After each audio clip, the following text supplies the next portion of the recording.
We're here this morning in the investigation into the implementation of a rule regarding sound from wind generation facilities pursuant to Section 12A of Act 174. This is by the way, this is the Public Service Board. My name is Jim Boltz. I'm the chair. With me is Sarah Hoffman, a board member, and Margaret Cheney, the other board member.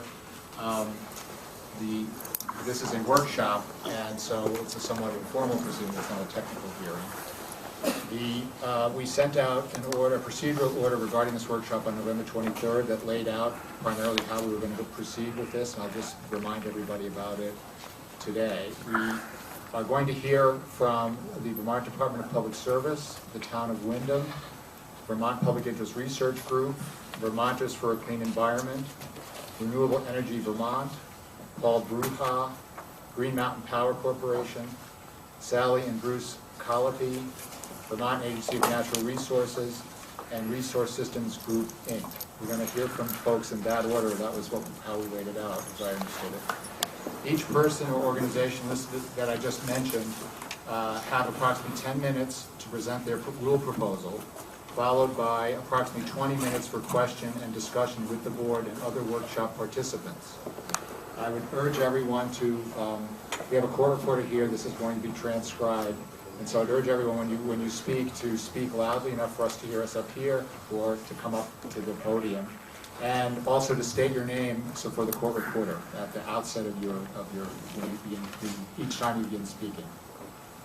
Presenters are encouraged to focus their presentations on areas where their rule proposal differs from the other proposals that have been filed, so that the content of each of the individual presentations is not duly repetitious.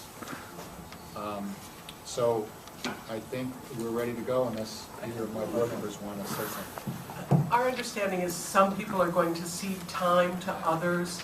So if your name is called, please indicate if you're ceding your time or if you're taking someone else's time upon agreement. And then if you are, please state whose time you're borrowing and how much of it you're borrowing. Thanks. So we'll start, I guess, by hearing from the Vermont Department of Public Service. Thank you. Members of the board, really quickly. Earlier this week, the department reached out to the other individuals and groups as part of this workshop to try to determine who was and was not going to present at the workshop today. There was some feedback, but we still are a little unclear about who is and is not. This is the department's understanding that at least 3 individuals or groups, Agency of Natural Resources, RSG, and GMP will not be presenting.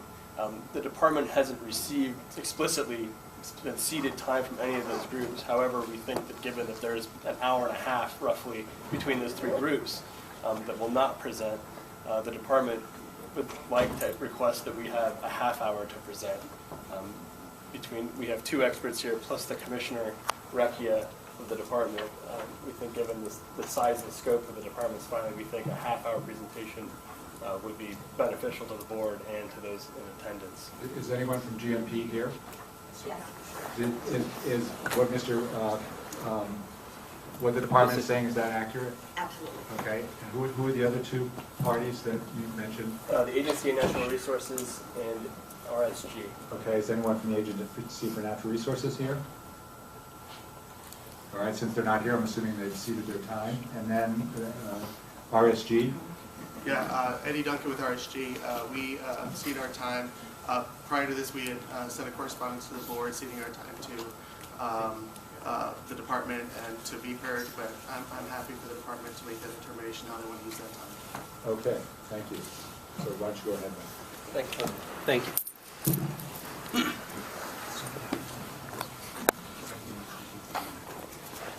Good morning, board. Thank you very much, Mr. Chairman. Is this on? Working? No? Doesn't sound like it is. Thank you. All right. How's that? Everybody here? Okay.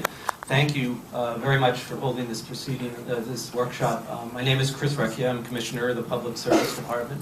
I'm only going to speak for a couple of minutes, and then we will have 2 experts that we've been working with for several years now, Payam Astiani and Dr. Chris Olson. And they will do the major part of the presentations. Afterwards, we will all be available for questions if you wish. what we have proposed to you is now a culmination of several years of work on our behalf, working with experts, looking at studies that have been done. Most recently, and most probably importantly, the Canadian study that was a 2-year effort to look at this very issue that's before you.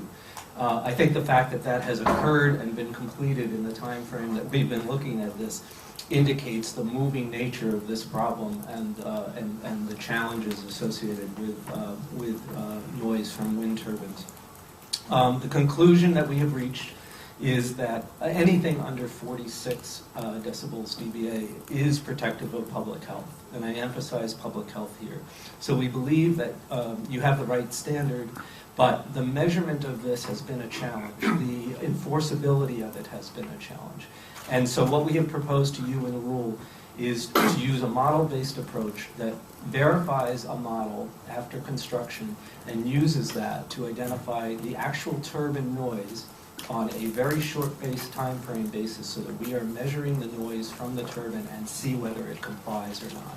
The other important feature here is to really encourage the board to only do an exterior standard. An interior standard has proven unworkable for us for a variety of reasons, and also complicates the measurement and enforceability of the issue. Again, this is health only. I want to say that we recognize there is an annoyance factor here, but from the studies that we have seen, the annoyance factor is not based on a particular noise level. It is based instead on other attributes of seeing and being a neighbor to the wind turbines.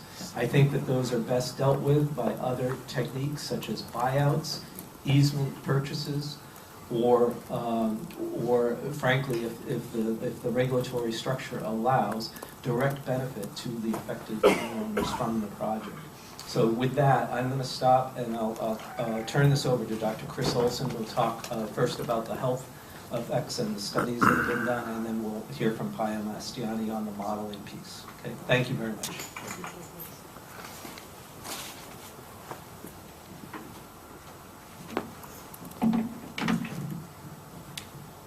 Thank you very much, board members.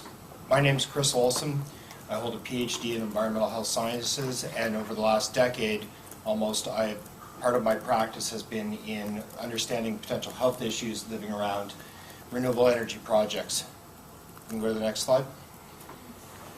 During that time, I've worked with a number. As you go through the slides, could you please say which number slide you're on for the record so that people, when they're reading the record, will be able to follow the slides along with the record? Absolutely, Mr. Chair. So I'm on slide 2 right now. This looks like a busy slide. What this is to indicate to the board is that not only am I an environmental health consultant, I also hold a number of academic positions, and I believe it's key to peer review publish in this field while I'm here speaking to you about this. So these are the 6 peer-reviewed publications in scientific journals that I and research colleagues have published over the years. They form part of the basis of the opinion that I'm providing you here today. Move to slide 3, please. So when engaged with the Vermont Public Services Department, that engagement really started a couple of years ago. I appeared in front of this board back a couple of years ago talking in general about health. When I was re-engaged to specifically look at your setting a new sound rule, worked with the department to understand what it was that they were going to propose. So I did not propose a sound level to them. They told me what they were looking at, and the question was, is that going to be acceptable, or is it protected from a health basis? So these are some of the understandings that I have of the PSD's proposal, that one, it would be a 45 decibel sound level on an A-rated scale we'll talk a little bit about at the exterior of a home, that these permissible sound levels could be waived only through sound easement, waiver, or property buyout agreement, that they're not proposing an interior sound standard, and I fully support and agree with that. As part of the preparation for this, I did submit, on behalf of the PSD, they submitted a more lengthy report that provides much more detail than I will in the presentation today. So the projects are going to be required to sound model in order to determine that they will be at 45 decibels or less prior to operation. This is a very common thing across North America and around the world, in fact, in siting wind projects, that post-construction monitoring is going to have to occur. That means that the developers will have to demonstrate that 45 decibels is 45 decibels and not exceeding that on the basis that Mr. Ashtiani will talk to you about later on. And I'm fully supportive and really believe that that is an important part of this. If you have a rule and people are going to construct projects, they should be able to demonstrate they're in compliance with your sound rule. And that also there'll be a complaint resolution process. If we can go to slide 4, I believe it is now. So in brief, when you're charged with the difficult task as a board. I mean, setting a sound rule for wind turbines has become very controversial across North America. And what I would encourage the board to do is to look at the weight of the scientific evidence. There'll be a lot of papers that are presented, a lot of different evidence, anecdotal and the like that comes up and arises. But when we look at the overall scientific merit and the weight of the evidence, there's over 75 peer-reviewed papers and studies now in journal articles. And properly cited wind projects are not resulting in adverse health effects. And I believe that 45 decibels is a properly cited project. But where are the concerns? There are concerns. You wouldn't be setting a sound rule if there were not concerns. They revolve around the audible noise, the sound you hear. That's that dBA scale that we'll be spending, I'm sure, a lot of time talking about today. Low frequency noise and infrasound, which your sound rule at this point, or the proposed rule by the PSD, doesn't have explicit guidelines for, and I'll take you through why I believe that that's okay and appropriate. What are the other measures of health that could be impacted? The Commissioner talked about annoyance and then quality of life. Go to the next slide. So this is the Health Canada study. There's been a lot of discussion about the Health Canada study over the last couple of years. It's the largest study that was undertaken around the world. It was started in 2012. It was completed in 2014. And as of today, there are 8 peer-reviewed publications that the 20-member panel of the Health Canada research team and 5 independent experts from around the world have published in peer-reviewed journals. They looked at self-reported measures of health, which is a common, and annoyance, which is a common tool and vehicle that has been used over the last decade in this field of research. But for the first time, really looked at then also direct measures of health. They looked at things like blood pressure. They took hair, cortisol to look at stress levels in people. They did sleep tests and the like, and actually then really studied what the physiological basis for these issues are. And really at the end of the day, they found that with 46 decibels or less, 820 feet was the closest home to an existing turbine in the project, that there was not an association between self-reported or measured determinants of health. And why 46? That just happens to be the loudest sound level and a setback based on setback and proximity that people had to their homes. So I'm not saying it's a bright line that over 46 things are bad, it's just they didn't have measurements over 46 decibels at people's homes. I think that's important. When you move to the next slide, which I believe is, I've lost track now, it's 5 maybe? 6. 6, okay, so we'll talk about sleep first, because and if we go to the next slide on 7, the key to any environmental noise source is ensuring protection of sleep. There is some unwanted annoyance that you get from any sound emission, but really what we're trying to do from a health perspective, first and foremost, is protect your sleep. If you do not get a good night's sleep one night, that can be troublesome. If you have prolonged sleep disturbance, it leads to a host of direct health impacts.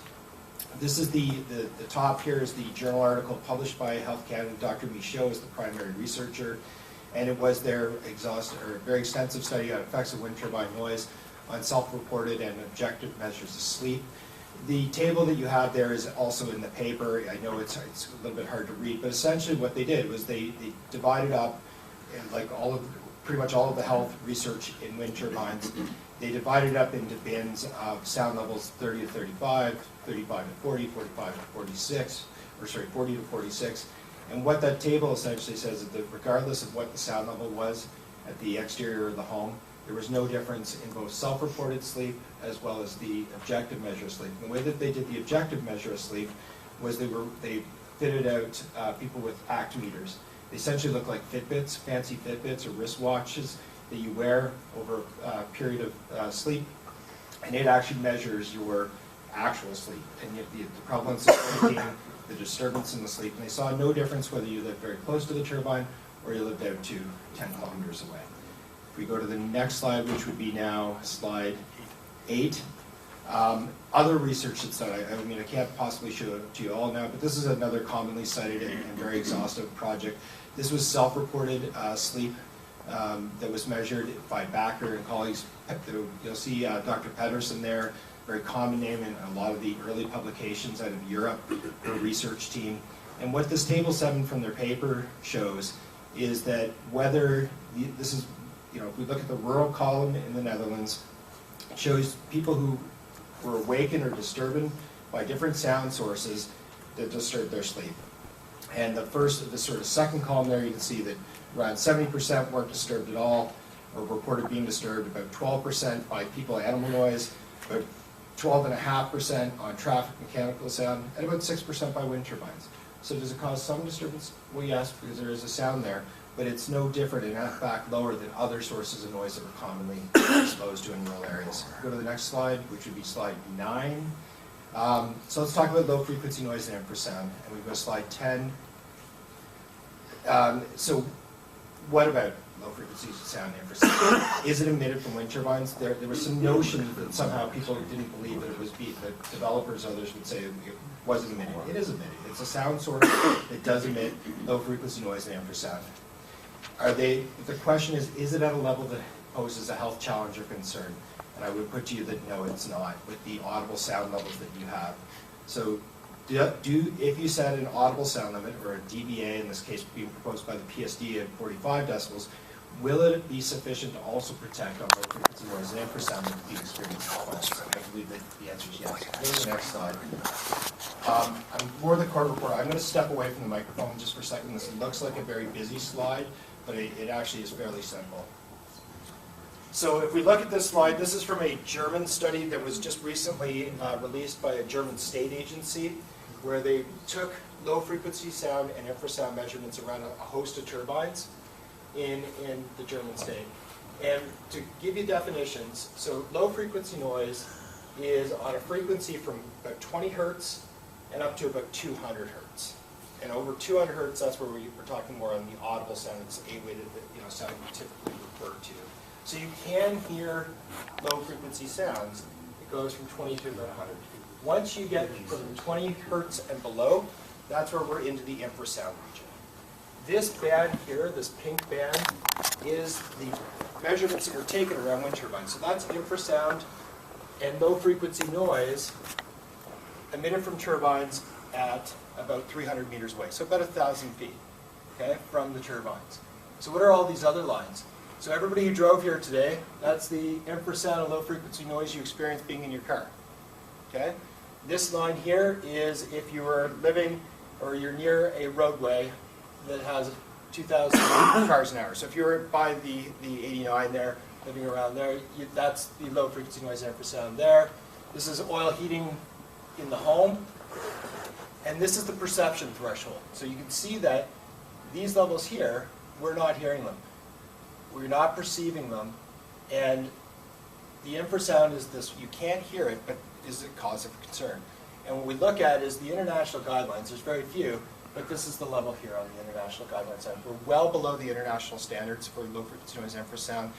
We're well below an issue of concern, and that these are levels that would be less than what you would experience if you set a 45 decibel A-weighted sound level.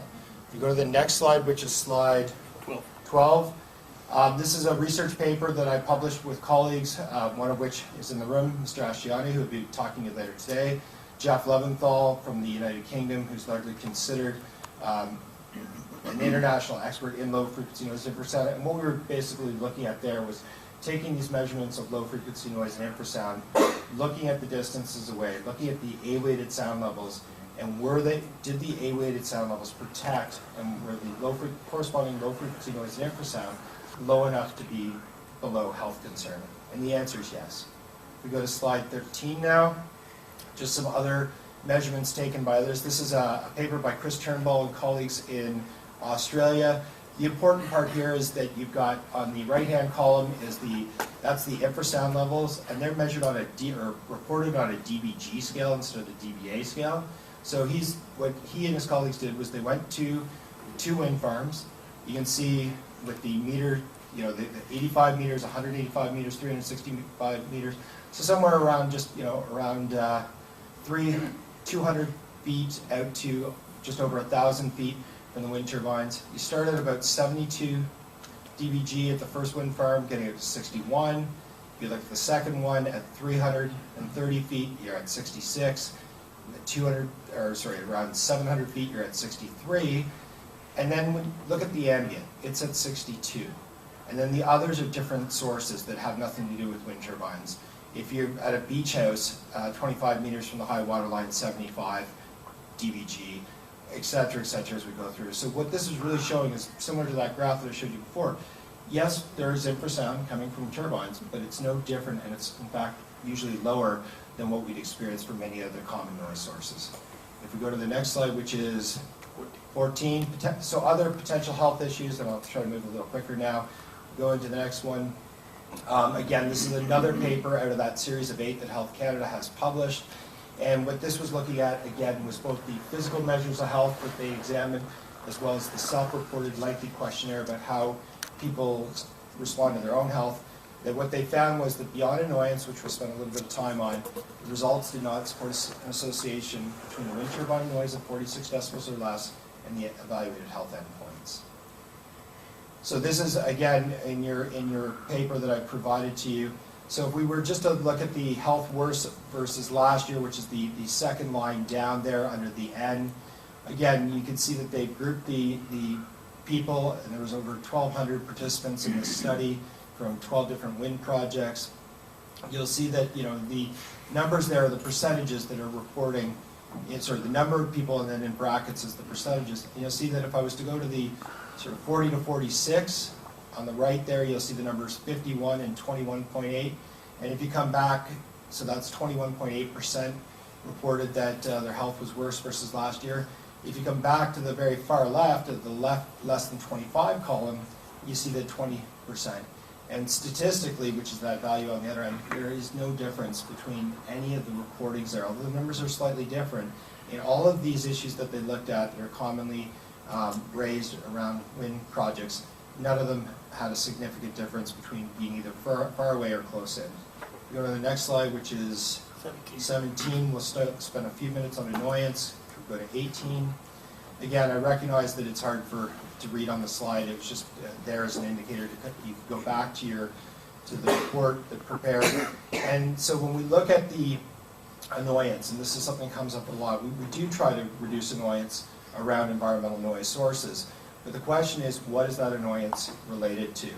And that list in that table is all the different things that people reported as potentially causing their annoyance with the wind turbines. And when they ran multiple regression, very crazy statistical models that are very complex, really only about 9% of the annoyance could be explained by the wind turbine noise. We know this is nothing new. We've known from the early research out of Europe over the last decade that what is the larger source or cause of annoyance is visual cue, community attitude towards the projects. If you have good buy-in from a community, then you have very few, if ever, noise complaints. If you have not good buy-in by communities or other issues in play, then you can experience more annoyance. So really setting a sound rule, whether it's 45 decibels, 40 decibels, or even 35 decibels, you're not going to be able to take that visual aspect away with those different sound levels. So really it's finding a way to deal with the annoyance outside of the sound levels is what I would propose. Mr. Olson, just one question clarifying the slide. And the quote on the right-hand side, and province, does that mean actual physical location? Yeah, so sorry, what happened there was Health Canada did their study in 2 provinces, one Ontario, where I'm from, and then also in Prince Edward Island, because they're 2 very different provinces, and PEI actually was one of the first provinces to get a lot of wind turbines.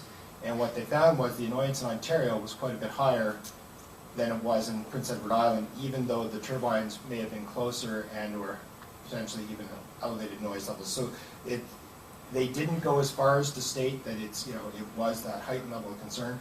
In Ontario, as the Green Energy Act came into play in around 2009 up until a couple of years ago, there was a lot of media attention, a lot of concern about projects being brought in that may have been the cause. But we certainly know that from the international research, the more community acceptance, the less annoyance in the community reports. We go to the next slide, which is 19. These are the supporting government documents and studies that I've also listed for you in the report that I prepared for the PSD to submit to you. So you don't just trust me. There are, This has been examined by a number of medical agencies, a number of state agencies, and it is quite well researched, I would say at this point. And the conclusion slide, so to boil it all down, what I would put to you that is, if I was standing here 5 years ago even, there would not be anywhere near the breadth and depth of the research that has been published in the last 5 years. The Health Canada study certainly is a foundation for a lot of this, but there's numerous other studies that come to the same conclusion. I would suggest giving the weight of scientific evidence as you consider what you want to do for a sound rule as a board, and I would put to you that 45 decibels, if you were to have a 45 decibel sound standard that's enforceable, that can be measured, that you can actually come back and say this is what 45 decibels means, then I believe that it would be protective of public health. With that, thank you, board members. I think Mr. Ashtiani was going to come up and give you the sound side of things, and then we'd be happy to maybe go into more detail if you'd like. Can we ask questions now or after both of them have spoken?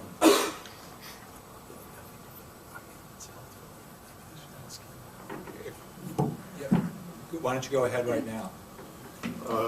My question is about... May I have your name, please? My name is Greg Pierce. I'm a retired professional engineer. My question is kind of a two-part, but they intertwine. Factor of safety is a consideration that engineers always engage in when designing sophisticated works like bridges, depth of pavement. They do the numbers and come up with a basic model, and then they add a factor of safety for what can't be known. Within this wind program, I've looked at the Freedom, Maine wind ordinance, and they have a setback distance. Now, they don't say expressly what the purpose of that is, but clearly it's a factor of safety in relation to the numerical values that they set forth in their ordinance. Does this ordinance have or the proposal that the Department of Public Service is putting forward, does it have a setback distance to protect as a factor of safety against the unknown? Yeah, so I'll try to answer it multi-part back. So there is no proposed setback distance, from my understanding, from the department. Now, ordinances and state regulations vary quite a bit across the U.S. Sometimes they are distance setbacks, sometimes they are sound setbacks, and sometimes they're a combination of both. So very commonly in the Midwest, for example, you'll have a 50 decibel sound limit and a 1,000-foot or 1,400-foot setback distance. In other jurisdictions, you'll have further setback distances, and some, again, stay at about 1,000. From a health standpoint, it's multifold. So for what we've been discussing here today is not the physical harm, health and safety, so ice or blade throw, but I can come back to that later. It's on the protection of sleep, protection of those intangible health factors, and we do the same thing on that, very much so, the same thing on the health side. We don't just set a limit and say, okay, here it is, and then a decibel or two above that, then you're going to be into that impairment. And that's why I'm saying the 46 decibels where Health Canada did that, it wasn't that anything over that is bad, it's just that we know that if we're that or less in this research that it's safe. There is, I would put to you, there is a safety factor built in there with the 46 decibels. Where we do know in environmental health and environmental noise is that you should not be going above 55 decibels for sure. World Health Organization, other jurisdictions, the US EPA, you go beyond 55, we know that we very much are going to be crossing that bright line. In terms of setback distance, it could be something that the board could consider. At 45... Do you recommend it, in fact? In fact, I don't. And the reason that I don't is because I'm more concerned about making sure that the sound standard is appropriate and that it's enforceable and that it can be demonstrated the project's in compliance. The give or take setback distance for 45 decibels is going to be somewhere in the neighborhood of 2,000 feet or more. It would be challenging to design a project. It may be as close as 1,500, but you'd be at a fair distance back, and certainly distances beyond which we'd be concerned about physical health and safety from ice throw or any of the like. So if the board was going to consider a setback distance, then I would encourage them to look at the research that shows based on a sound level, what approximate distance. Because you could have a project that, let's say, has 2 turbines, and the sound level with 45 decibels could be actually, the distance to a home could be quite a bit closer. If you have a project of 15 or 20 wind turbines. The way that they model it is if the wind's coming in all directions from each of those turbines at a home, and that has to be 45 decibels, and you might be at setback distances that are quite a bit closer. So really it's the sound level that we want to make sure that's first and foremost protecting sleep, and then all the other potential cascading effects. Question too. Sure, why don't you go first? I guess in the interest of... Identify yourself, please. Oh, I'm sorry, John Brabant, Vermonters for a Clean Environment. In the interest of full disclosure, could you please first inform us, as the audience here and the board, as to whether or not you have been an expert, hired expert for any wind energy company? And if so, which companies? And are you currently working for any wind energy companies? And in the future, do you anticipate consulting to or providing expert witness testimony on behalf of wind energy developers? Yes, and so the reason I'm flipping through, this is what I have in my hands right now for the court reporter is the report that I prepared for the board that was publicly disclosed on the website. I believe my CV is also part of the full submission of that. But if the board was to turn to page 3 of the report, it then starts to go and list the different tribunals, legal proceedings, and hearings that have been formally qualified as an expert in health in relation to wind turbines. It lists the companies and the locations. So in general, I do quite a bit of work for wind developers. I also hold independent academic research positions, and peer review publish the information. In this case, I was hired by the state agency, but certainly have appeared in front of a number of boards, commissions, and hearings on that. Companies such as NextEra, Apex, Suncor, Samsung, and the like. So there's a host, and yes. So do I anticipate to continue to work with wind developers? Yes. One of the reason I do is that trying to help them safely site projects, looking at the international peer-reviewed literature, looking at that coming to conclusions, coming and testifying in front of boards like this, and ultimately, the question is what is my reputation? Am I just a paid industry shill? No, I mean, this is what I do for a living. I hold a PhD in environmental health. If I believe that the setbacks or the sound levels should be lower, that is the number that I would propose and say. So yes, I do anticipate working for state agencies as I have in the past, working for governments, working for developers. Ultimately, my opinion doesn't change regardless of who pays. Yes. Yeah, go ahead. I'm Keith Ballack from Sheffield, and my question to you is, the data that you've collected here, is it terrain specific, or are you just taking a whole bunch of averages from all different types of projects, be it out in a field or out in the, off the coast? How do you come up with these averages? Yes, so sorry, Commissioner. No, that's okay. Mr. Chairman, Yes. after Dr. Olson answers that, may I have a moment to address that as well? Sure. Thanks. So yes, I mean, I'm certainly well aware that in Vermont, a number of your projects are located on ridges, right, and on ridge lines. And the data that's been collected around the world, and that's why one study's not sufficient, 2 studies aren't sufficient. That's why we need a weight of scientific evidence. If you look at, for example, the Health Canada study, you have everything from very flat land in Prince Edward Island. If any of you have ever been there, it is flat as flat can be. It doesn't get any flatter than it does in that little island. In Ontario, you've got a mix of ridge lines, you have farm fields. New Zealand and Australia, where some of this research comes out of, it's very much really done. So it's a variety of different mixes of projects. And just if I can just close out, and then I'm certainly happy to. And that's why I suggest a setback distance, for example, is not a good proxy for making sure protection of health. It's making sure that the sound level is going to be at that level or less. And Mr. Ashtiani could talk more about the modeling and how that occurs.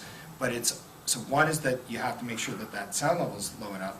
But number 2 is that's the demonstration of compliance after. So if there's something unique about an individual project, that's why post-construction monitoring to demonstrate its compliance is critical. It's terrain specific.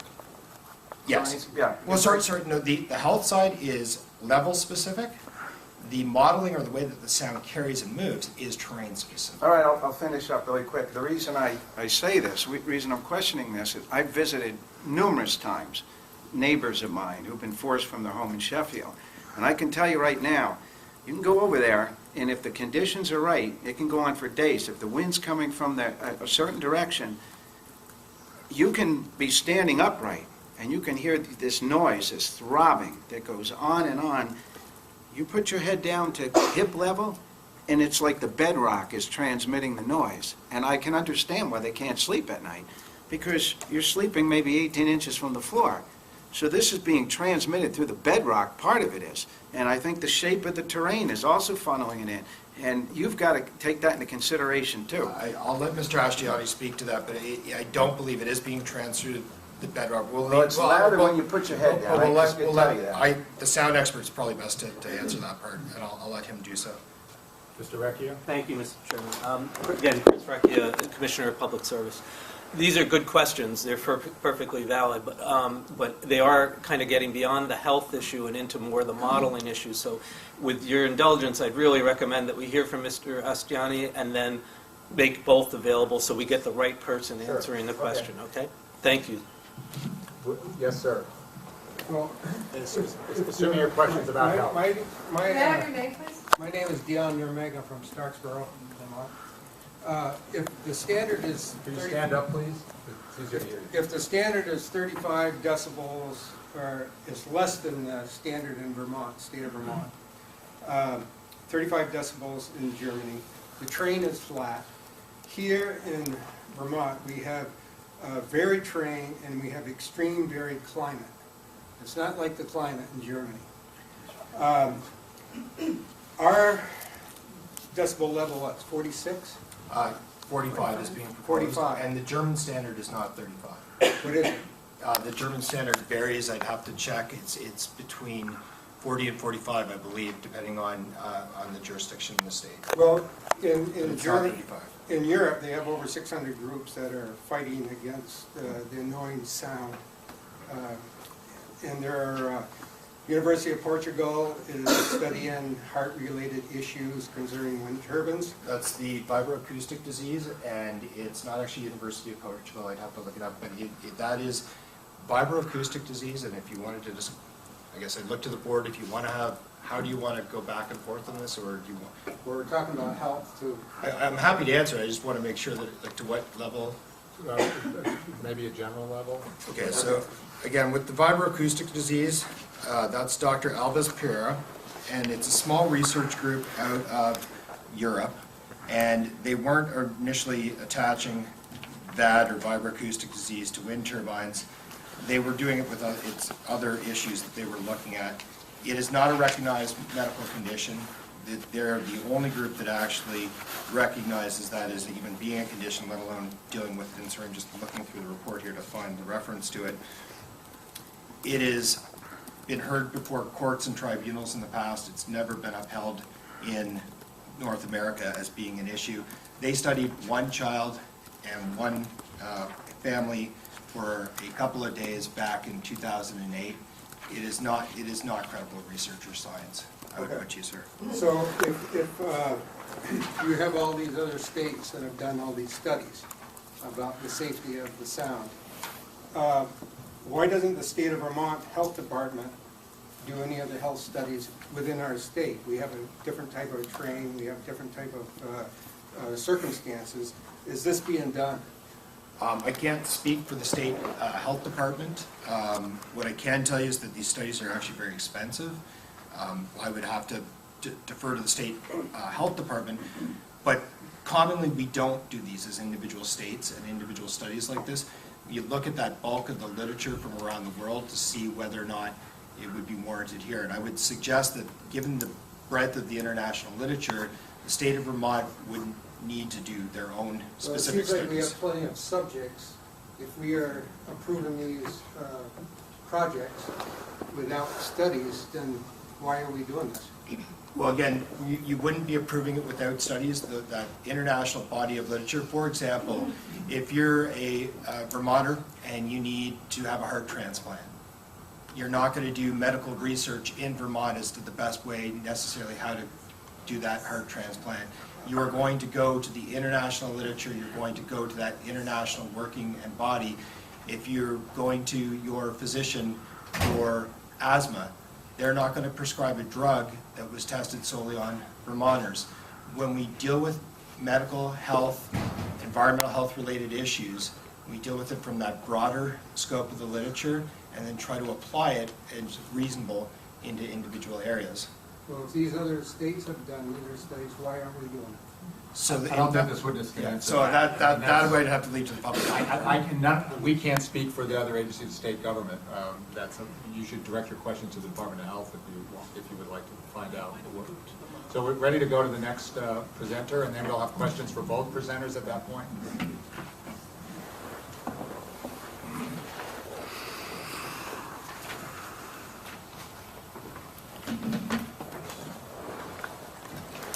All right, everyone can hear me okay?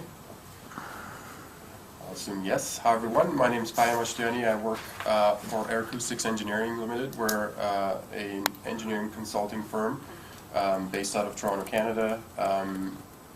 Consulting on acoustics, noise and vibration since about 1974. Been involved in renewable projects, modeling, measurements, research over the past 10 years or so, or 15 years or so. And here we're just going to, my focus on this talk is about once you set a limit for sound levels coming from a wind turbine facility, how do you measure them, and how do you know with certainty what the actual impacts are? Excellent. So, slide number 2. So the first thing I always like to do is differentiate between two commonly used terms in this field, and they both sound the same. One's called noise emission, and the other one is noise emission, and they basically sound the same, but one of them has an E and the other one has an I.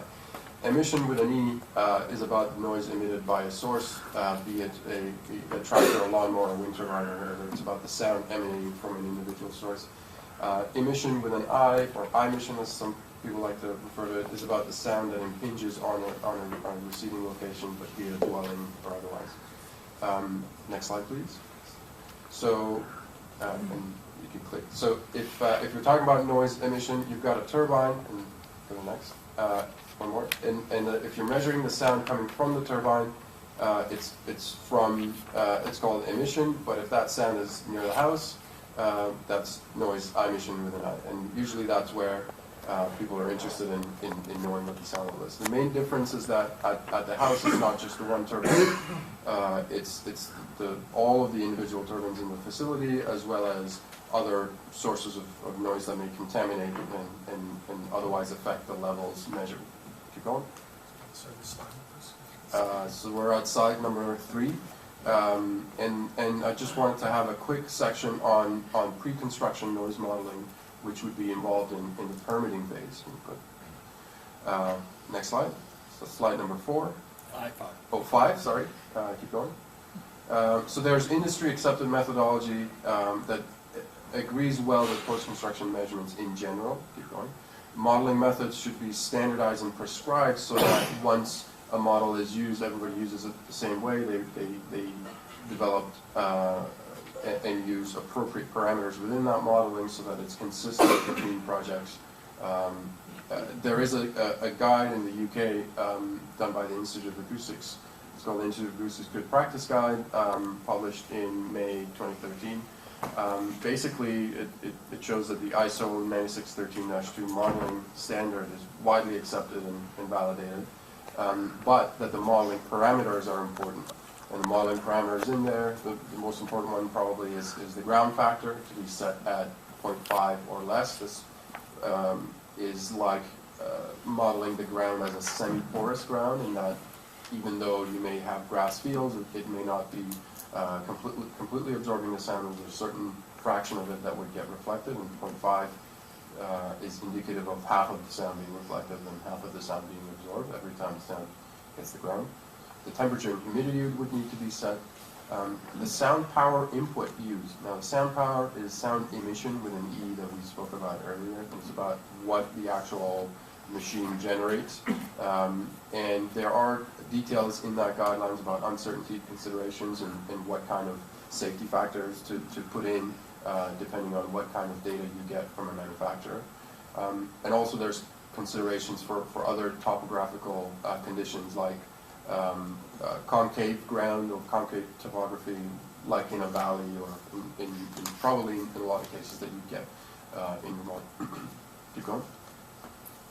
So those are the factors that the department, or we're proposing the department say that are important when looking at the pre-construction portion of that sample.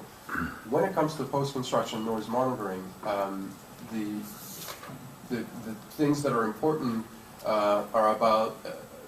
It's usually done in the stage where you're doing either commissioning for a recently completed wind farm or in response to a noise complaint. And the important thing is to get a really good sense of what the noise from the wind turbines is and what impact it has at the receivers. Now, when we started doing, when we started going at this problem, it was about over a decade ago, and we first started. Can you click? Okay.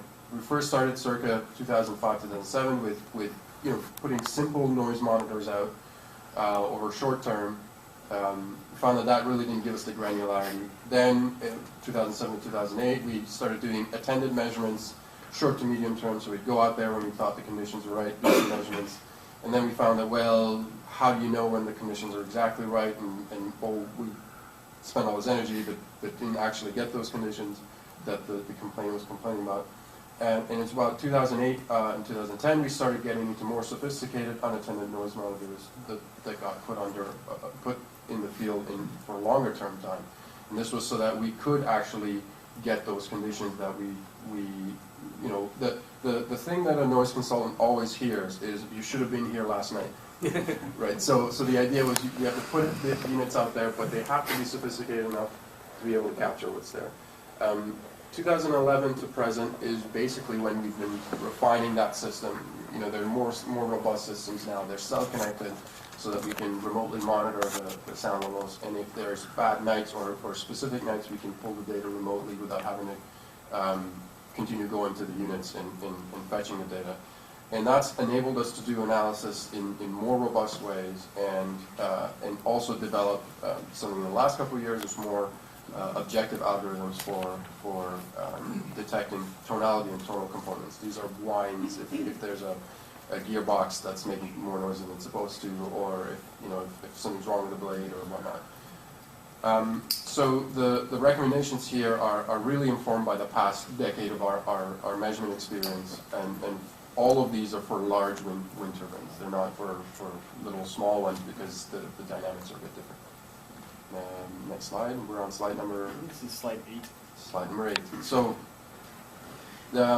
this part I'm going to go a bit quick. The instrumentation side that we've made in our recommendation is not all that different from what most experts use in the field right now. We're calling for a Class 1 sound level meter, which provides the highest level of accuracy with a microphone. We're recommending a secondary windscreen for added protection against wind-induced pseudonoise. So in that photo, if you see the mast, the yellow mast, about halfway through there's a black ball. That's what we've made as a secondary windscreen. So there's a regular windshield that goes on microphones, but then there's also a secondary 18 to 24 inch ball that we've made that also increases the amount of protection you'll get from just wind going over the microphone and making pseudonoise, kind of like that kind of noise. There's also an anemometer there. In this particular example, it's at a height of 10 meters because this one happens to be in Ontario, where the regulations require that the wind speed be measured at a 10-meter height. But that could be at a microphone height.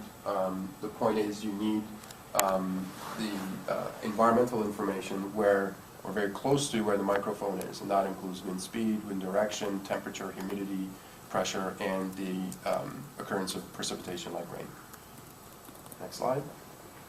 So the next aspect is the location. Preferably the location that gets picked as part of a commissioning measurement should be in the location of the highest predicted impact from the facility, located where one could reasonably expect downwind conditions to occur more frequently than others, and a location that's free of significant sources of contamination, such as busy roadways, heavily shrubbed or forested areas, or close to other commercial operations. So to give you an idea of how this works, click. You've got, I've made a little example of what looks like a ridgeline kind of layout. Here we go. And you've got houses all around, and then you look at your historic windrows. That gives you the direction that historically the wind blows from. And you look at the one that's got the most downwind probability house. You pick that one, and then you can put your microphone and anemometer, but not necessarily the only one. If you look at that windrows, although it looks like from the northwest direction is the absolute highest percentage direction. If you look at the southwest direction, in this particular case, there's a reasonable amount of time that happens too. So you could theoretically pick either that house or the house that's to the north of it, which would also maybe be reasonably expected to be downwind, or maybe you pick both. The idea though is you look at what is reasonably expected so that you can get the condition that would cause the highest impact, and pick those locations. Next slide. We're on slide number 10 now. The next part is data filtering. What we're recommending is that measurements be done in 1 minute intervals, meaning that every minute you get your wind speed information, your sound level information, your direction, and you look at your entire data set in 1 minute chunks. The reason for this is illustrated in this figure. So in this figure, the red graph is the sound level measured over an hour. The x-axis here is time. And these are individual 1 minute intervals going from the beginning of the hour on the left to the end of the hour on the right. And the blue graph is the wind speed. And again, in this case, it's at a 10-meter height, but it's from the beginning to the end. And you can see that about, I don't know, a fifth of the way you get that spike in the red curve. That is an extraneous event, so I don't know, somebody slamming a door or a car passing by or whatnot. And so getting measurements in 1 minute intervals allows you to throw those data sets out because they're just contaminating the noise. But in addition to that, looking at the variation within the hour, you've got a wind speed that goes, and the wind speeds are on the right part of the axis, goes from 4 meters a second all the way to 7 meters a second. And so the ambient condition can change wildly from a less windy situation to a more windy situation. And the sound level, if you take out those individual spikes, it goes from something like 40 decibels when the wind speed is around 4 meters to around 45 to maybe 50 decibels. Yeah, 50 decibels when it's 7 meters a second. So if you had measurements that span the whole hour, you would get one data point essentially describing this whole hour. And you don't really know if that's the noise from the turbines or noise from contamination. You know that the wind speed was low at some point, but it was high at other points. And it doesn't allow you the right amount of granularity to be able to tease the good part of the data from the contaminated part of the data. Next slide. Keep going. So, one more. So, for us to, once we look at 1 minute intervals, we also look at data points that are valid for use in the analysis. And for a data point to be valid, we're saying that there needs to be no precipitation during that interval. We would like to separate daytime from nighttime because of different fauna conditions. You'll get birds during the daytime, but not at night, and vice versa. You want to ensure that the turbines themselves are operating at a high noise output. So you only look at times when the SCADA system from the wind farm gives you an interval where you know that the power was being generated near maximum, and so sound was being generated near maximum. And you look at wind direction that is not upwind. So some people like to only look at data that is downwind only. Sometimes that gets a bit restrictive in the amount of times that are applicable, and so we're suggesting that downwind or crosswind is acceptable as being part of that data set. And the wind speed measured at the ground level is less than 5 meters a second to minimize ambient noise. And of course, on top of that, you have to remove intervals that with transient events such as car pass-bys, etc. Once we look at this kind of methodology, then it's not about going over a specific hour or a specific time interval. It's about having sufficient number of data points in each of those conditions to be able to make conclusions of. So there's a requirement to obtain sufficient number of valid data points for both with the turbines on and parked or off.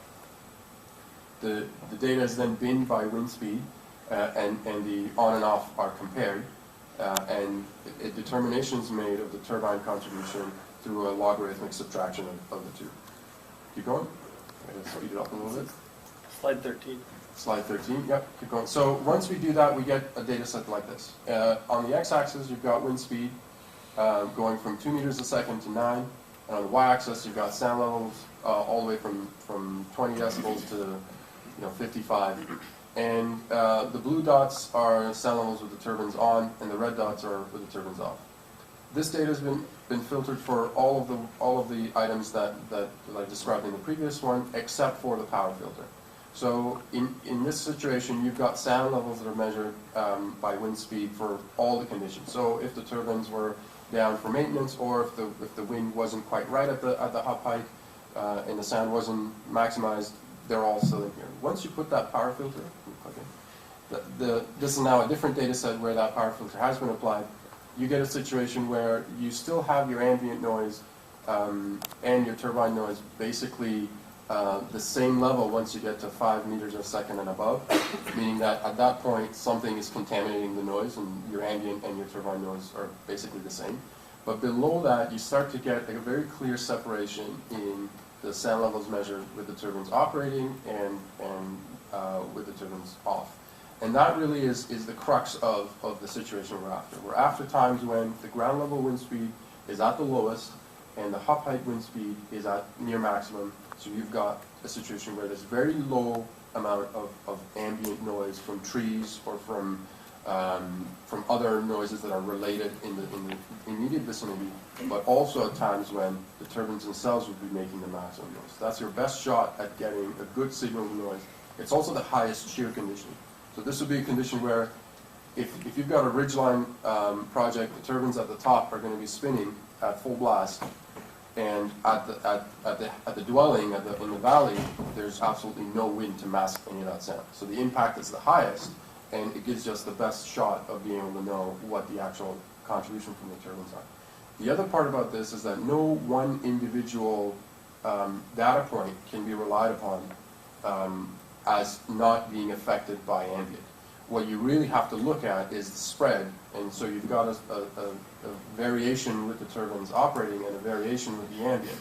And you can never really know for each individual data point what the ambient was, but when you look at the trend, that's when you'll be able to say the impact from this wind facility is, in this case, you take a mean of between 36 and 40 and say, okay, it's 38, for example. There's going to be some times when it's slightly higher and sometimes where it's slightly lower, but that's probably the best way you can quantify the contribution. Keep going. So again, the assessment's based on mean logarithmic averaging, mean or logarithmic averaging of the levels by wind speed. Once you do that filtering, it doesn't really matter all that much. Facility contribution is determined by an ambient correction, and the assessment has to be made with sufficient data that's occurred. So we're suggesting at least 20, but I mean that's up to practicality, the practicality of how often those conditions happen. The two notes I have there is any one individual minute above or below the limit does not constitute an assessment of compliance or non-compliance. And the nature of ambient noise is changing constantly, so it'd be difficult to defend with certainty in knowing like that one individual minute is not unduly influenced by a transient event contamination. I also have a quick thing on tonality. Tonality is about hums and things that whistle, mostly what do you call it, gearboxes. The current working method is to use a 1/3 octave, which is a frequency-based analysis. what we're proposing is something that's a little bit more detailed so that you can pick out the tones and is less prone to false negatives when it comes to identifying tonality. That's it. Thank you. Okay, thank you. I have a question, I think, for Dr. Olson. I want to make sure I understand what you're saying. You're saying we recommend that it be set at 45 and that we not use distance, and so we use actual measurements? Yeah, so the way that you could consider also applying a distance. If you were going to apply a distance, I would have it a 40. We use actual measurements? Yeah, so the way that you could consider also applying a distance. If you were going to apply a distance, I would have it a 40. If 45 was the number that you set on, I would say it would have to be at most 45 decibels and or setback at a certain distance, so that you still have that sound component in there. But you're not recommending distance. I'm not. So I want to focus on what you're recommending. So on the sound side, what I recommend is that what's currently proposed, what is very common practice, is that if a project's proposed, that they have to model in accordance with your sound rule that's laid out as to how they're to model, to ensure the conservatism that 45 decibels will be 45 decibels on the ground. Then if you were to approve the project, that then the developer would then have to go through the regime that's been discussed on post-construction monitoring to then demonstrate to the board that what they modeled and told you the sound level was going to be is actually what it is on the ground level. And if they are out of compliance, if the models, in my experience, and from, again, Mr. Ashtiani could probably speak better to this, but the models are actually, they tend to be overly conservative because of the factors that are put into them and the different ways that they have inherent conservative features in them. So post-construction monitoring does line up. If it doesn't, they're out of compliance and they'll have to deal with that issue with you and the board. So, for example, if the terrain in a particular instance caused some type of a funneling effect so that noise was directed towards a particular location in the terrain that might be further away than you would have guessed, that you would have expected the noise to be as loud as it is, but in fact it is that loud at that spot, then they would not be in compliance. That's right, and maybe what I would put to you is that, in my mind, it is up to the developer to make sure that they have done what they need to do to convince themselves that at the ground level, at a dwelling, they would be 45 decibels or less. That you would be, as a board, approving these applications if you believe that they were in compliance with your modeling methodology. But ultimately, the real number is not the modeled number, it is having to demonstrate compliance on the ground. Right, so, okay, and so after they build the project and we do the test, if in fact it's louder than they thought it would be in certain homes, then it's the developer's risk that they would have to dial back their operations. That would be what I would suggest to you would be appropriate, because okay. you're setting a limit, they know what the rules are that you're setting, they need to demonstrate to you that you're doing that, and if there are projects, I can tell you, there are projects where I have been involved, where for whatever reason, an individual turbine or the home placement, there has been demonstrated compliance. Typically, it's been because there's been a gearbox or some sort of mechanical issue with the turbine, it's fixed, and then they're back into compliance.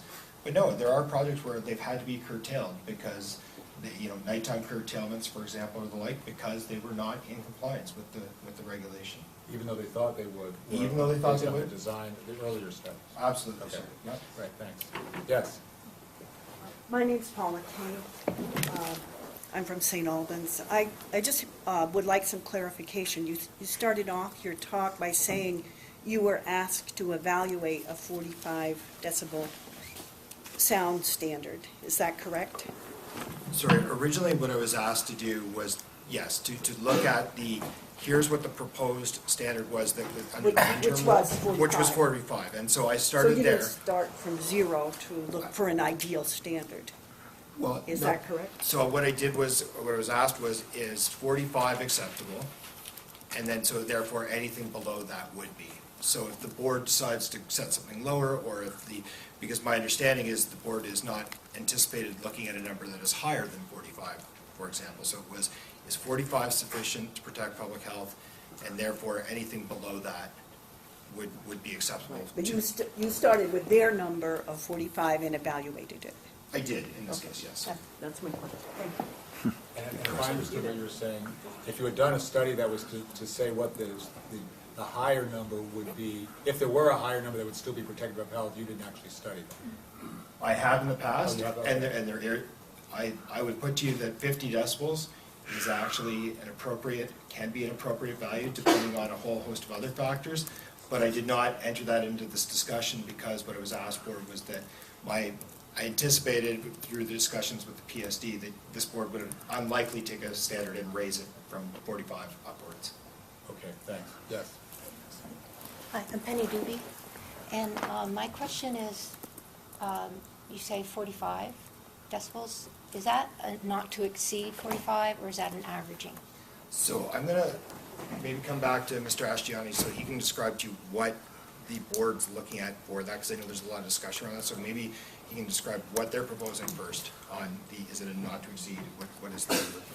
It's what the department's proposing. Oh, sorry, I apologize. So it all comes back to how that compliance is evaluated. As I showed, that you're always going to get a variation in both the sound level that's predicted and the sound level that's measured.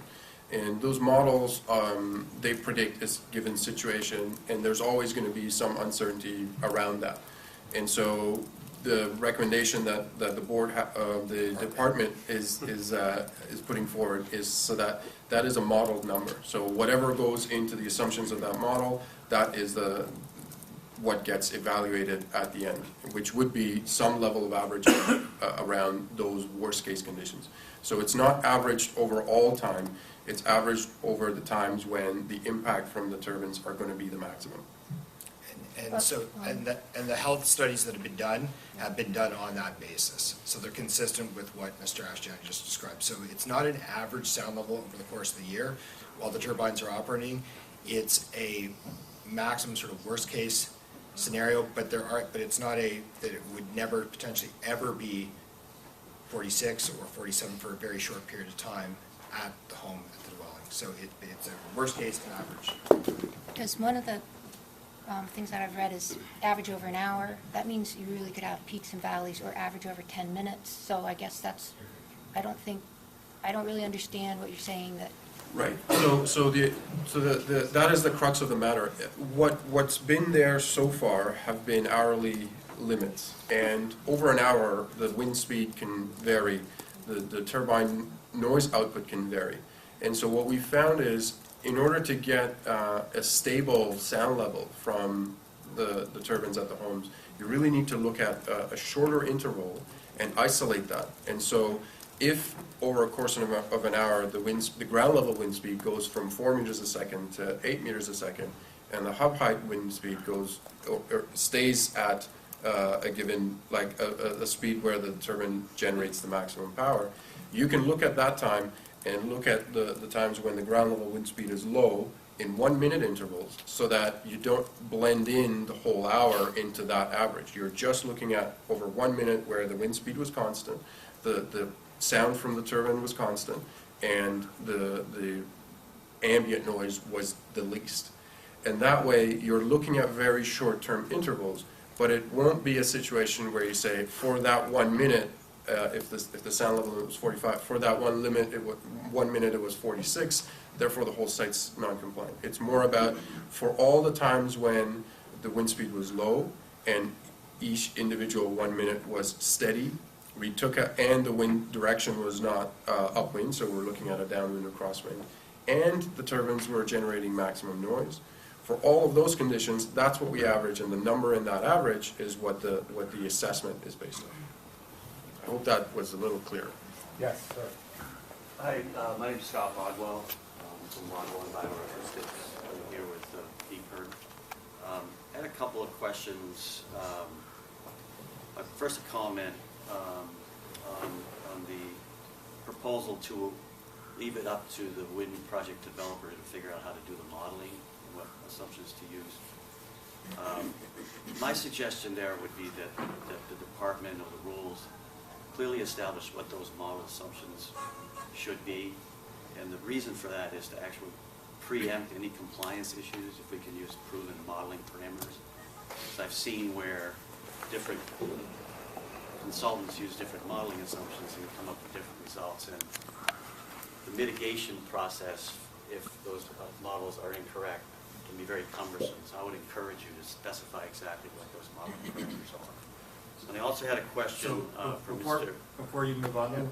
So in my presentation, I just so as I make it clear, we were recommending the same thing, that the parameters actually be prescribed so that everybody does model in the same way. Yeah, I thought Mr. Olson had said to leave it up to their discretion. No, that's No, sorry, what I was saying is that the model, as Mr. Asciani described, that the model has to be done as per the board's considerations, but that ultimately, that the number that has to be demonstrated, so the developer has to take on some of that risk in that if they're not in compliance at a home, at the sound standard, that can't be left entirely to the board. That has to be, the developer has to then look at it and say, okay, am I comfortable with the modeling that's being done here? Because ultimately, the compliance is, my understanding, what the PSD is recommending is not compliant. There's the modeling component, but the compliance is operational data from the wind turbine. So the developers have to be comfortable that ultimately, at the ground level, they are going to be in compliance. If You're not, saying that the developer could choose to do something more restrictive if they aren't comfortable with it? absolutely, yes. And there are developers that will do that. They have their own risk tolerances by state, by jurisdiction, and they should be the ones taking that on, and company. I had a question for Mr. Asciani. On the ambient versus turbines on and turbines off, what is the sequencing of that? How long do the turbines stay on? How long does it take to shut turbines off? How long do they stay off? And what are you able to do? Because we've tried to do this here, and because we have to deal with ISO New England and have a sequence for doing this, the time the turbines that you need shut down or shut down, it can be quite a long time because they have to adjust the grid. So can you just explain how you were able to do, how you did that? Yeah, so my understanding is that the measurements that have been historically done here are ones where there's a cycling of the turbines on and off in order to get ambient and the turbine on conditions. Most of the data that you saw presented was from Ontario, where we do shutdowns for like a whole night. So we'll go a few nights with the turbines on, and we're monitoring what wind conditions we've gotten, and we say, okay, we need to get the ambient conditions between, say, 4 and 5 meters a second, or between 2 and 3 meters a second. And we look at the forecast and we say, okay, tonight looks like a night where that condition is going to occur. Let's just do the shutdown for the entire night tonight. So it's less about what the hour before and the hour after the shutdown was, and more about the trend with the wind turbines on and the trend with the wind turbines off. And once you look at that trend, then you don't need to look at yesterday's ambient versus today's ambient, because you've already isolated the factor that causes that variation, which is short-term increases and decreases in wind speed. Can I ask one more follow-up? If you have now found out that for certain surface wind speeds, you have to have them at certain, low enough to be able to isolate wind turbines,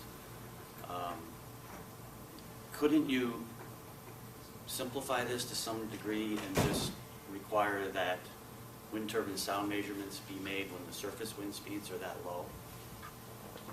Yes, in fact, the recommendation is that only measurements be considered valid when the ground level wind speed is 5 meters a second or below. Now, you could pick 4, we could pick 3, and the lower the better. The most important part for me is that when you're looking at the on and off portions, you look at times where the wind speed was the same. So don't look at an on with What I'm suggesting is that you don't need to go to the turbines off if you do that. Have you ever looked at it that way? You mean that once? Yeah, sure. You could look at it. If you can show that without an ambient adjustment, you're already showing compliance when the wind speed is low enough and the power output is high, then yes, you absolutely don't. You don't need to correct for ambient when the total sound is already compliant. Okay, thank you. Yes, sir. My question is for Your name, please? Eddie Duncan, RSG. My question is for Air Acoustics. I was wondering, if you have a ridge line and wind is running parallel to the ridge line, you can actually, the wind turbine is not the only source on that ridge line at that point. You actually typically have a forest that's going up that ridge line, and that forest itself generates quite a bit of sound. And I'm wondering if the methodology that you described can take that into account, that there's a decent amount of background sound that might not be localized, but rather coming from the ridge line, even when the turbines are and aren't operating. Yeah, that's interesting. I mean, we haven't done measurements specifically on ridgeline, so I haven't experienced that. But if it is, I mean, what's really important is that you get the same condition on and off. And so if you feel that for a project that is an important consideration, then you should be able to see the hot pipe anemometry from the turbines even when they're off, just to make sure that that condition maybe occurs and that it's taken account. It's accounted for in the ambient. Yeah. My name is Sally Colopy from Fairfield, and I might have neglected to see this, Mr. Olson, in your first presentation and Keith covered it, asked the question about topography, but how many, it would have been nice to have it broken down by columns, because studies, to me, don't mean a lot unless I know how many people you studied, what their distances were, and what their various topographies were for all those comparisons as to how they relate.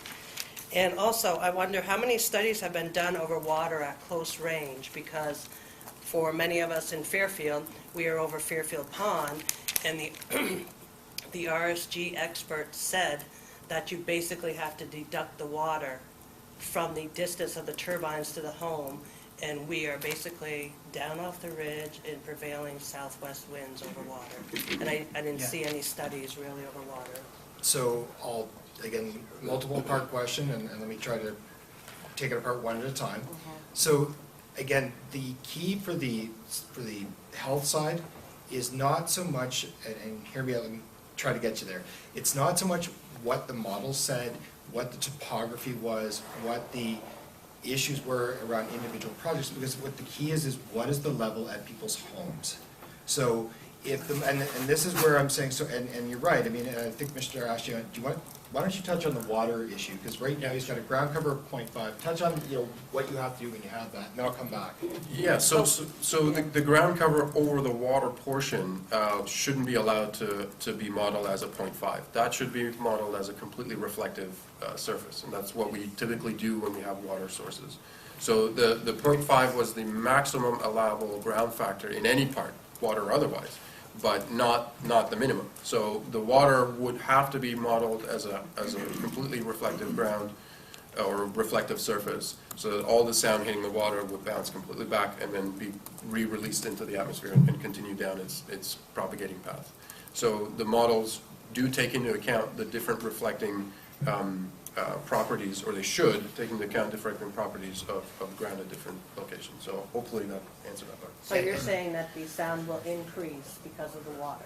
Sound will propagate more efficiently over water. The sound level won't physically increase, but if you're comparing it to the same path with water and without, the path over water will have a higher sound level at that. And so maybe I'll try to come back to it again then. So there's all different ways to model, and certainly models are good things. We need to model things because you have to have some appreciation for what's going to happen. And this is where I say on the developer, and where I say putting it back, knowing that I work for a number of developers, and this is my opinion, is they have to take on that risk to understand that ultimately at your home or anybody else's home, it would have to be 45 decibels or less.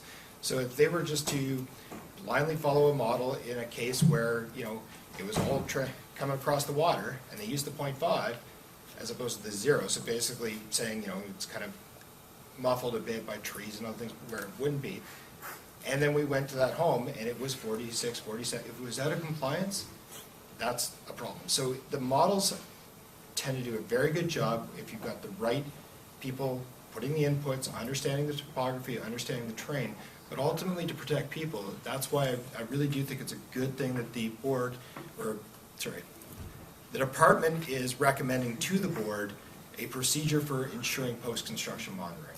So that whatever the model tells you, ultimately the project has to be in compliance.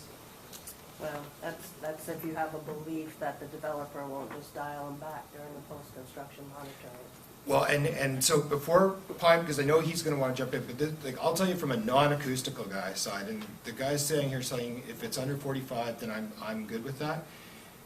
That's why they have to be transparent on, and I would encourage the transparency on these reports, on these post-construction monitoring, that they have to show that they're at their maximum power output, and that goes along with the report. So if I look at a post-construction monitoring report, not being the acoustical person, the first thing that I'd look for is, was it conducted under conditions where it was maximum power output? Where the confusion comes in sometimes, or where the challenge comes in sometimes, is that you'll have people who are testing not for compliance, not for sending things into the state for compliance, but they're testing maybe around their own home, or they're testing because they want to know what the levels are, and they're not working with the developer. The developer chooses not to work with them because it's not a state requirement. That's where you get this notion of, well, did they just curtail them during that time? That can't be the case under what the department is proposing to the board. I apologize, I'm going to mess this up all day long, but the department is proposing to the board, it's my understanding, is that they would have to provide that data saying it's at maximum. And if it's not, then Can't use the data. can't use the data.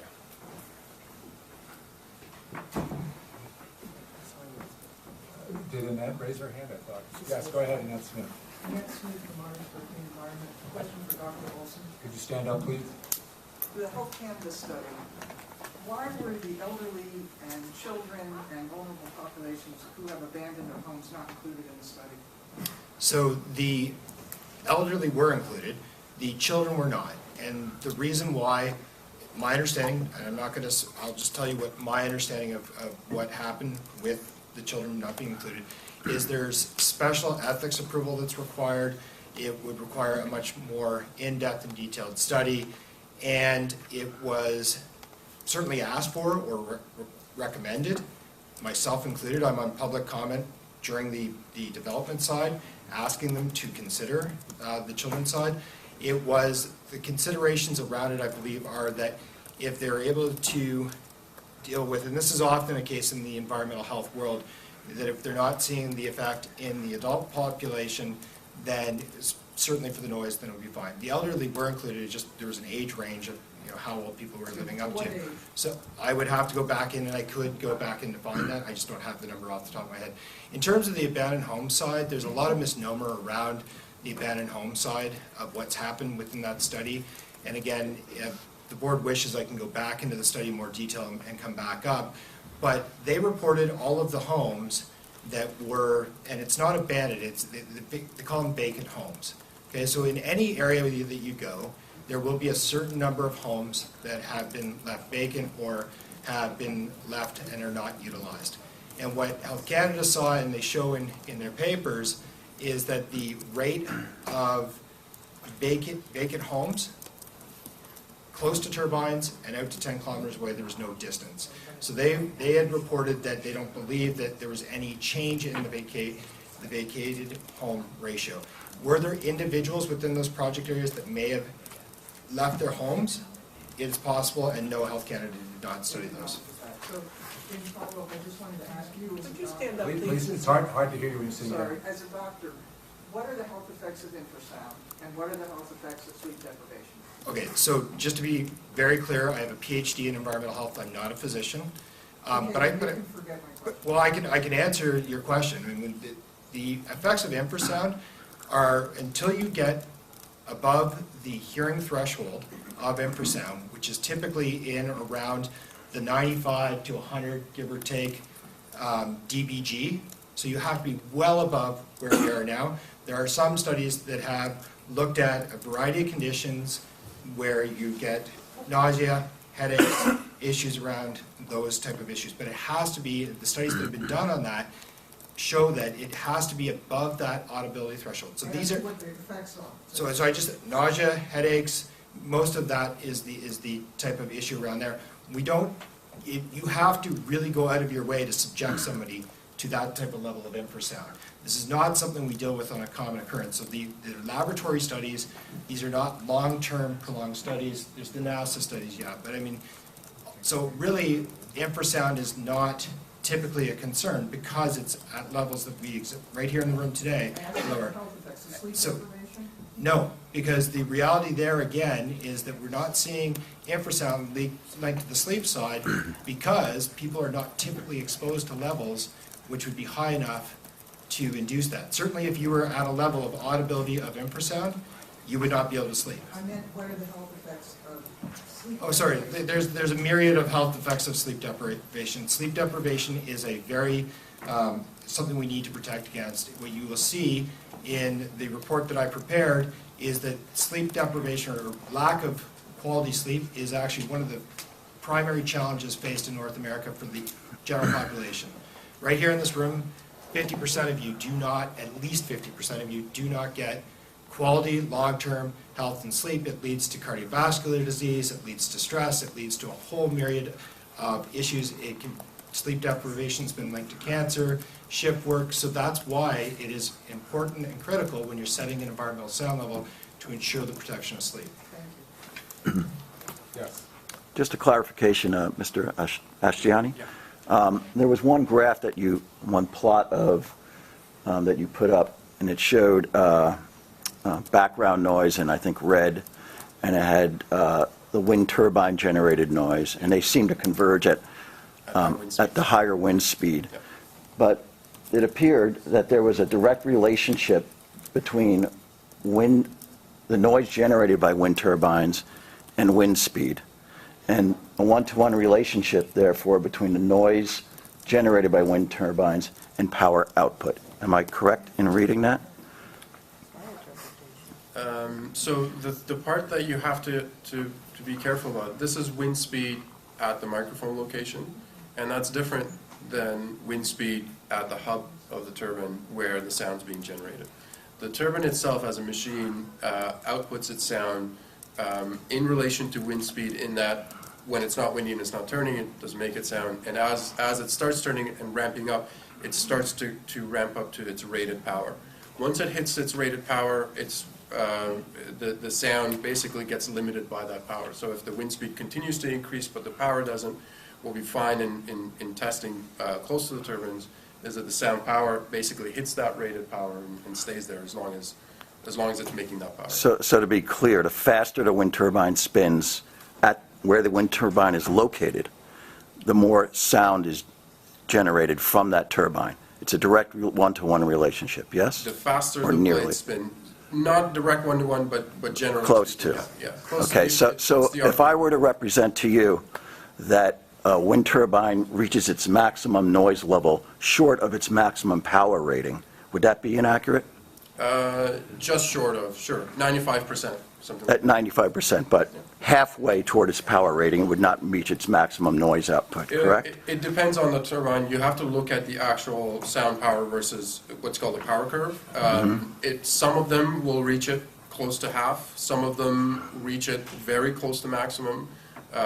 And so it really depends on the individual manufacturer. So the ones that reach it close to half, if they run at a higher level of power output, the noise would not be increased beyond that maximum? Yeah, again, you have to look at the specification for that individual turbine. I've seen ones where right around 50 to 60% power, they're within a decibel of their maximum. So, I mean, for all intents and purposes, 1 decibel is the same as maximum. I've seen other ones where if you're looking at older stall control turbines, they actually keep going up and increasing as the hub height wind speed increases. So even at 85% power, they're not close to their maximum So sound it's power. turbine design dependent? Yes, Okay, absolutely. thank you. But that's also accounted for in the modeling, right? Yeah, that's right. When you go in the model, you decide what sound output you assign to that source. So presumably in those models, you look at the operation of the turbine and you look at the maximum, that's what you put in the model. Thank you. Yes. Christine Lang. Can you stand up, please? I have a question about the interior standard. So, well, actually, two questions. One, the 45 decibel standard that the department is recommending is at the home, so not at the property line. That's correct. It's at the exterior of the home is what I understand. So right now, Vermont standard is 30 dBAs inside the home. So if it's 45 dBAs at the home and the windows are open, when your windows are open, you're not going down 15 dBAs. If you're standing there and your sound just outside your window is 45 dBAs. So basically we're getting a standard where it's louder in the house. And what is do you know, does your standard change as far as what's a valid, what would be a protective standard in the home for people sleeping? So I'll start there at the last part. There's a notion out there, or not a notion, there is, for example, the World Health Organization, other organizations have said it would be great if you could have 30 decibels or less inside your home on average over the course of the year. So it's not on a night-by-night basis, but over the course of the average of the year in order to really ensure good night's sleep. There are others that will tell you that standard should be 40. There are other agencies that say 40 decibels because that would be the equivalent to a very quiet room. And most people's homes, you may not ever achieve 30, windows closed, everything else, no wind and the like. For example, if I just stop talking for a second here, that hum of the HVAC system, the hum of the projector even right there, we're somewhere, what's that? More than 30. Oh, well, yeah, we're over 40. We're probably in the, 45 to 50 right now, just with that sort of background. So in terms of, you're right, you may not, it depends on the type of home and everything else. The reason why I don't advocate for an interior standard is that it's not enforceable. There's so many other complications to that, and nobody tends to, Vermont was the first that I'm aware of that went to that number, and in some cases. And so by protecting the exterior, what you look at is that when you look at highway traffic regulations, if you look at other sound standards, they're all regulated outside in order to ensure protection for inside. So that 45 number will be somewhere between around 10 decibels less. If you had the windows open, there's some stuff in the report that I prepared, that shows that from the Department of Transportation here in the U.S. has done a lot of work on different home types, different distances, and like the WHO. So people will tell you between 10 and 20 decibels. So, the interior number, depending on the day, would likely be 30 to 35, windows open.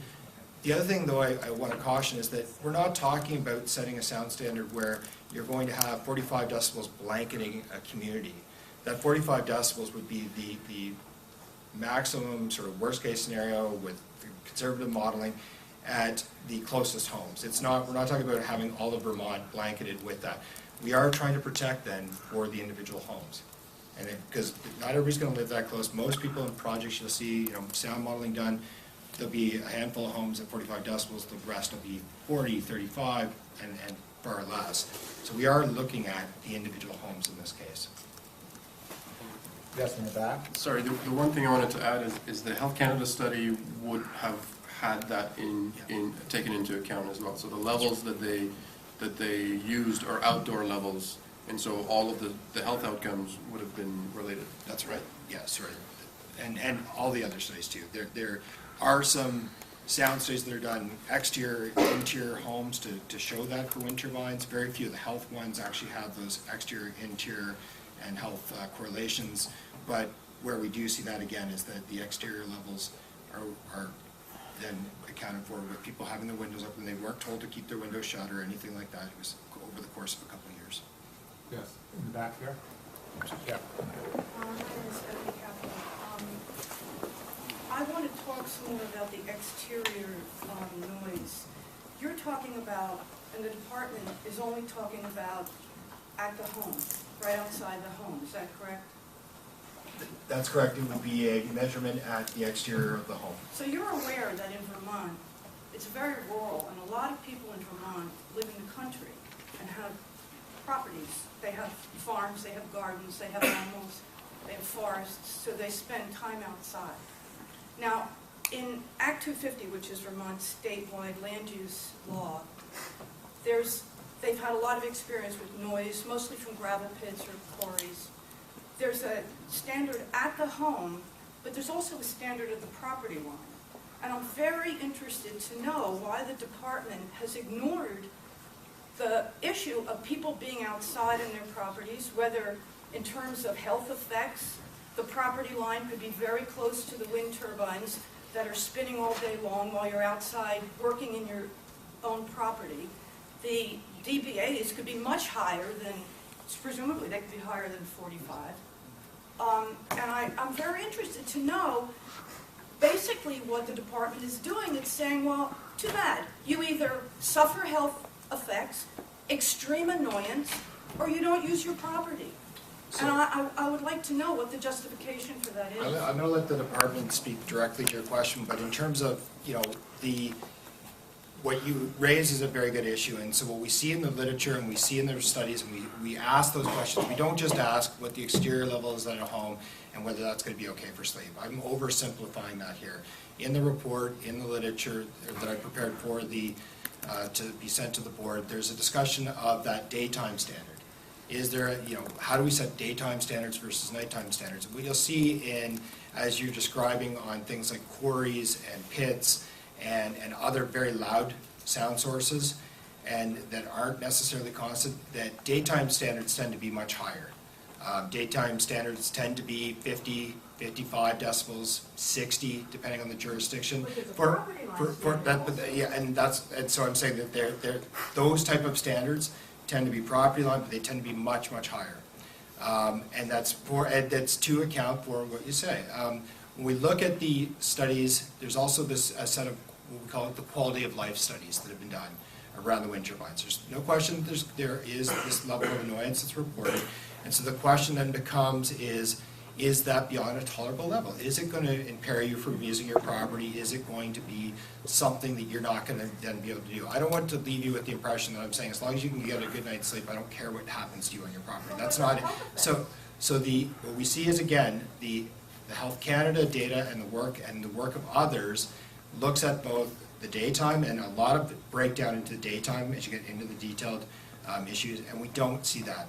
What we do see and what we have to be careful about is annoyance levels and, as you say, the quality of life side. And what we see for the quality of life studies, the larger ones that have been done, that I'm not telling you that if you had 45 decibels at the exterior of your home, that you'd never hear it on your property. That's not going to be the case. There will be times that you will certainly, if you happen to be that person.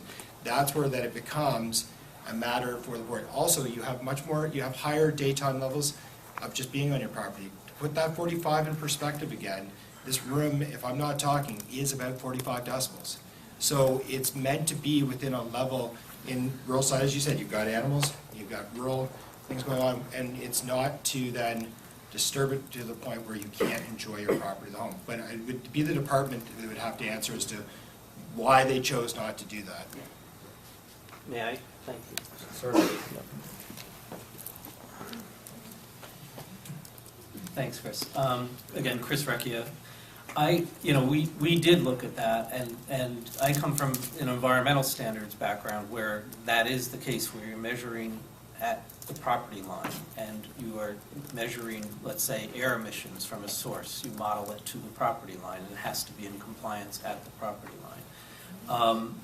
So we get that, but I think Dr. Olson said this very well and explained the difference really well. So that is the rationale, that we did not need to do that outside of where people are enjoying their property,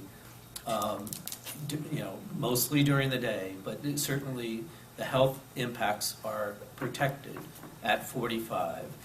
And the background, as you can see, gets up in the 50s, 60s, and I'm on a development review board. A gravel pit has had an 85 dBA requirement for trucks going in and out of the property, and noise, and that was at the property boundary for those neighbors. So it's why the annoyance stuff, I believe, needs to be addressed by easements, by negotiations, by buyouts, or by, as I say, direct benefits, because this is anecdotal, but You know, I have a greenhouse at my farm. It's got a fan that runs 24/7 to keep the layers of plastic burn. And I was out there one beautiful quiet night and I heard it and I was like, geez, if I didn't know what that was doing, that would really annoy me. But because it's mine, it didn't annoy me. I think that that is an issue too, to go into this annoyance factor. I'm going to stop there because I think Dr. Olson actually explained it very well. Thank you. Appreciate it. Follow up, go ahead. Yeah, just, you're talking, I don't understand. Am I mistaken that the closer you get to a noise source, the louder it would be? I mean, you keep talking about the 45 decibel is protective if you're outside, but we're talking about, you're saying 45 is protective at the house. We're talking about away from the house, closer to the turbine. I'm assuming it's going to be louder, number one. And number two, Commissioner Recchia, your situation, you have a fan. I don't have a fan. I live out in the boonies in Calais. It's extremely quiet during the day. So your situation is one, my situation's another. Every Vermonter's situation is different. Right. But one thing that's true, I think, is that there's a lot of quiet areas in Vermont. There's a lot of people who use their properties outside. And I thought that the closer you got to a noise source, the louder it would be. So ma'am, I'll try to take a crack. Again, the 45 decibels at the exterior of the home is just that's that threshold number to make sure of protection of the sleep and all those other things. But the studies go beyond that. And what we look at is that, you know, again, you just described that you live in Vermont. There's a lot of rural area here. People enjoy the outdoors. I'm very well aware of that in Vermont. Okay, but also think about where these wind turbines are. You know, these 150,000 turbines around the world, the tens of thousands here in the U.S. They are located primarily in rural areas. That's right. Some of them are in flat. You know, some of them are very flat. Some of them are ridge lines, just like here in Vermont. I mean, so it is the studies that have been done. And as I said, look at both daytime as well as nighttime. Look at people, and they don't restrict people from using their property. So it is the experience of people as a whole, as they're using their properties, that goes into the notion of the health studies. You are right that the closer you get to a wind turbine, the louder it is. I mean, noise is different, and noise is different and unique for every person. So you stand under the base of the turbine, if it's operating in full power mode and everything's going, you will, and if you haven't, go stand there, you will have that wish. You can still carry on a normal conversation, you know, being at the base, so you're somewhere in the neighborhood of 65, 75, somewhere in there, 65-ish decibels while you're standing under there, okay? As you move away, it certainly, you know, it decreases, it's one of those things where we're looking to ensure protection of everybody, and what I'm saying is that we haven't seen overall the quality of life deteriorate, people reporting that, but that's where I absolutely encourage, and as the commissioner said, projects go better in communities where you have buy-in, where you have cooperation, and you have an understanding of what the project's going to be and benefiting a larger group. So we certainly know that annoyance with turbines decreases with the more cooperation. So in effect, you're saying that if you have an... Sir? Oh, I'm sorry, I didn't call on you. And you've already had a chance to speak. I'm trying to get to people who haven't had a chance yet. Yeah, with the hat on there, sir. My name's Luke DeLond, Swanton. What's your last name? DeLond. You're talking about 45 dBA, and you're saying the way you're talking is basically saying there should be a distance of safety and health. So basically it should be like a mile, 2 miles, whatever it is, or even half a mile from homes. And the more you talk, is more you're saying it should be further away from people's homes for their safety, for their health. And you just said cooperation. Well, we want to cooperate, but when it's affecting our home, our life, our health, our value of our property, our investment, and when these developers just throw them up wherever they feel like doing it, is not right. And it shouldn't be done. So I'll deal with the health and the setback side, the rest obviously is beyond Right. beyond my scope. I certainly appreciate your comments and not trying to, I just can't be the guy answering. No, it doesn't need to be a mile or 2 miles back, and where I'm saying it, so let me try to be clear. The 45, again, the sound level is what triggers the health issue. So you, and you could have people, you'll hear people say, oh, these turbines are getting taller, and they are. And they'll say, well, they're getting louder. And so is the setback distance from a taller and something that's outputting more sound appropriate, or is it that having to make sure that regardless of how tall, regardless of even the shorter, some of the smaller ones are actually a heck of a lot louder, believe it or not. Right, So, 'cause they're closer to the ground. and regardless of the height and the sound power output, what I'm saying is the sound at somebody's home is what's important. In terms of a distance setback for that, it really varies depending on the layout of your project as to what distance you need to be back to get to 45 decibels.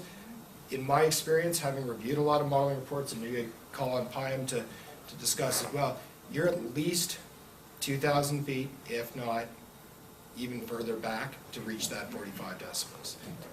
Depending on the layout. Depending on the layout, and that's what I'm saying. So when you're and saying number of turbines.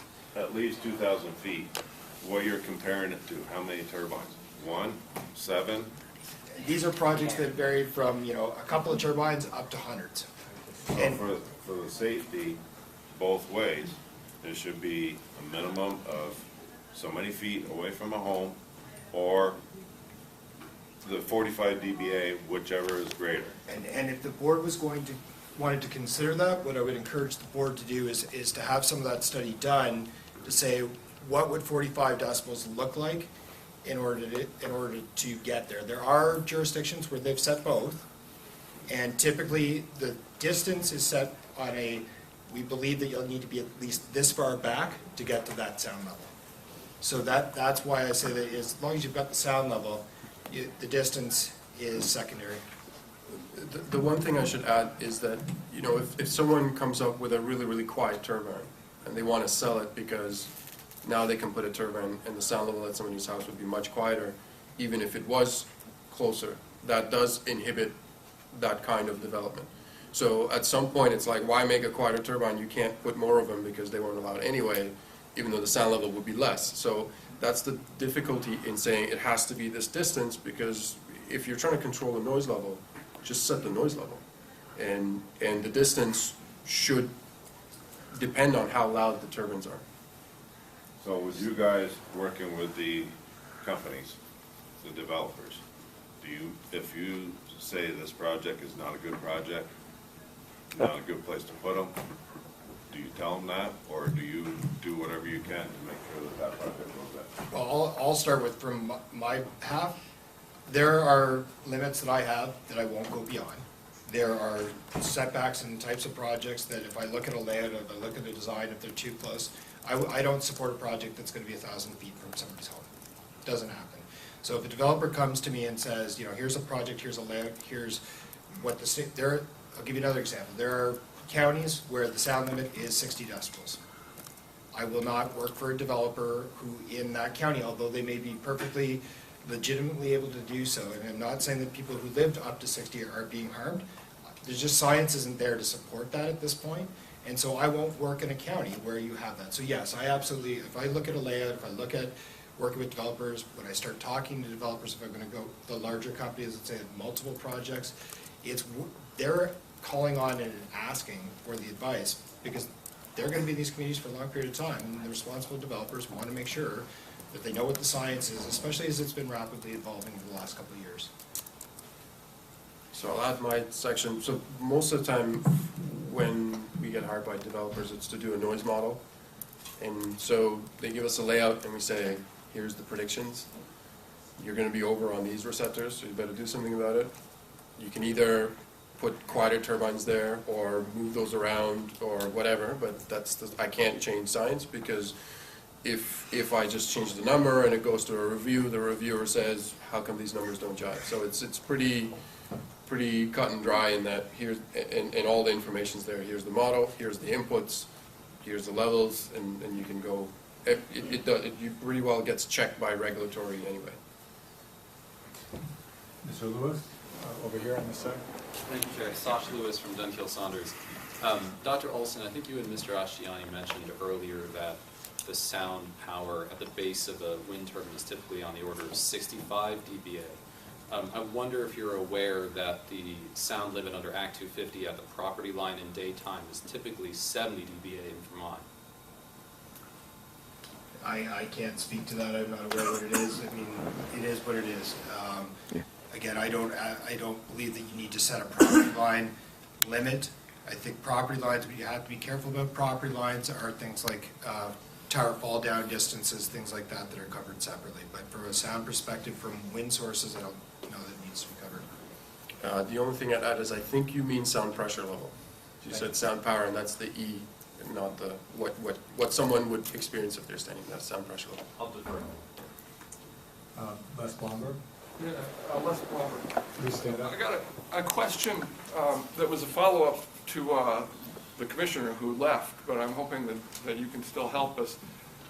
One is, what are the mechanisms that the department's proposing to get those easements and agreements that will address the issues that the sound measurements that these guys are talking about are not going to address? And I have one follow-up after that. Sure. So very briefly, in the proposed rule that the department has put forward to the board, the last section of the proposed rule outlines waiver provisions that allows for waiver of the sound limits if the developer is able to obtain a sound easement, a waiver, a buyout agreement with a homeowner or a landowner, or any similar mechanism. But we wanted to allow for flexibility, provided that it created a level of certainty and comfort for the homeowner, the landowner. And I would note that doesn't solve the question, because that solves the problem of it being in violation, of it being over 45. But that does not solve the question, which the doctor pointed out, is that his health limit here can't address those other issues. The department told us that they were going to address them through easements and such, but there's no mechanism to cause that. Maybe if I can, to clarify, at least from my perspective, that easement isn't to say that you can have up to 45 decibels. That is if there are projects and developers where, let's say I come into the community and and I say, okay, here's my layout. They give it to Mr. Ashtiani, and they say, this is what we want. This is what we need for our project, for the wind regime, for everything else. And then Mr. Ashtiani comes back and says, as he was describing earlier, project area is great, you're covered, you're going to be less than 45 decibels everywhere, except for these two homes. And then the question is, in order to be over 45 decibels, they would have to work with those landowners through the various mechanisms described by the department. The reason I'm comfortable of saying that that's okay, and you can actually have over 45 decibels, everything I've been describing to you now is the sort of the non-participating, we call them non-participating, right? The folks that, aren't financially benefiting, may or may not want the project, doesn't matter if they want the project, they're not participating financially within the project. We know that from the research and the studies, you can actually have quite a bit higher. That's why earlier I was asked, what would a maximum standard be? 50 is a fine number, and the reason why is because we see that participating landowners, the annoyance reported is 0, no matter how loud it gets, right? Because, and it's similar to what the commissioner was describing, it's his fan. He actually is benefiting from it. So that's why we make those distinctions. And so from a health perspective, that's why I'm okay with the department proposing easements or the like. But that wasn't my question. Then sorry, yeah, I just want to clarify though as to why from the health side. Sorry, I didn't then either. Yeah. Okay, well, the difference was, the commissioner had said that to address annoyance, he said that we were going to address health here, but to address the annoyance issues with the turbines, he would resort to other instruments and other tools, such as, agreements. And this would be, annoyance was going to occur below a health impact level. But he said that, but he did not tell us what tools would force that. The reason I say this is because one really good tool to do that is a setback. A setback creates the incentive. Now the industry has to go out and get those agreements, okay? Where I didn't know if they had some other tool or instrument to make that happen, but it appears that they don't, that there is nothing in the plan that will address the annoyance issue. Okay, thanks. You right there? Shauna Ratner from Fairfield. I'd like to speak again go back again to the post-compliance monitoring. It's my understanding that what you're recommending and what the department is recommending is continuous monitoring on a minute-by-minute basis, where you then take the average of the most egregious numbers, so the places where you're most likely to get a violation. My question is, what's the recommendation for the, is that correct? Am I right so far, basically? I'll let you finish your question, then. Okay. My question is, over what period of time does that average come into effect, and then what constitutes either compliance or non-compliance? Because, and I'm asking, because if the purpose of this rule, as I would understand it, is to protect those who are nearest to the turbine from adverse impact, it's not going to do any good if that sound violation is allowed to continue for too long a period of time. Okay, so there's two parts to that question. The first one is how long the monitoring should occur over. And in my opinion, it should occur over the right amount of time such that you'll get sufficient amount of data to make that conclusion. So if it takes you a week, 2 weeks to get that condition, then that's how long it takes. If it starts taking really long and those conditions don't occur, and I don't mean that you take measurements over 2 weeks and you just take the highest numbers. I mean, you take measurements over 2 weeks and you look for a sufficient number of valid samples. And valid samples, again, being that the wind direction is appropriate, the sound output of the turbines is appropriate, and you've got the same for the ambient. Once you have a sufficient number of data points that you can make a conclusion off of, you can then make the conclusion.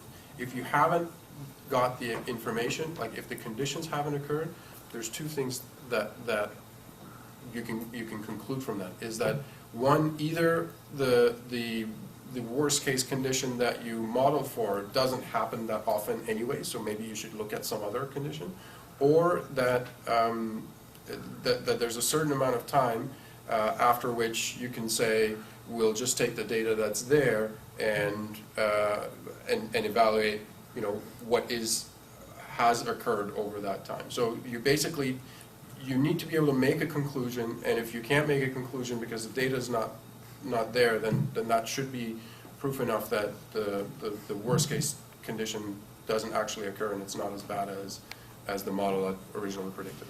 I don't know if does that actually answer your question? No, not really. First of all, just to clarify, are we talking about continuous post-construction monitoring, or are we only talking about occasional post-construction monitoring? So I would say that once the site's been commissioned, you would say, for example, that the sound level contribution at, you know, let's say 3 locations from this site have to be measured and evaluated as a condition of the approval. Once that commissioning occurs, you can do that at these 3 locations, and again, it could take 2 weeks, it could take 3 months, but once that's done, it's done, and you've assessed the actual. The reason it could take so long is because you're waiting for the right conditions to occur. Exactly. In terms of the wind speeds and wind direction. Exactly. In order to capture what you're concerned about. That's right. And then how does the 1 minute interval work into that? So what happens is you're taking 1 minute intervals continuously during that time. So when you're doing your campaign, you're always taking those 1 minute samples, right. And you're looking at which ones are valid, and you're looking for valid 1 minute intervals. And if you have, we've suggested a minimum of 20 for both the on and the off condition for a given wind speed. So once you have that, you say, okay, now I've got a sufficient sample with the turbines on and a sufficient sample with them off, and then you can make that evaluation. So during the measurements, they are continuous, but during the analysis, you're looking at whether or not you have sufficient data. All right, so just to follow up, first of all, there are several problems, it seems to me, with that plan. One is it doesn't take into account the change in the seasons, which are very severe here in Vermont. We have real differences in our seasons. It doesn't take into account the degrading of the equipment over time. So what might be true in year 1 post-construction may not be true in year 5 post-construction, or year 10, or God forbid, year 20 post-construction. It doesn't allow for the kinds of monitoring you were talking about of blades degrading or icing conditions or other mechanical things that may or may not occur during that limited period that you're talking about setting a baseline. So that's a real issue. But the second issue, and the purpose of my first question that also you didn't respond to, is how many, even assuming, right, that you had data points, a number of valid data points that you could then average and say, okay, this is or is not compliance. How many data points would be required to show compliance or non-compliance? Has the department suggested that to the board, and is there any parameter around that, or are we simply opening up a situation where the developer can come back and say, I'm sorry, that's not enough data points. We can't make a judgment on that, even though all the data points would suggest non-compliance, but there really aren't enough of them. Right, okay, so the first one, and I agree with you, I mean, no one got a dishwasher that got quieter over time, right? So there has to be some consideration that at some regular intervals you would do post-construction monitoring again if the department so chooses. I'm not opposed to that. The two conditions that we suggested this for is one, right after commissioning to prove the sound level limits right at the beginning of operation as part of the permit, and also in response to a noise complaint. So, I mean, if the board so wishes, they could easily put in a certain interval after which post-construction measurements would have to be repeated. In Quebec, they actually do have that. They have 1, 5, and 10. I would suggest that making it annual is a bit overkill, but I mean, that's up to you guys. To the other part of your question about having sufficient number of data points. So that is a really fine balance, because you want to have enough certainty, but you don't want to make something that never occurs so that the developer can say, we're still monitoring, we don't have the data, and it just kind of in perpetuity stays that way. So the 20 data points that we've had as a requirement is actually, I think, a pretty low bar to hit before you can say you have enough.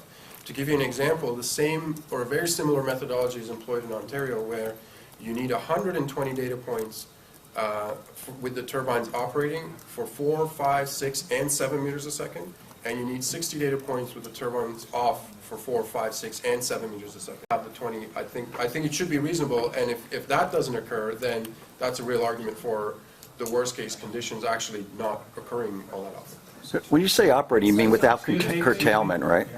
Operating without curtailment. I didn't hear that, so. Sorry. Jim was saying, excuse me, right Yeah, here. go ahead, ask that one Okay, question. it was just a clarification, because you keep talking about operating without interference, without curtailment, because you could have maximum wind speed and not have maximum power output and thus noise output. That's right. So we're talking unabated. Operating at close to maximum power, close enough such that the sound output is close to the maximum sound output. Okay. That's what we've suggested. Maybe a brief follow-up to this. I mean, in terms of your question about, will things change over time?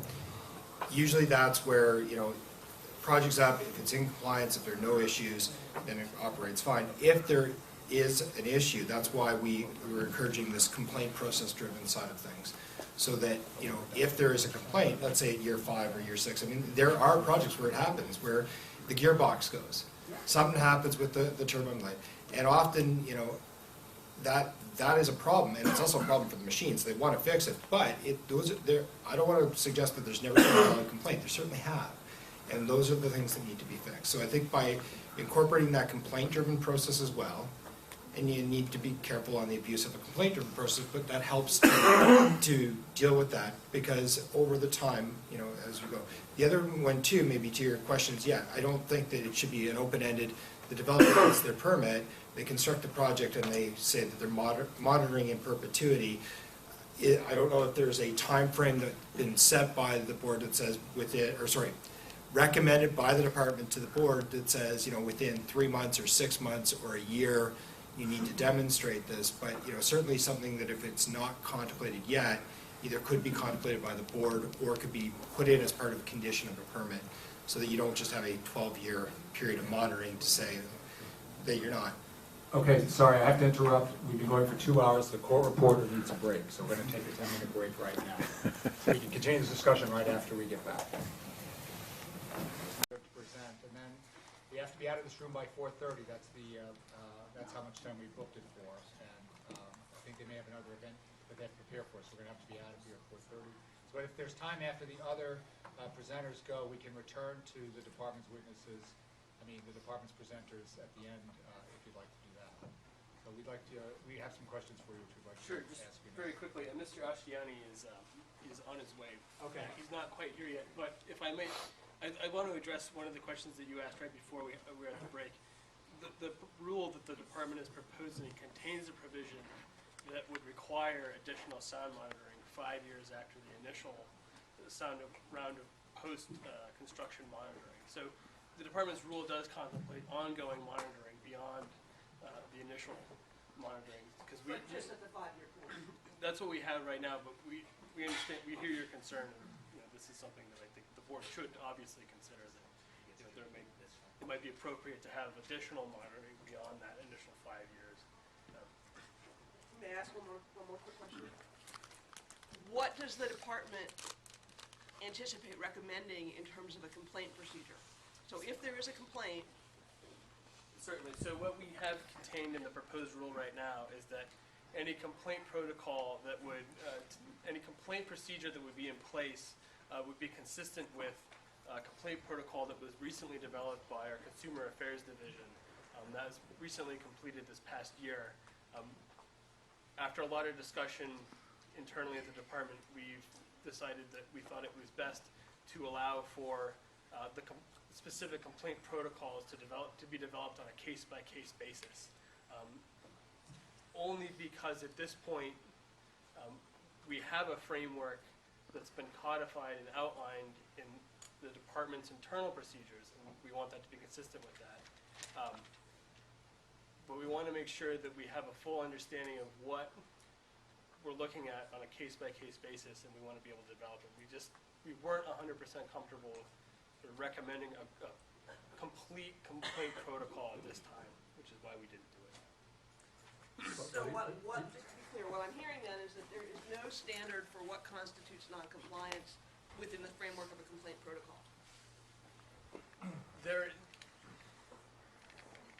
The proposed rule outlines procedures for determining what compliance is based on the post-construction monitoring.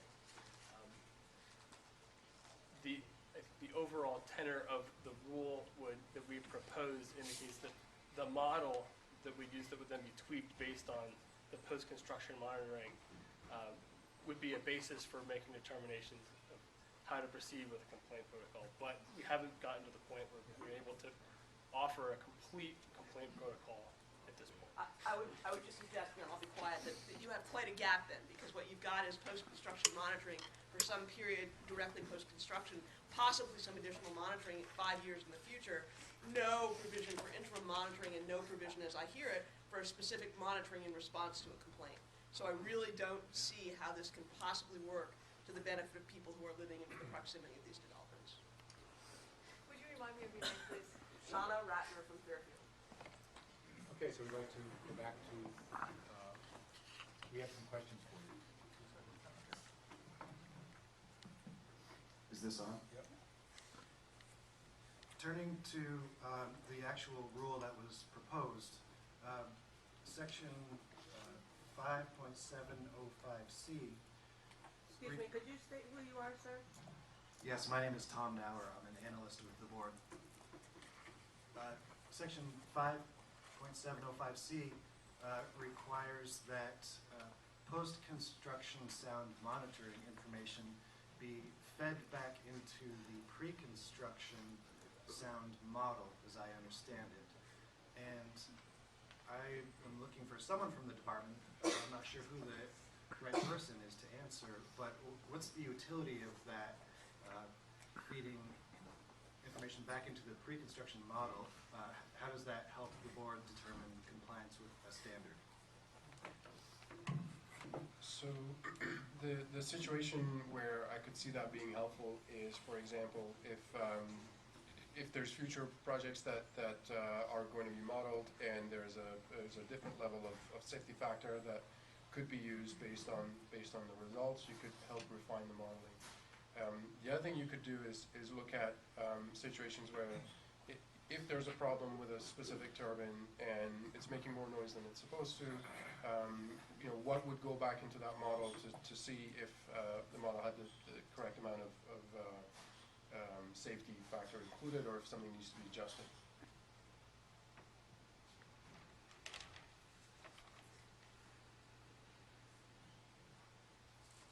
Is there a standard, a sound monitoring standard that allows for monitoring at low temperatures without exceeding the tolerance of the testing equipment? So that it's not a standard question, but an equipment reliability question. And I would say over the course of the last 10 years, I've seen equipment become more and more robust. And the minimum operating temperatures used to be around the freezing mark, then they were around -10, and what I'm seeing right now is instrumentation that frequently goes to -40 Celsius. Sorry, all these are Celsius. I was just going to jump in there and remind you that you're in Vermont. Yes. But I mean, at some point, it's It the doesn't same, matter. right? Yeah. So it is improving, but it is a limitation of the specific piece of equipment. So it's important that only data be used when it's in the valid operating range of the equipment. There's two. There's one is temperature, and the other one is humidity. I've also seen microphones be less and less, I don't know, so maybe more and more able to deal with high humidity situations, where before microphones would be good to something like 85% relative humidity. Microphones these days go all the way to 95 and sometimes 100%. So understanding that this is an equipment-specific question, what happens if there's data from a monitoring period where it's indicated that it was below the manufacturer's specification for temperature? Is there a recognized adjustment, or do you throw out that data? Yeah, the recommendation would be to throw it out. If the instrument is not capable of giving a reliable measurement for a given temperature, then relying on it is problematic. I mean, I suppose you could look at the tolerance that it needs to meet to be deemed reliable enough, and just simply add that number as a conservative measure. So if you can say, for example, that it's not within 2 decibels accuracy, then you can say that if it's more than 2 decibels below, there's a chance that it's all right. You won't really know for certain if the equipment's out of its operating range. Thank you. Having reviewed all the filings from all the participants here, there didn't seem to be universal agreement about the height of the microphone. I've seen 1 meter, I've seen 1.5 meters, different proposals. So what is the 1 meter or 1.5 meters supposed to represent? What are we trying to analyze there? Our recommendation is usually to put it where the window of the bedroom would be. So if it's a 2-story house, we'd actually recommend 4.5 meters. But the different heights are, and the slight variation you'll see, usually are relating to getting the microphone low enough near the ground where it's not as windy and you have less pseudo-noise contamination on the microphone.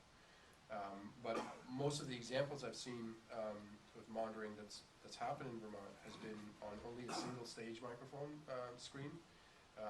And what we advocate for is a secondary wind shield. So you have a 2-stage protection from wind-induced pseudo-noise. In that situation, it becomes less about how close to the ground you can get to limit the contamination, and more about, you know, where are you most interested in the sound level being evaluated. Okay, and does the difference of 1 meter to 1.5 meters in height change dramatically the monitoring results if we're, 1,000 or 2,000 feet away from the source? No, the only thing it will change again is the ambient noise.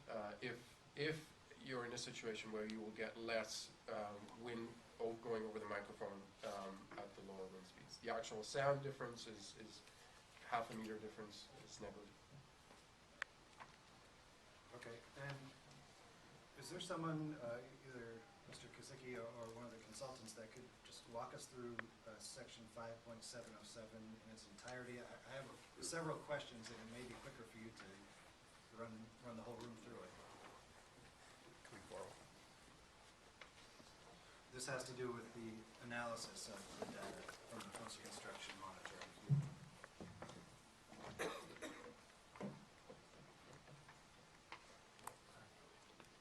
So, is it starting page 6 of 8? Correct. Okay, so let me just get it. So starting with section A, named data organization and filtering. So the data has to be categorized into turbine on and ambient, or completely excluded. For the turbine on portion of the data, there has to be first, so that's now 5.707A1A. All the turbines need to be operating at least 10% of rated power, meaning that they have to be physically operating and they're physically generating some power. The closest, and then now part B says the closest turbine needs to be generating at least 80% of its rated power. This is so that it's operating close to the maximum noise. And alternatively, you can change that from an 80 to some other threshold if you can show from testing according to that IEC standard. That's the test report that identifies the sound power by electrical power. If you can show that the point at which you hit 3 decibels from the maximum, so let's say that ends up being 90% for one turbine, 50% for another, you can make that alternatively be the level at which the closest turbine needs to be operating for the data to be included. And the monitoring location has to not be within 45 degrees of an upwind direction, meaning that if you take a line as the crow flies between the turbine and the house, and then you give it plus or minus 45 degrees in the upwind direction, everything outside of the wind from that can be included in the analysis. So if the wind is, let's say the turbine is located directly north and the house is directly south, you would exclude any times when the wind is blowing from the house to the turbine plus or minus 45 degrees. And why is that? The main reason is that sound propagation changes when you go from downwind to upwind. Downwind propagation of sound is more efficient than upwind. And so what we're finding is that if you want to, the purpose of this is to kind of look for something that is like a worst case condition, isolate that condition, and then see the variation of only within that condition. So if we start averaging times when the wind is actually upwind, the wind's going from the house to the turbine, it's going to result in a slightly lower sound level at the house. And so this measure is to not have any of those bringing the average down, if you will. So the other corollary is that you could only require downwind, so that you could only look at the times when the wind would be blowing from the turbine to the house, plus or minus 45. And that could be fine. The only thing we found practically is that the number of data points get less and less if you try to look at it for a narrower wind direction range. So that's why we basically said downwind and crosswind gets included in that bucket, but upwind does not. I have two follow-ups based on what you just said. Rated power output, is that analogous to nameplate capacity of a turbine model? Yeah. Okay. And then I think I understood what you said. So if we have 360 degrees in a circle, what you're suggesting is that we would exclude data from 90 degrees upwind. You would include monitoring data that falls within the other 270 degrees. Correct. Okay. Thank you. Okay, so the next section is about ambient. And so ambient data shall be categorized as such that only all contributing turbines are either shut down or generating less than 1% of nameplate. Now, the reason it just says less than 1% is because sometimes the wind will be so low that there is a very minimal amount of generation, but it's not exactly zero, but it's pretty well zero in terms of sound emission. And you don't necessarily need to call the ISO to organize an outage for some of those conditions to occur.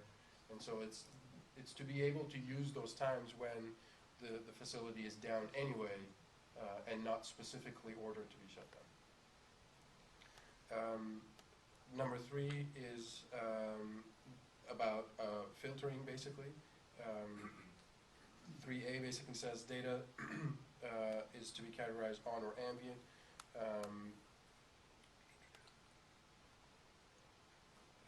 Periods between 10 minutes prior to and 1 hour after precipitation and monitoring oh, sorry, this is about exclusion. So you would exclude the data if you can't categorize it as on, meaning the generation was below that, let's say 80%, but above the 1%, so it's something in between. So then you exclude it because you can't count it for on or off. And you also exclude times when there's been rain between 10 minutes prior and 1 hour after the actual time that you're measuring. There's 2 reasons. One is to avoid times when it's actually raining and the sound level is contaminated by the rain. And the second is to help give that buffer if, for example, rain is occurring in the area and not exactly where you are. The ambient levels sometimes will still increase anyway, but you know, it's not something you can control for easily, so you know, you would exclude that data. Intervals contaminated by transient ambient sounds such as automobiles, barking dogs, etc., and periods when the wind speed is greater than 5 meters a second. So those are all times when you wouldn't use any of those intervals. So that's all part of 5.707 A3 A to D. I'm going to interrupt you and cut you off. You've answered some of my questions, and so I'm not sure if it would be a good use of our time. Just to be clear, under 3D, this is wind speed at the receptor? That's right. Okay. That's right. The local wind speed. And then on the next page, under C1D, logarithmically subtract the average sound level. Is that the right word, average, or was it supposed to be ambient sound level? Yes, that's right. It should have been ambient? The ambient sound level from the average turbine on. Yes, it's supposed to be average ambient sound level. There's a word missing.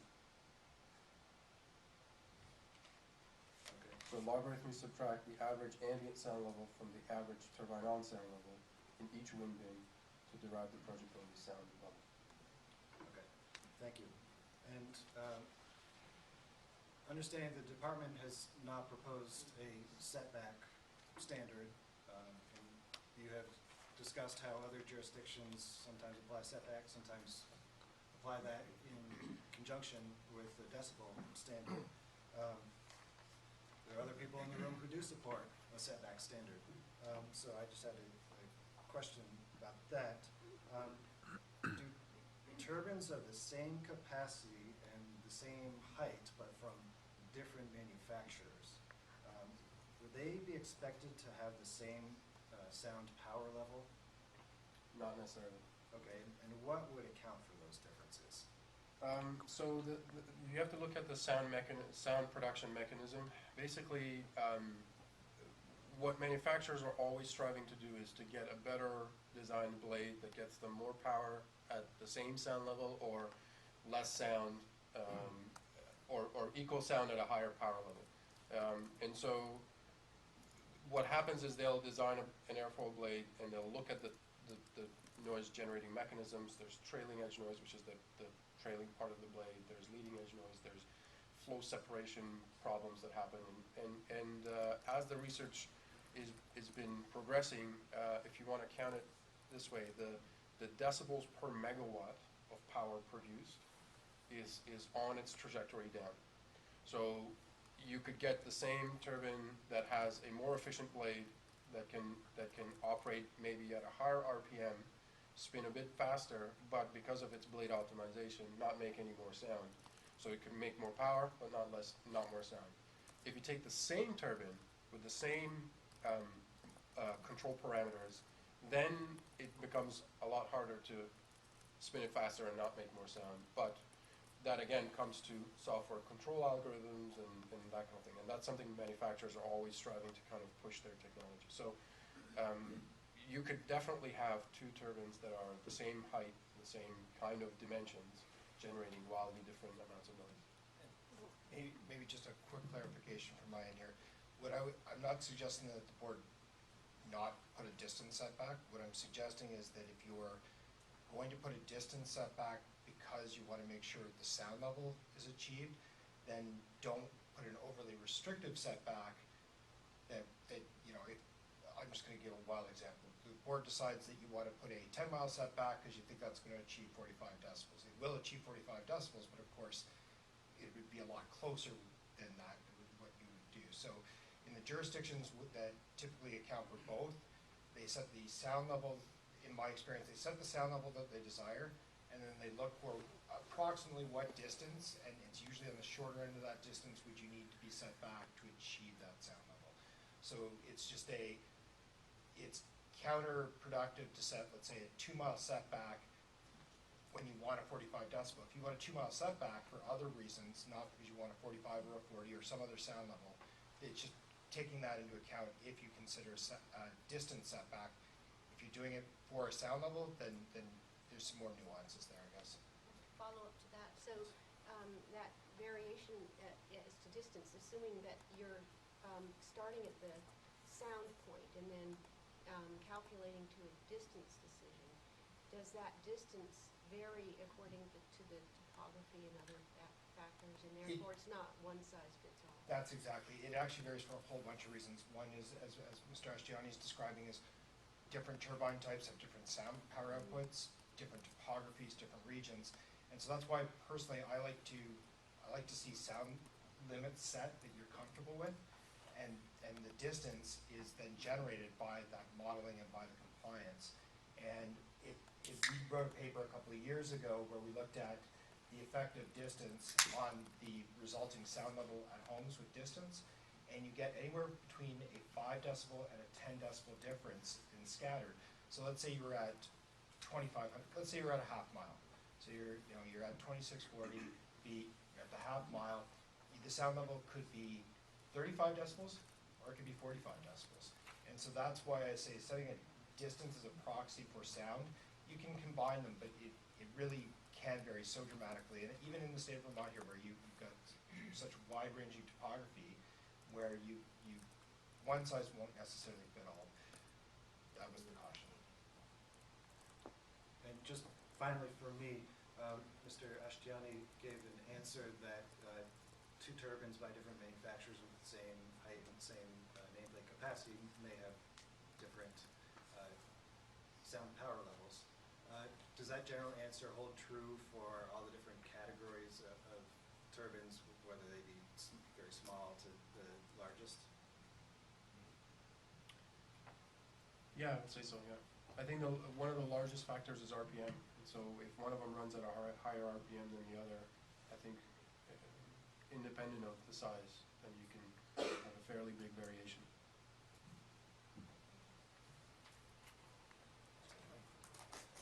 Yeah, it's such a note. I should still yeah, you should.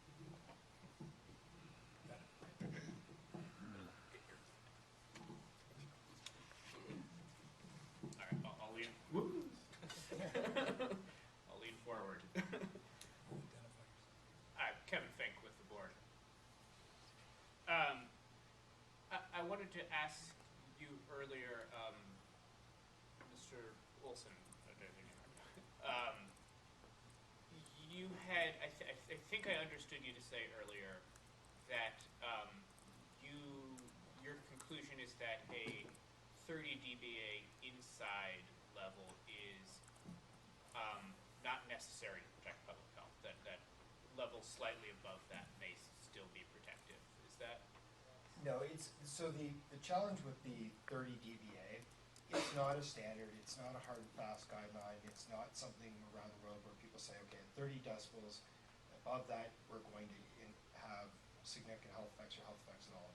It's more of, think of it more of as a desired level. Okay, so when the World Health Organization, when others have proposed levels that would be nice to achieve in your bedroom, that as you can imagine, even for personal experience, if you're in your house and the kids have got the stereo blasting in the basement and you're trying to get to sleep and the level, it's really loud for them, but it's interrupting your sleep, or there's various ways. The quieter in your room, typically for most people, the better night's sleep one would achieve. So we would really like to see levels down around 30. The challenge with a lot of these desirable levels is that very rarely, or if ever, are they actually achieved. And so when you set an exterior sound level, those are the ones we want to achieve, so you're really not then interrupting the sleep. So when we look at when you come to noise-specific standards or noise-specific sources and then trying to understand those, that's where, for example, the Health Canada study, the Backer study, and others that I showed you, they're the important ones to know that from a wind turbine source itself, multiple projects, very different turbines across 2 provinces, the Backer one, similar type of a study, where we're actually seeing at 45. Backer study actually went up to 54 decibels, okay, because some of the older European models. But that we know that at 45 decibels or less, we're not actually getting that interruption of sleep, regardless of what the interior level is in those individual 1,200 homes. At a 46 decibel or less, we weren't seeing that interruption of sleep. So whether the interior sound level was 30, 35, 55, because somebody likes to sleep with stereo on, really didn't matter that the sound level from the turbine wasn't causing sleep disturbance. Thank you, that's helpful. One of the things I'm trying to understand is some of the items referenced in your report and some of the attenuation, the outside to inside attenuation studies we've seen suggest that at 45 dBA exterior you would still have levels inside that would be higher than 30. It would depend on the type of house. So what I put into the report, one of the documents I referred to was your Department of Transportation, U.S. Department of Transportation document. They update it every so often. It has actually quite a comprehensive section on looking at that. So when they're setting levels, they look at those attenuation factors. So certainly design of home, there's a much more detailed table in their document where design of home, the window age, windows open, windows shut. You can actually go from an attenuation. Typically, people will say the attenuation is 10 decibels with partially open windows in the summertime and the like, and that over the course of the year, if you shut those windows, you could be 20 or more. And the challenge with again, remembering that it's not we absolutely need the quietest night every night, that those guidelines are general, it would be nice, desirable to achieve. It's over the course of the year, over the course of a week, over the course of a longer period of time. So it's recognized with environmental noise and sound sources that you're not always going to strive for those. You have to find that balance between, if you want, in this case, energy production from wind turbines, if that's the desire or the goal of the state or the agency, then it's what level can you set to ensure the production of health. So it's not that you're never going to hear them. Typically, even with a sort of 45 decibel or less, even with windows open, in many cases you won't hear them in the interior of the bedroom, but that doesn't mean that it's always going to be the case. Thanks. I also wanted to ask and I apologize, I'm terrible with names. So earlier, in response to some questions, you were discussing the number of 1-minute increments to use in conducting an analysis of whether the level was in excess of a requirement. And the way the rules framed it, I believe you've recommended a minimum of 20.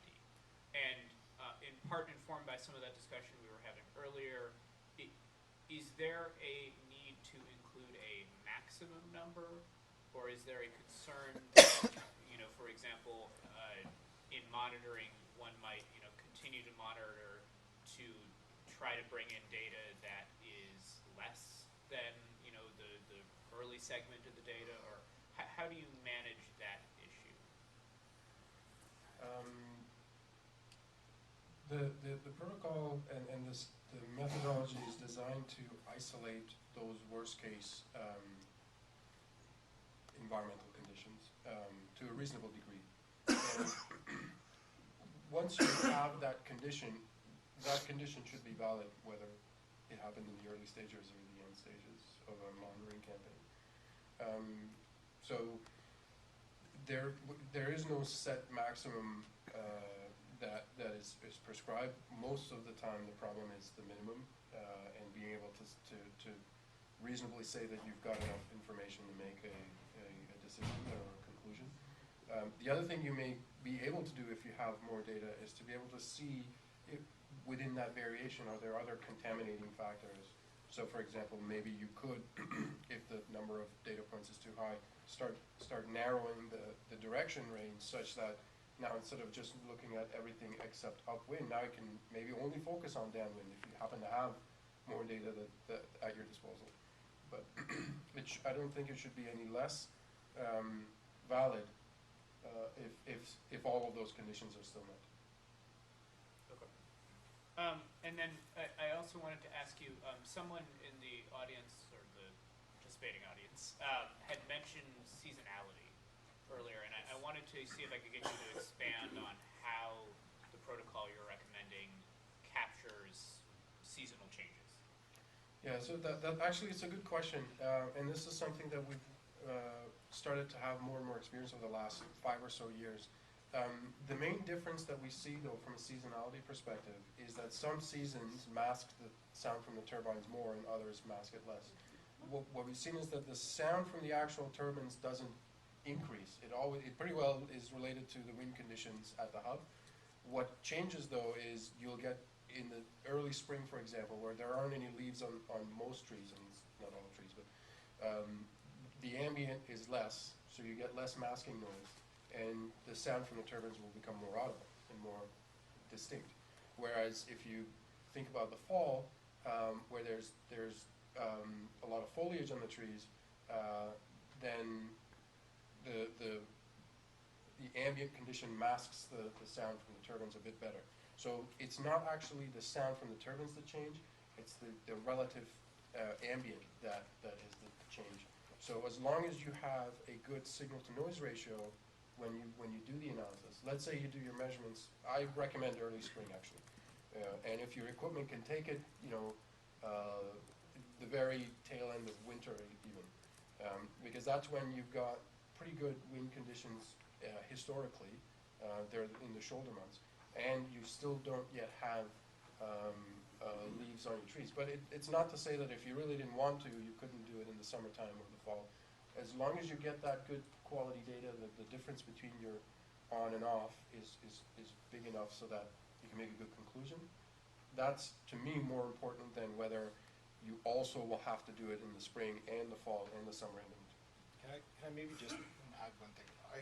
When I've wrestled with this a little bit before, with the engineering side, what I think Mr. Ashtiani is saying is that the actual physics of the sound do not change over the seasons. The actual level of the homes doesn't change over the season. What changes is our perception. So we may perceive the turbines to be louder. Typically, in my experience, the loudest perception time will be in those dead calm the winter nights where all the crickets are nicely captured under the snow. There's no leaves on the trees. It's a low wind condition at the ground. It's high condition at the hub, and that's when you're going to hear it more. That level that you measure at the home, let's say it's 45 decibels, is the same level you're going to measure at the home in the summer when the trees are leaves and everything else. But we're perceiving it as being, individual perception is that it's not as loud. The actual monitoring, though, to determine compliance of whether it's 45 or not, I think is what Mr. Ashtiani is saying, really doesn't matter from an instrumentation standpoint, except that he needs to be able to sort out that background stuff. So it can be done in any season to figure it out. But our perception is that we should monitor, I often hear, and I was one of those, we got to monitor the worst case hearing conditions, but the physics doesn't actually change. So you can do compliance. For them, it's just trickier to separate the background noise out in those other conditions. And I take it, Mr. Austin, that you would concur with that answer, that essentially a measured result in July is not likely to be different from November simply because of, okay, that it did. Yeah, the only caveat to that is if you've got wintertime conditions and icing. That's the only other caveat. But that is not normal operation of the turbines. And even when you look at the, well, I mean, fair, I know what you mean, but when it comes to the actual permitting and the noise level that's been put in there, it's put in not with the turbines operating during an icing condition. Not to say that it's not valid. I mean, if the turbine's making more noise all the time, then it will end up being part of the measurement conditions. It should be. Air density? Yeah. Only if you're measuring it. Well, yeah. I mean, yeah, go ahead. I had one more clarifying question, which was that I just wanted to make sure I understood correctly. Part of the reason you recommended a 1 minute interval and not necessarily a smaller one is that the SCADA meteorological data is typically available at that level. Did I infer that correctly from your? So the SCADA data is actually typically available in 10-minute intervals.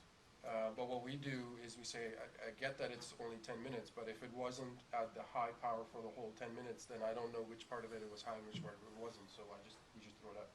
So we only look at times where for the entire 10 minutes, the turbines were operating at whatever the power condition was. So we know that at least for the whole 10 minutes is, and in each of those individual minutes, if the wind speed was high, then we put it on the high, and if it was low. We could go to 10 seconds, we could go even lower, but it's a practicality perspective. And right now, the amount of granularity we're getting with 1 minute, it seems pretty reasonable. So you just have to know that your interval is sufficient enough that you get a consistent condition during that whole interval. So it's reasonable to assume that for a whole interval, the wind speed, if your average wind speed is 3 meters a second, that you can find times where it's reasonable to assume that for the whole minute it was around 3.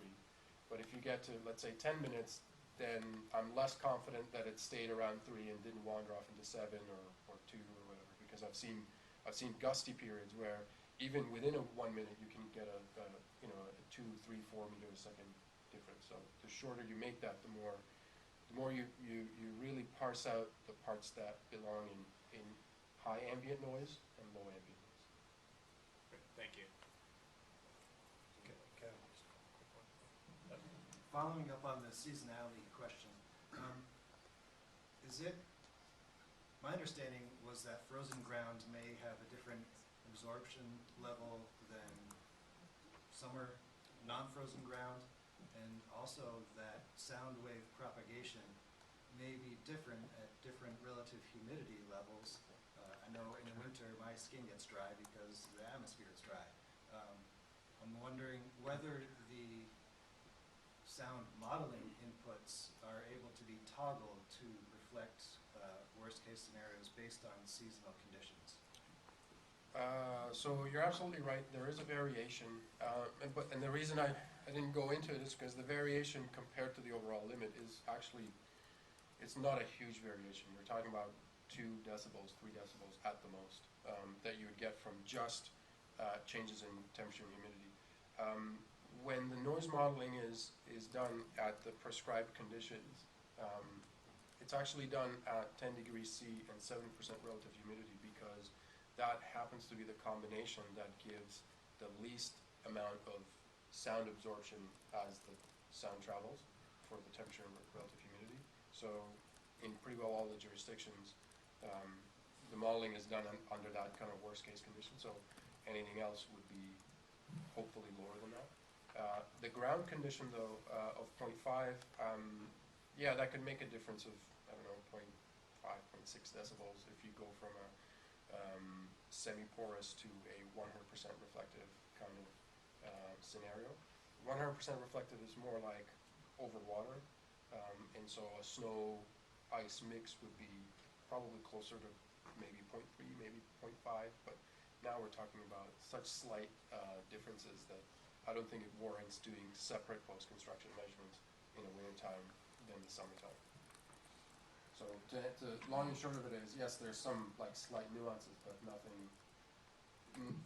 that would be very visible in data analysis, because it's much less than your instrumentation variation. Can I jump in?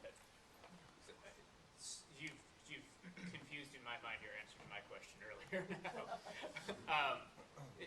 So if I hear you saying that there's a potential variation of, you said 2 to 3 decibels depending on temperature and humidity conditions? And ground conditions. And ground So if conditions. you The block the full package. Yeah, you put the whole thing together, and you could get from the situation where the sound gets propagated the most efficiently to the situation that the sound gets propagated the least efficiently. You're talking about a 2 to 3 decibel change. And so what I'm struggling with then, though, is in the scenario where there is a project that is narrowly in compliance with a 45 dBA limit, you know, say the result of your analysis comes in, it's at 44 dBA, is it necessary to then consider those factors in determining compliance? Yeah, so that's a really good question. So if your limit is 45, and actually forget about that, if you actually measure 45.3, is that non-compliant? I would think that all of that has to be taken into account with consideration of the certainty of that measurement. So for example, if you've measured it at 44 plus or minus 1, that means that you're somewhere between 43 and 45. If you measure it at 45.3 or 45 plus or minus 2, that means you're somewhere between 43 and 47. And I would say that any assessment of compliance or non-compliance should be made on a conclusive basis. So if you've got a measurement that is within that uncertainty range, that's just because we're uncertain. And if you want to demonstrate non-compliance, or if you want to make consequences of compliance or non-compliance, my recommendation is to do it in a position where you're sure, not a position where you're within the measurement uncertainty range. So what you're suggesting is you would only make a conclusion of non-compliance if the measurement uncertainty range is outside of the threshold. Okay. I mean, or you could make it so that your sound level limit is 45 decibels plus or minus a preset value. So, or you could say it's 45 decibels or 46 or something, including any uncertainty in your measurement, so that then that is already taken into account. So now you could actually look at the final exact number. The point though is that the line is not a very thin line. It's got some thickness to it. So if that's the line and you come in somewhere there, you have to know how to deal with times where it's very close to that number.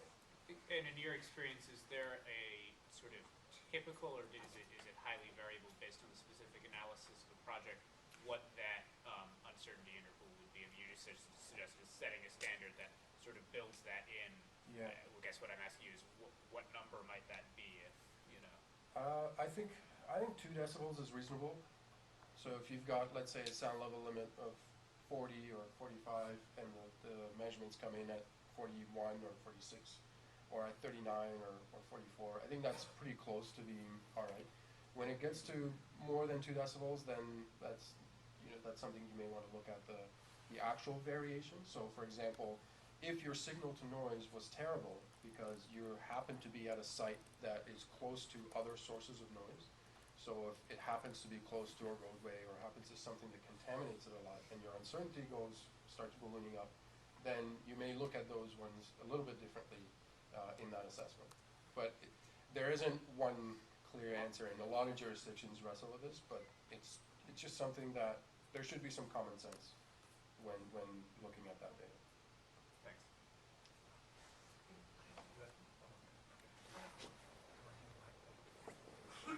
So you indicated, you showed us a chart earlier with the minute intervals, and it was clear to see that there was an outlier there. Is there a lot of time or judgment into when a sample has been contaminated? Or is it clear when you're looking at the whole data, you have these reams of data, is it hard to pick out the contaminated when it's not like a dog? In our filtering to say, okay, if the dBA equivalent level is different than the 90th percentile by more than 6 decibels or 10 decibels or something, remove that. And then we play with the actual trend to see, okay, if we have that threshold at 10, let's run it, and you see a whole bunch of outliers go away right away. So it's not something that we have to sit down and listen to individually. we already know that the level's varying too much because of one big transient event. And so that kind of gets the data quality up a little bit. But there are times where it's actually quite difficult when you're close to something that is constantly contaminating the data. That happens with roadways, sometimes it happens with train lines, it can happen with flight paths. Those are, something that we have to grapple with all the time. But yeah, most of the time though, it's clear when the data quality gets better. Could I just express a concern based on time? This is Sally Colopy again from Fairfield. Mr. Olson and Mr. Ascianti have had 3 hours. We only have 2 hours left. And we have several presenters left who really deserve equal amount of time. We're just about to stop. Okay. I'm now going to the world. Thank you. Yeah. Yep, okay, thank you very much. If there's time after we hear from others, we'll come back to you. Based on all the questioning we were getting from the audience for these people, that we thought we would, that people wanted to hear from them, so that's why we were letting it go. But in fact, they've only used up all their time, right? We're a little bit over the time that they were on. Not a lot. Not a lot over what they, because other people ceded time to them, so we took that into account. So the next people we'd like to hear from, assuming they're interested in going forward, is the town of Wyndham.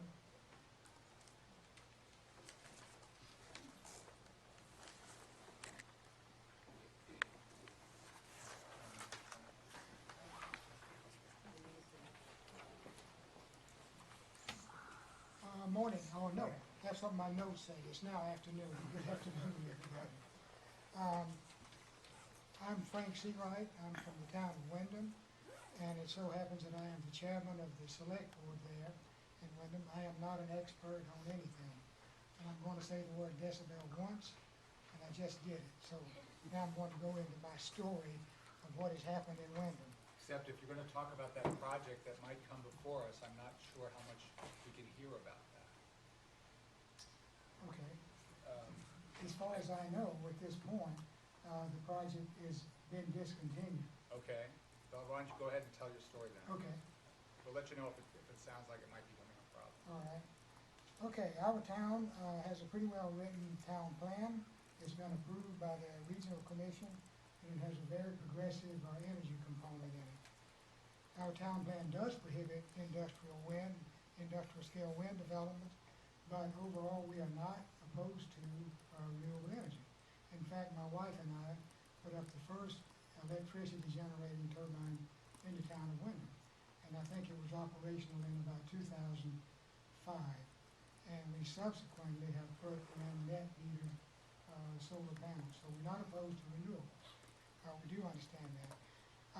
We also have a town energy committee, and the energy committee is very active, and we have several energy conservation projects under consideration now or in work. Things like putting in more energy efficient lighting in the school.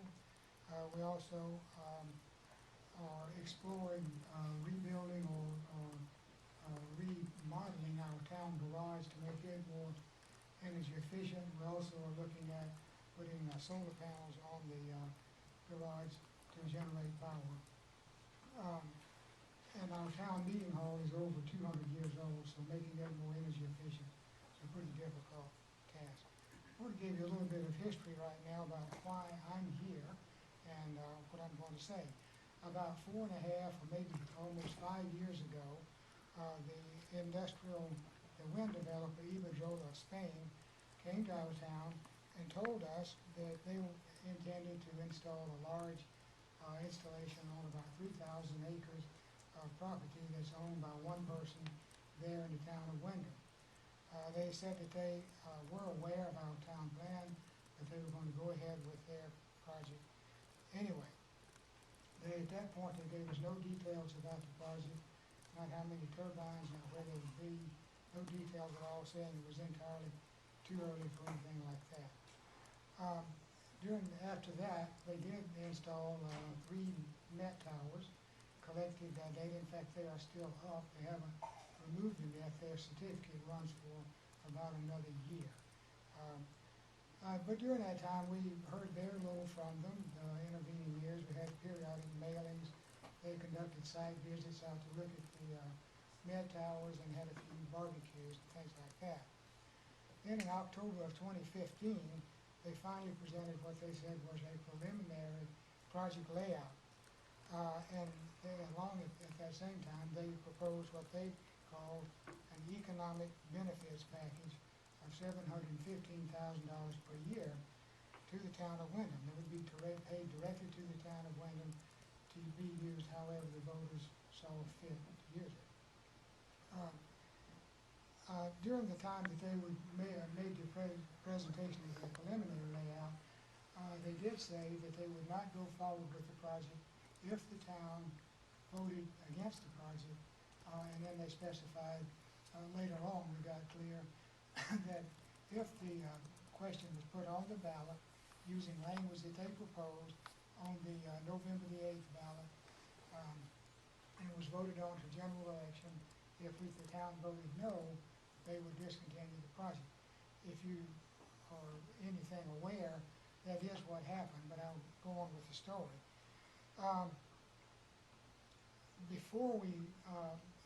After we got the preliminary proposal from them, we subsequently we were approached about 3 times by a local group of some small number of people wanting the town to begin to negotiate with Vibro-Acoustic, even though there was no concrete final project. So we didn't understand what would we be negotiating over. There was no project, and in fact we did not want the project, and we thought that negotiating would imply that we did accept it. So we declined their invitation. They subsequently, the company wrote us a letter asking us to do that, and we wrote them back a letter describing that they said in their letter that they thought the town, the site was a good one for wind. We wrote them back and told them that from our analysis, and during that 4 years, we had developed expertise in using geographic information software, and some of the people in town have experience and expertise in data collection and analysis, and we have wildlife biologists. So we were able to look at the site and determine their determination was, from their perspective, which is, was there sufficient wind for them to put the project together and make money? Ours was, can we live with this project if it's here? We decided, from what we could see, that we could not. It's too compact a site, and too many homes would be within almost, I think about 49% of the homes on the Windham Grand list would be within about 1.25 miles of turbines. When we sent our letter to them declining their invitation to negotiate, there then ensued in the press sort of a public exchange of arguments and editorials, letters to the editor and things like that between the town of Windham and Vibro-Acoustic about the project. And then we did not negotiate with them, but they formed, through contacts they located in the community, they formed a sort of a secret committee that would negotiate with them. They even funded that committee with money in an escrow account. I don't know how much, and the people who participated in the secret negotiations, I'm told, had to sign a confidentiality agreement, so we probably won't know what went on there. But the company was able then to use the fact that they had corresponded with these people as an excuse or reason for saying that they had worked with the community, listened to their concerns, and had responded to them. And then they subsequently made another final proposal for putting up the project. It had reduced fewer numbers of turbines. The overall amount of money that would be coming to the state was reduced actually from $715,000 to $500,000. But they did change it in that they said they would make payments to every registered voter in the town of Windham, a payment of $1,100 a year for about 20 years if the vote went in their direction. That proposal was made its way eventually to the Secretary of State. The Secretary of State was very concerned that this sounded very much like paying for votes. That was a big level of concern, and I think there will be legislation introduced this year probably by the Secretary of State and maybe others to keep that from happening again. Now, coming to the vote, Windham has 314 registered voters in the town.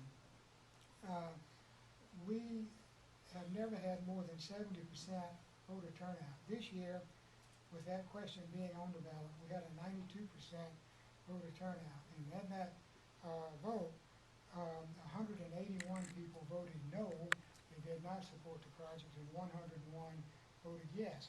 And so before the night was over, and the vote was quite similar, by the way, in the town of Grafton, which is our sister city and was part of the planned project. The vote was the same there, and before the night was over, Iberdrola had said that they would honor the vote and they would discontinue the project, and they have. But I want to tell you, you might ask, why did the town vote against the project, since there was a substantial amount of money being offered to people? And from my standpoint, I think a lot of people were actually repulsed by the idea of being paid to vote in a certain way.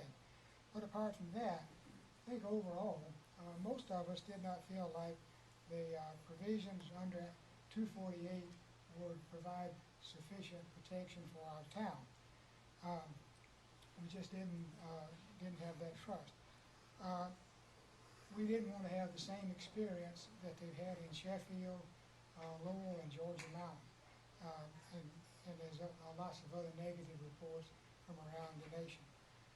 I think the other thing is Windham is really a jewel. If you've never been there, you should drive through and take a look. It's a rough jewel, though. It's not like the towns you'll see in Vermont Life magazine. It's pretty rough. It's a hard place to live. It's cold in the winter, a lot of snow. But the people who do gravitate there and stay there really like it. And lots of people there live really in harmony with nature. There's lots of bird watchers, amateur botanists, wildlife biologists, hikers, that kind of thing. What I'm trying to get at is we are very concerned about aesthetics. And in the questions that we responded to at the beginning of this, our town lawyer had researched this, and he came up with this statement from the statutes. Aesthetics is required, is referenced within the statutory language of section 248B5, but a fair statutory construction of 248B5 is that aesthetics must be analyzed with due consideration, having been given to both 10 VSA section 86, A1, air, and 8, aesthetics. And he says to do otherwise is to overlook the legislative directive and fail to properly assess aesthetics under section 248. And our review of prior wind projects is that no noise assessment under section 6086B8 as required by section 248B5 has occurred in the state of Vermont. And another reason that we are opposed to the site, in addition to the ones I just mentioned, is that the site proposed was on very critical wildlife habitat in the headwaters of the streams on South Fork of the Saxon River. And we just could not see that would be an adequate place for this. So the last thing I want to say is the town of Windham does feel that the provisions under Act 250 do provide good protection, and we hope that out of these hearings that the board can repair the 248 siting process so that people can have as much trust in 250 as they do that 248. And that is all I have to say. Thank you. Could you, excuse me, could you just spell your last name for me, please? Yeah, Seawright. Thank you. Okay.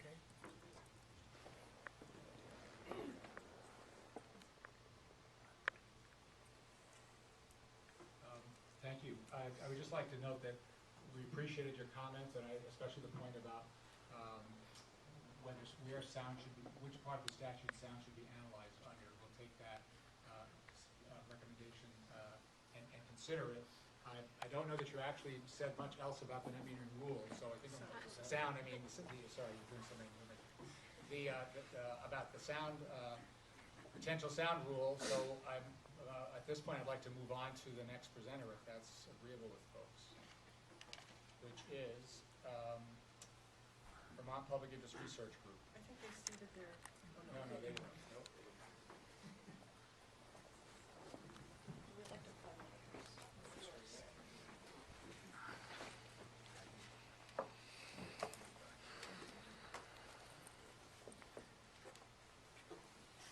I do have copies of our presentation, if that's useful. I can hand them out to the board and then make them available.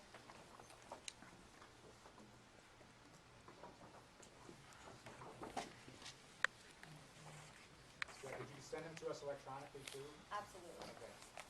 That is by email? Yes. Sorry.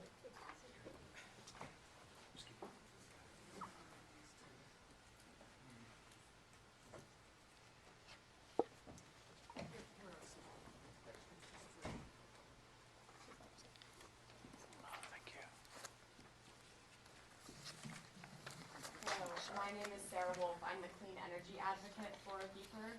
I'm going to give a little bit of history about why VPERG is here today, and then introduce our consultant, Mr. Scott Bodwell of Bodwell and Vibro-Acoustics, to detail our proposal. VPERG, as an advocacy organization that really strives to examine the evidence and then represent the broadest possible public interest, looked at this proposal from a fact-based perspective to develop and propose a standard we felt was both enforceable and predictable, that worked for all stakeholders, whether they were potential project neighbors, developers, or all Vermonters, as we move forward on wind development as a state to meet our goals of 90% renewable energy by 2050. We've been working with Mr. Bodwell in drafting this proposal and our comments. He is an accomplished acoustic engineer with decades of experience. He's worked with the Maine Public Utilities Commission, several wind developers, as well as a group representing landowners who had complaints about noise from wind turbines. We reviewed a number of different standards and talked to a number of different acoustic engineers and decided to engage with Mr. Bodwell because we felt his breadth of experience would add an important voice to this proceeding. And we also felt that his work in Maine on a standard that has been proven, that has gone through many of the same issues that we're discussing here today, and that in fact has a very a similar relevance to some of the characteristics in Vermont, that would be a really helpful perspective to bring here to the table. Before he begins, I do want to acknowledge the board's difficult position in weighing this complex issue, and I appreciate the opportunity that you've given for all of us to discuss our proposals and hopefully answer any questions that you have. We acknowledge that one clear goal of this proceeding is to address some of the existing issues that have come up with existing CPGs that have been brought up by other stakeholders that we've noted here as well. One of these being the lack of a consistent protocol for both pre-construction modeling and post-construction operations testing, as well as the interior standard, which creates difficulty both isolating the wind turbine sound and is very disruptive to project neighbors. Turbine shutdowns and the measurement of ambient noise, which we think are imprecise methods for gathering sound data, and the current complaint process, which is costly and confusing. Partly because of these issues, we note that there is a lack of trust by some parties in the existing standards and their enforceability. And we recognize that particularly the lack of consistent protocol for the modeling and the post-construction operations testing are opportunities for improvement to make the standard more enforceable and predictable and make it work for all stakeholders. So we really focused on that in drafting our proposal. And I will now turn it over to Mr. Bodwell to discuss that proposal.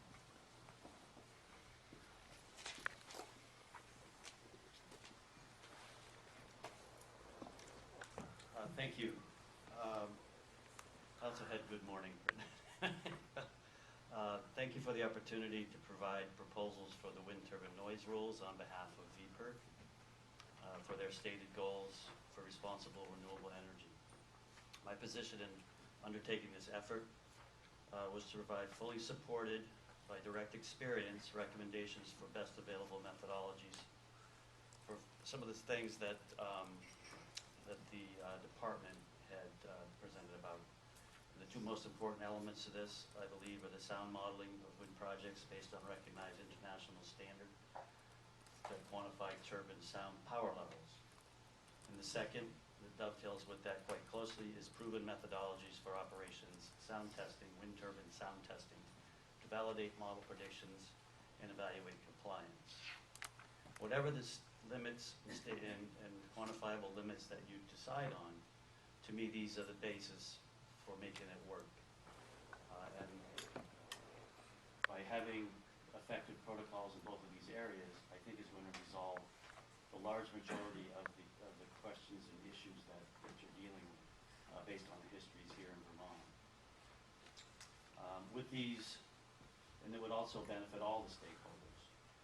With these methodologies in place, then you would be in a position to establish sound limits based on scientific assessments of community noise exposure by widely recognized organizations. For example, World Health Organization, EPA, the American National Standards Institute, and ISO, some of the standards that have been referenced in some of the submittals. Most important in doing this is that the limits be based on the sound metrics and timeframes that are provided in these guidelines. And they must be fully understood and accurately applied. So I'm going to describe each of these elements. We're going to start with the modeling. A lot of the points that I'm making here are similar to what Air Acoustics, Mr. I forget to pronounce his last name, but he did a nice job. What is it? Ashtiani. Ashtiani. It's okay. Sorry. I had it earlier. And it's terrain-based, three-dimensional is what's available. It's all based on topographic mapping. And pretty much most of what he talked about. But I got up and asked about, that these things be very well specified what the assumptions should be. And so that all of the projects do this in the same way, so that you have a baseline for that. I would not leave too much up to the discretion of the projects. If they want to make things more conservative, they certainly can do so. But I would encourage you to do most of the things that Mr. Asianti talked about, and that would be turbines at full rated sound output, no attenuation for trees or foliage that can come and go, and ground absorption that includes acoustically reflective surfaces. For example, modeling water bodies as a totally acoustic reflective surface. Also, the calculation should be with all receptors downwind of all turbines, which is not a physical possibility, but that gives you some factor of safety in actual operations. One thing that I would add, and that I've done on my projects in Maine, I don't know if Maine requires it, but we've also, to protect the project developer and to put the turbine manufacturer in a position of responsibility, we require that the turbine manufacturer provide a sound warranty. We guarantee, as the turbine manufacturer, that our turbines will not exceed these levels. And those are under conditions that are stated by the IEC standard for determining sound power levels of wind turbines. And within that, they also express what the uncertainty that goes with that warranty is. And when you do your modeling, you include not only their warranted sound power, but the uncertainty that's included. You don't leave it out and say, well, plus or minus 2. You keep the 2 in there. And there should also be another adjustment to the model, to the sound model accuracy. The state of Maine allows 0 to 2 dBA depending on siting, but there should be some basis and some specified modeling uncertainty. There are 2 types. First, you have the warranted sound power. You've got the turbine manufacturer's uncertainty, and then you've got the model uncertainty. And that gives you conservative factors for the model. And all of this should go in at the beginning, the planning phases, for permitting to demonstrate compliance for project approval. The reason I believe that all of this stuff is important to specify, up front as regulating this, is if you leave this up to the discretion of developers, some developers that may have people that haven't had the experience to know how important these factors are. If you get turbines that are improperly sited to begin with, it becomes very difficult to mitigate. It's a lot easier to mitigate a fixed power plant as opposed to a wind turbine that's spinning in the air. So the idea being that you'll avoid a lot of the problems that you may have seen in the past. As far as the testing protocol, I think you've seen some similar slides to this. This is a windrows that shows a predominant wind direction. What you want to do, very similar to what Air Acoustics is recommending, is monitor locations with the highest potential to exceed the limits. You want to be, I think, predominantly downwind or in crosswind. I would go to crosswind, but I wouldn't think I'd go much past that. And you want to put this under rigorous protocol conditions. One of the things that I aligns pretty closely to what they had recommended. One of the things that I would also recommend is that a project notifies the department in advance of any intent to conduct sound measurements. So you provide the prior notification that you're going to be conducting sound measurements, and at that point, that project is obligated to provide all of the data that's associated with those measurements. Turbine operations data, turbine power outputs, and all the sound level data. Because what the Maine Department of Environmental Protection figured out is that some projects were hand-picking the data that met the criteria and maybe leaving some out that maybe didn't look so good. So I think that's an important element, is that prior to conducting any operations testing, that the department be notified of those dates. My approach has been to try to pick test periods when these protocol conditions that I'll get to in a little bit are likely to be met. So I don't tend to do long-term monitoring projects.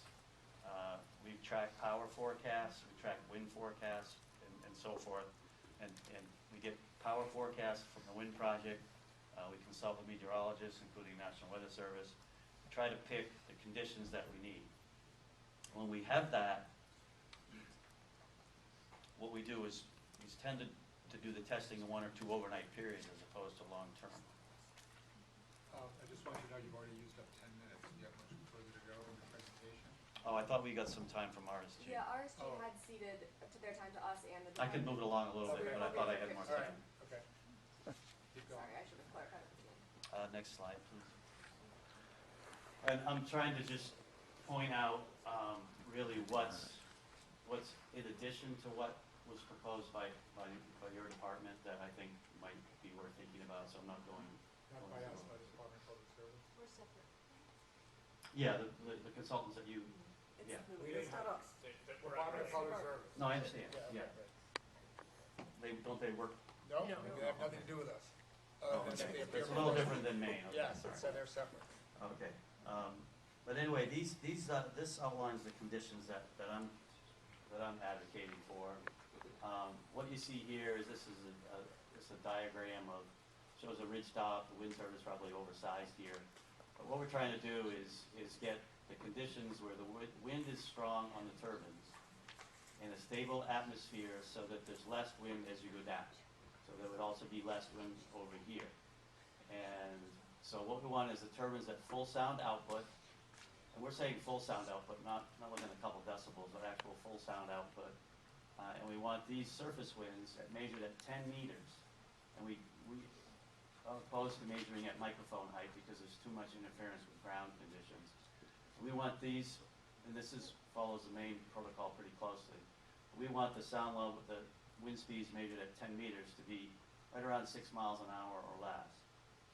This usually happens during stable atmospheric conditions. And what this allows you to do, and I know there's been a lot of talk about the procedures, turbines on, turbines off, the wind speeds and so forth. What this will allow you to do is take direct measurements with turbines running without having to shut them off, without having to do ambient adjustments. The only times that this won't work is if this receptor point here is located close to another source like a highway or something, and that probably wouldn't be a location that I would recommend. So the protocol that we're recommending is going to simplify this for everybody. It's going to remove the adjustments and the inaccuracies that are associated with the adjustments for ambience, not going to require you to shut turbines down and so forth. We've been using this for a while now in Maine, and it works. It simplifies the data. It makes the data set cleaner. Next slide, please. These are two charts that try to show the difference between, this would be protocol conditions. These are sound levels right here. This is the highest 10%, the lowest 90%, in the middle is this equivalent sound level. You can see that with these protocol conditions, these sound levels are pretty stable. This is turbine power up here. When you have variable conditions, you got surface winds and everything else, these do track the turbines, and this, even if you subtracted the ambient out of this, you would still introduce all kinds of inaccuracies in trying to determine what turbine sound levels are. So our proposal is that you can find these conditions. We've done it on several projects. Gives you a clean data set, and it eliminates a lot of the sources of error. I just probably went through this, so we can bounce around. The next thing I wanted to talk about was establishing limits in the methods or basis.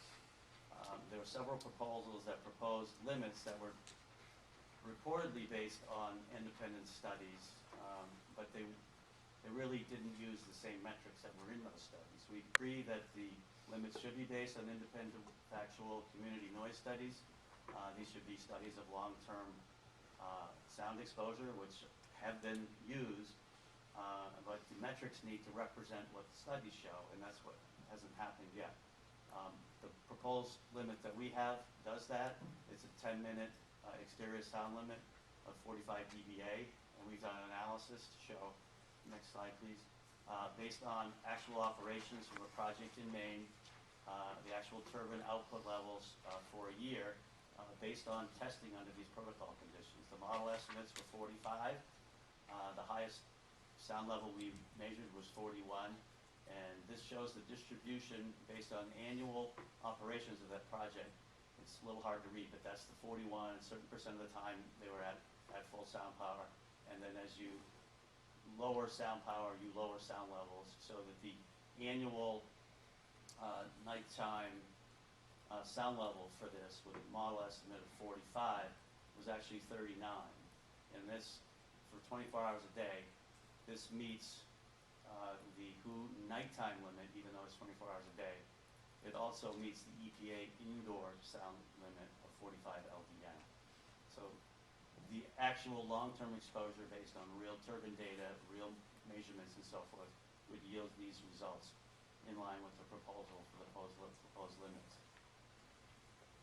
Just want to talk about setbacks real briefly, if I still have time. We good? Okay. This graphic here, these are wind turbines. This is the same project from where the table that the graph you just saw came from. Each of these, this is a model of sound contours you produce out of a sound model. Each of these bands, these colored bands, are 5 decibels, range 5 decibels. There's a key up here. I can't read that, but I think the red goes from 40 to 45. So this is going to go from 40 to 35 right through here. So that the limit that we're targeting is 45 right here. And I wanted to show the difference between how far you'd have to be from turbines if you're perpendicular to the turbine string to reach 45, which in this case is 3,000 feet, okay, versus if you're at the end of the turbine string to reach 45, which is half the distance at 1,500 feet. So if you had a setback of 2,500 feet, it's going to be more than you need down here, but it's going to be less than you need down here. So the message is that setbacks do not correlate with sound levels. And in thinking about setbacks, one setback option that I don't think I have heard would maybe to have a setback from the residents of where the limit should apply, as opposed to a setback from turbines, or a setback from residents where turbines could be built. So if if you had a limit that applied, within so many feet of a dwelling, then you could establish that limit to be, if it's so many feet from the dwelling, the setback could be from the dwelling as opposed to the turbine. It might be an option you might want to consider. Next slide, please. So to wrap it up, we agree on the proven sound modeling. We think it needs to be very specific, and we need to have very specific protocol conditions that will eliminate a lot of the confusion, a lot of the adjustments to the data. I do believe that you should take the measurements as reported, not try to make adjustments for uncertainties. That gets you in a whole different area of subjective reasoning that I don't think you need. It introduces a level of conservatism in your measurements, and the protocol that we're proposing enables you to do this testing and get direct sound data from turbines without any adjustments for ambient. We also stress that the limits should be based on the metrics, on the appropriate use of the studies and the metrics from these independent studies. And those are long-term exposure studies, and they do use equivalent sound levels, and they usually put those out for a year, and that's what we've done in that analysis of Stetson too. And I think with these this will benefit all the stakeholders, and will meet the goals, enforceability, predictability, and reliability of the data in the program. So that's what I have. Thank you. Could you tell us a little bit about your background? Sure. Who you work for or have worked for in the past? Yeah, I have my own consulting group, Bodwell and Vibro-Acoustics. I founded it in 2009. Before that, I worked for another consulting firm. I've been working on acoustical sound studies in Maine since 1987. I've done just about anybody that makes noise in Maine. I usually show up. I've done more sound analysis and testing of projects in Maine, and there are a lot of projects in Maine than anyone else. I've worked with the Department of Environmental Protection beginning with the Mars Hill Wind Project. That's in Maine. That's in Aroostook County, Maine, and I worked with the Maine Department of Environmental Protection's sound consultant at the time named Warren Brown. I don't know if you've heard of him, NRAP Consulting, but he essentially came up with this protocol working with a meteorologist at the University of Maine, and when he proposed this protocol and we started using it, we found it to be extremely effective, to provide extremely accurate data, to get you when you need to be there, and to provide you a very clean data set. So it's the history from starting this and going through trying to figure out how to do all this. There really isn't a national or international standard on how to measure sound levels from wind turbines at community locations. But I think this protocol, from all the ones that I've looked at, overseas and all across North America and so forth, really does provide the best and most accurate data. It's fairly easy to do, and it removes a lot of the uncertainty in the test results. So I'd encourage you to take a really hard look at this. It dovetails nicely with what the department has recommended through their consultants. It just takes it a little bit further and maybe a little bit more precise in some areas. And I just have a point of clarification on that question Chairman Volz asked. You said Maine Department of Environmental Protection, but I thought Ms. Wolf also mentioned the Maine PUC. Yes, I've done work for the Maine PUC Ombudsman, and there was a huge electrical infrastructure upgrade in Maine called the Maine Power Reliability Project. And I worked with the Ombudsman to assist affected landowners that were having noise problems with some new substations that were built as part of that project. There was compliance testing done for those substations by several large national consulting firms, denying that there was any problems with any of those, but the complaints kept coming in. So the Ombudsman, on behalf of the PUC, retained me to investigate, and what we found was there were some major sound excursions coming out of these new auto transformers. They're producing sound levels that were well above the performance guidelines, the specifications, and the limits that were applied, but they were so random and so difficult to capture that the testing that was done said that wasn't true, that they said it was the wind in the trees and so forth. So we were able to do testing. We were able to find these excursions and document them. We met, with the Central Maine Power Company, TUC, and they have discovered that the cause of this was actually ground-induced current, DC volt, that was entering the transformer from the neutral to ground, and were actually caused by sun activity and up and down. That was good, thank you. Okay. Interesting project, still ongoing. Have you done work for wind project developers? I have done work for many wind projects in Maine. I could provide a list, but No, I just want to get a general sense. I have First Wind. It's just transferred to Sun Edison, and now it's projects by Nevada's, University of Maine. We're working on the offshore wind. I can't think of the client's name right now. EDP Renewables is another, and I'm also have a client, a friend, Fox Island Wind Neighbors, that are affected by the Vinyl Haven Wind Project, and we have done measurements with them to document noise violation, and we're helping them get that resolved with the state. So I've tried to remain independent and work for parties. I've done peer reviews and so forth. So, Thank you. sure. Yes, sir. I'd like to put a question to you, gentlemen. Since you're from Maine, you must be familiar with the Freedom Maine wind ordinance.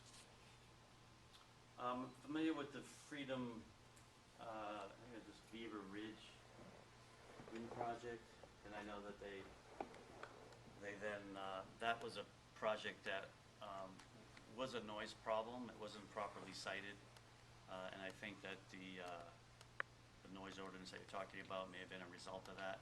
I haven't been involved with that project. I just know that it was So that first wind built, it was ordinance, poorly cited. has a setback distance based on the relationship of the height of the tower. They specify 13 times the height of the tower. So for a 500-foot tower, that would be a 6,500-foot setback. Do you think that's unrealistic or inappropriate? I don't agree that the setback is a good tool to regulate wind turbine sound. I think what I've proposed here in the modeling and the testing, I've demonstrated that how a setback can be not restrictive enough in this case, or overly restrictive in this case, and I just don't, it doesn't mix. It's just, the setbacks don't correlate to sound level, so I don't think the setback is a good tool to regulate noise. Yes. Eddie Duncan, RSG. As I understood it, for compliance monitoring, VPIRG would be proposing a very specific set of meteorological conditions and would not back out ambient sound levels from that, similar to how the state of Maine uses. And if that is the case, in the state of Maine, in our work in the state of Maine, we've actually found it quite difficult to find when those conditions would actually occur.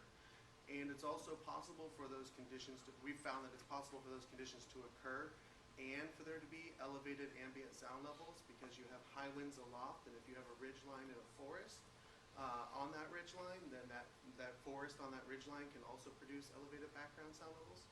And so I'm wondering if you could speak to those issues and also how long you tend to monitor or how often you have to go out to try and get these conditions that you propose.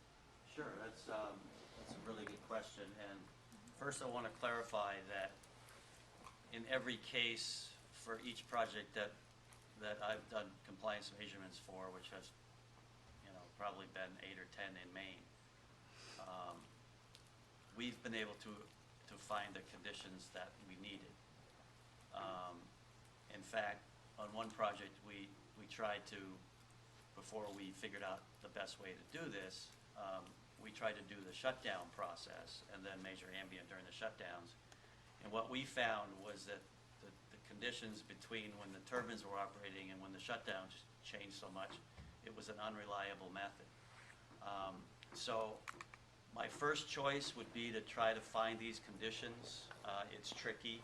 You have to track a lot of forecasts. We put our stuff out in the field in advance so that we don't decide when we're going to go until we get the forecast the day before, and we say, okay, now we're ready to go, and we do one last forecast check in the morning before we go. So we have to be close and very reactive to it, and sometimes it can take 4 to 6 weeks to get the right conditions. The key is that to be out there when you have the right conditions. If you do the best you can and you still can't do it, I'm not saying that we should eliminate the ability to do the ambient shutdowns, but I do think that introduces a source of error, that if you could do it without that, you have a better data set. But if you are going to do it, then the proposals that you have for that look to be good. But I just don't think that's something that you should have to do. And we found that it's not necessary. We're able to isolate wind turbine noise under this protocol, but it takes a lot of tracking of forecast information and working with the project and so forth. So it's not easy, but if you can kind of figure out and use the forecasts effectively, and talk to the meteorologist, staff meteorologist, the National Weather Service and so forth. They'll check models for you on the phone and all this stuff. And so you can make it. We've been able to bat about 100% on doing it. Other questions? Can I do one brief follow-up? Sure. If three independent firms who never had any contact with each other did the initial modeling and then did the monitoring, would they all come in with exactly the same result? For which part? The whole shooting. Well, if the modeling parameters are specified in sufficient detail, all the assumptions and settings that you need to use, the modeling is based on the warranted sound power and with the warranted uncertainty and the same accuracy for the model, those numbers should come out exactly the same. And then the monitoring? Monitoring is going to depend on site conditions, the aeroacoustic scholar said that temperature, humidity, wind gradients, wind shear. I mean, these are variables. There is wiggle room. There is wiggle room, in other words. Well, the idea is that the modeling is conservative enough that it's going to cover the worst predictable case for those conditions. So we found in the testing, that we can be, right at or near, and there's a little bit of ambient sound in there, but we're pretty close, as long as you can demonstrate compliance. But we've had, the same modeling, the same basis, warranty, and so forth. We've had testing that's been a couple decibels below the limit, but we've also had testing that's been 5 or 6 decibels below the limit. The testing here, the highest number that we had was actually 4 decibels below our sound model prediction. That was based on 2 overnight periods of testing under those protocol conditions. Back of the room. How many measurements? Please identify yourself, please. My name is Steve Ambrose, and I know Scott Godwell, and I deal in noise. But how many measurements did you chart like that for Stetson? Or is that just for one unique location? 2 locations. Similar results? Yeah, very similar results. This was actually the worst case location. I did everything in the worst, highest level, distribution and so forth. That's the highest 10-minute, and I would like 10-minute as an interval for this protocol. I don't know if I mentioned that. But that was the highest measured 10-minute that we had under the protocol conditions, and I think it was for 2 overnight periods. Now this was back in 2011, so if I'm making a little bit off here, it was a long time ago. So from there, we assumed that was going to be, for the full turbine output, we every hour we got turbine operating data, we plugged it in, adjustments to the model, and then calculated what the sound levels were going to be for however many hours there are in a year, every hour, and that's the distribution that we come out with, based on the highest measured sound level for any one 10 Is that minutes. measured or predicted? It's both. One or the other. No, it's actually both. The highest sound level was measured, okay, at full rated output. The rest of them are based on the power curve, adjusting that measured sound level. So the one that shows at the top, anytime that the nearest turbines were at or above full rated power, that's what that one is. As you drop down and power levels out of the turbines go down, then you see the distribution of the sound level. So it's based on actual measurements at full rated sound, the highest we got, and then the model to then adjust for based on the power curve based on that. So it is actually both. Other questions? Yes, Mr. Lewis. You mentioned that your preference is not for doing turbine shutdowns because of the possibility that conditions will change over the course of the amount of time it takes to do a shutdown. Do you find that the binning approach that Mr. Ashtiani put forward mitigates that concern, or do you have, I guess that's my question. Yeah, I think it's an effective way to do it. I think if you can get these protocol conditions, though, you don't need to do it. And if you don't need to do it, you have a cleaner data set, you don't have adjustments. And I think Mr. Asiandi would concurred with that. I asked that question during his presentation. He says, yeah, if you could limit the surface wind speeds, and I think the key on the surface wind speeds is not microphone height. It's 10 meters, and it's in a wide open area. So when that surface wind is low enough and the turbines are at full sound output, you don't need to do these other things. You don't need to shut them down. You don't need to measure the ambience. You have a clean data set, direct. It removes a lot of the uncertainty and gives you the best data that you can get. Now, that's not always possible. So, if there's a situation where you just can't get those conditions, yeah, then you go to the turbine shutdown method, and the bin method that he suggested would be the best way to do that, I believe. Go ahead. Yeah, sir, it's, if I understand it. Yeah, the only thing I'd say is, yeah, I definitely agree if the intention is to show compliance, and you can show compliance without removing the ambient sound, then doing a shutdown is only going to remove more sound out of that assessment. So it is a conservative way of looking at it, and if you can show compliance, power to you, right? The only caveat, as you mentioned, is that if you have a situation where the sound level is not compliant in those conditions, you have to be able to know if it's turbines or if it's an ambient contributor to that. And so I would say that shutdowns are not always absolutely required, but they're usually pretty helpful. What we have, and I didn't go into it because I didn't want to run out of time, but the way we do that is another part of the protocol that's in the documentation that was presented. In addition to the 1 minute or 10 minute sound levels, we also believe that you need to take very short time sound levels. State of Maine uses a period of 50 milliseconds. So that's 20 sound level measurements per second. You need to plot that, and there's capability where you can then see the pattern of wind turbine sound within that, and you can see the pattern of other sources within that, and you combine that with an audio record during the measurements, and there's capability where you can, if they're timestamp integrated audio records, you can actually track the audio with a moving cursor through the sound levels, and you can pick out which sections are wind turbines and which sections are something else. And you could, as opposed to necessarily having to subtract out ambient, you could actually track out segments of your measurements that aren't wind turbines and leave what is wind turbines there. So you could do that. You could do that without shutting down wind turbines.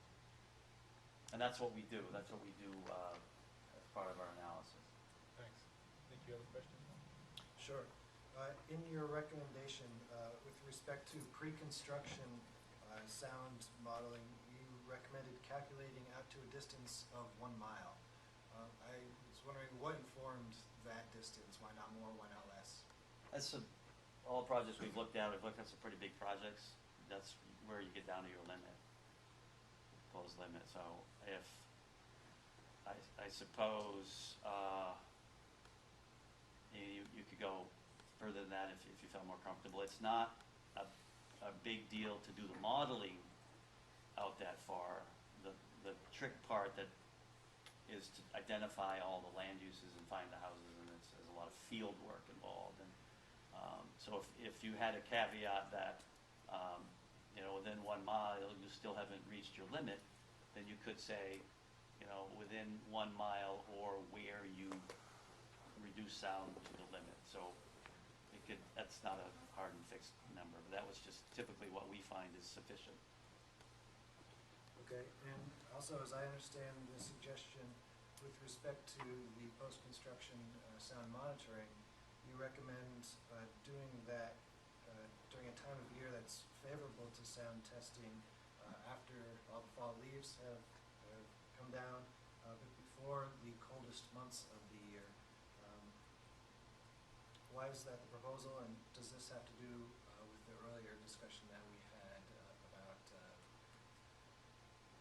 effects of temperature and freezing and relative humidity, etc.? The reason for those time periods is a couple. It's after cricket season, so you don't have the crickets as an issue. It's after leaf off, so that reduces your ambient sound from wind. And what we have found for most projects, those months are the most productive in the Northeast for wind generation, so that you have the highest opportunity to have your wind turbines at full sound output. And we also have found that those are the months or time periods that you tend to have the stable atmospheric conditions more. So we've been able to achieve all of the objectives of our testing with the forecasting, but it has been during those months. So I don't know how we would do, during other months that are a little more unsettled.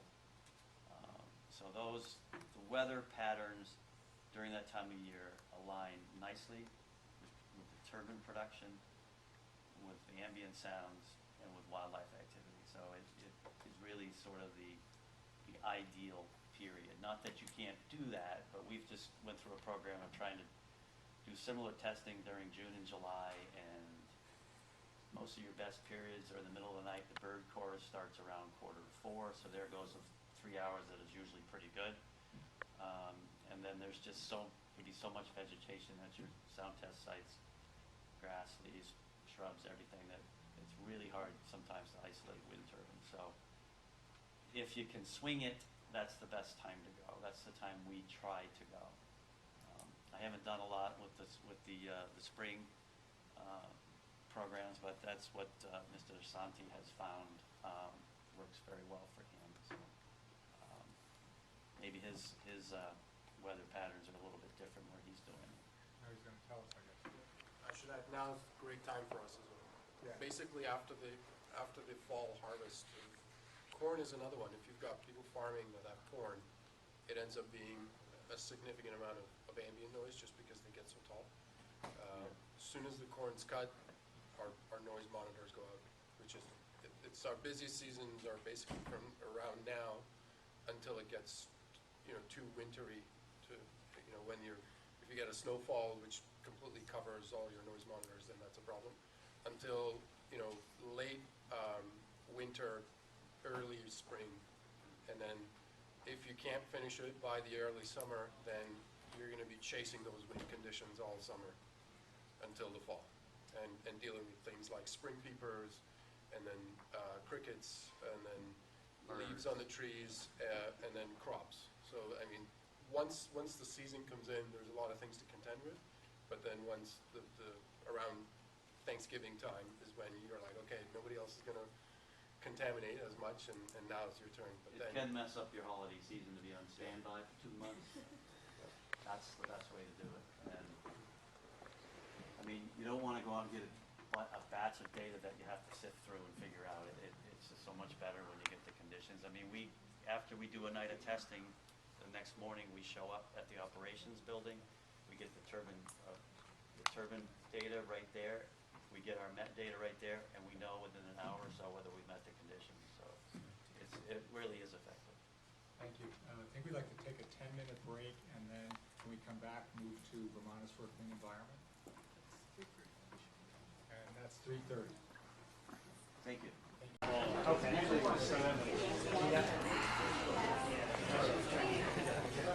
Okay, so the next group that we're going to hear from is Vermonters for a Clean Environment, and so I'll turn it over to Annette Smith, I guess, to start. Thank you. But I would like to know at the outset, has anybody ceded any time to you? Yes, Okay. Sally Colopy. Yeah? Yes, I'd like to cede my 15 minutes, please. Okay. Has ceded her time. Okay, great. My name is Annette Smith. I'm Executive Director of Vermonters for a Clean Environment. Primarily, the experts you've heard from so far have had, as Mr. Ashtiani just said, the intention to show compliance. Our intention is to protect public health and the quality of life for Vermonters. The board has several open dockets with noise complaints from Sheffield, Georgia Mountain, and the violation for Lowell is still producing documents. Vermonters for a Clean Environment has documented complaints from people 2.5 miles from all 3 projects and more than 5 miles from the Lowell Wind project. We have firsthand experience with Vermonters who have health issues involving headache, nausea, cardiac issues. We've had homes abandoned. We have had people who have sold their homes at a loss because of the health effects. And so our approach is that 45 is too high. Neighbors who have monitors have said 40 is really loud. And so we disagree with the proposals that you've heard so far, 45 dBA as being protective. And we are pleased to present for us Stephen Ambrose, a noise control expert with 30 years of experience in the field, power plant noise control, and who has experienced what it's like living in a home next to wind turbines. And because of his issues, he's going to be sitting for this presentation. And so I thank you very much for hearing from him. Thank you. Good afternoon. I appreciate this opportunity. You're on. It's working. Yes. I'm gravity limited, as you can see. It comes with my age and years of experience. The first slide I'll go to is, first slide, is me. I'm Stephen Ambrose, ASA, NC board certified. I have my own company. Yet I started in 1976 when the local practice was listen first, then sound measurements. In other words, know what you're measuring. I worked with LG Copley Associates, then Stone Webster, Shaw Group, all companies, including my own now, the design goal, require clients to be good acoustic neighbors. Know why your neighbors complain, and hold paramount public health, safety, and well-being. My practice today, listen first, then sound measurements. That's easy. Oops, slide. So my presentation is going to be quite a bit different than others. I have a sense of humor. I thoroughly enjoy what I do. Noise, from a listener's perspective, is very easy. You know what you like, and you know what you don't. Next slide. So, conversation starts with me asking the question, why are neighbors complaining? And I have an assistant. Next slide. That's it. Next slide. Okay, this is evidence. Shirley Wind out in Wisconsin, and went through the courts, and as you can read, residents testified adverse health effects, forcing home abandonment. And during a cooperative survey put on by Brown County, George Hessler, another NC member, noted that when a family came back with their baby, it started crying shortly after entering the home that the parents had abandoned earlier. That's a pretty good detector right there. You can't say he's biased. Next slide. Oh, I'm sorry, it's just, okay. Paul Schomer was also involved with that measurement or that survey. And he interviewed, along with 4 others. Residents of the nearest house reported that their baby son, 2 years old, woke up 4 times a night screaming. He now sleeps normally, away from, next slide. Okay, now I'm asking the question, why? Too loud. Next. Fix. Next. Must minimize adverse human responses. That's what we have failed to do. How? Lower dBA limit. Use published studies and standards. Next slide. Make compliance easy to assess and measure. Long-term average. Next. No, average is high. Next slide. That's a wind turbine.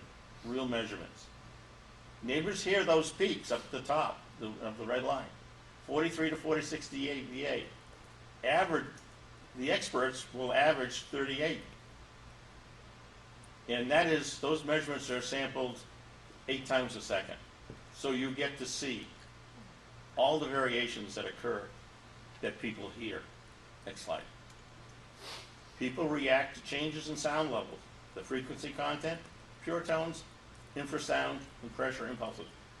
The latter 2 we have to learn a lot more about. Next slide. Now I'm going to go back. Vermont's Act 250, next slide. It was used by 2 boards, next slide. Pointed out that listening is important. They ended up in the hearing saying, people hear instantaneous peak variations above background and respond accordingly. Next slide. They ruled L max more appropriate than LEQ. Next slide. When a sound source is variable, and especially when higher than normal, the higher levels affect people. L max, the proper protective standard. That's why we're in this difficulty. LA max minus L90 must be less than 10 dB on that. And so this represents turbines on, L90, turbines off. Okay, go ahead next. And here we go again, the same slide. And it shows, when I compare what the background sound level was, this was at Falmouth, Massachusetts, Wind 1 operating. The ambient background was actually 28 dBA. Next slide. Background ambient, next slide. Here are 2 standards. Note the date, 1971. Predates a lot of research done by the wind turbine advocates. Next slide. Here's what they say in the ISO. For rural areas, expect daytime levels 35, evening 30, 25 nighttime. 25 nighttime. Next slide. That's Vermont. 25. Well, less than 25, actually. Next slide. Here's ANSI 12.9 Part 4. Quiet rural area with new, unfamiliar intrusive noise source. Outdoors, night average should not exceed 30 dBA for compatibility, or 35 for marginal compatibility. That's important. Go. Next slide. Part 4. A new one can produce annoyance equivalent to 15 dB increase above measured or predicted. This is why we're having this meeting. We're here because of failure. Next slide. This goes back to the US EPA. And I remember when the first release of the 73 and the 74. And they end up stating annoyance 15 dB. Go ahead, next slide. Wind masking. Next. No, wind does not mask. We cannot use wind or faux wind or wind on microphone. that just detracts. We really do not fully understand how much different the human ear senses wind, noise, than a microphone. Now, the ear canal is long and narrow and is terminated with a diaphragm. A microphone sits on top of a cylinder, directly exposed. It does not have the protection that the ear canal. My sense is this faux noise, this wind on microphone, is just contaminating the hell out of the data. Next slide. And here, masking occurs when the threshold of detection of one sound source is raised by another. Go. True masking. Complete masking occurs in the inaudibility. I don't know that sound exists. Again. Next slide. Look at this. You have to have a difference of 20 dB. Important. We're not just dealing with 10, we're dealing with 20. Next slide. We should establish a background ambient, L90. And you can do that with an on-off test. Next slide. This is an on-off test. 8 times a second, turbine on. The shutdown occurs. Do the aerodynamic turbulences. You can see the sound level increases. And then it comes down. And then partway down around 35 dBA, you see that little spike. That's when the mechanical braking mechanism, as it's finally coming to a stop, kicks in. That's mechanical noise. And then there's the background.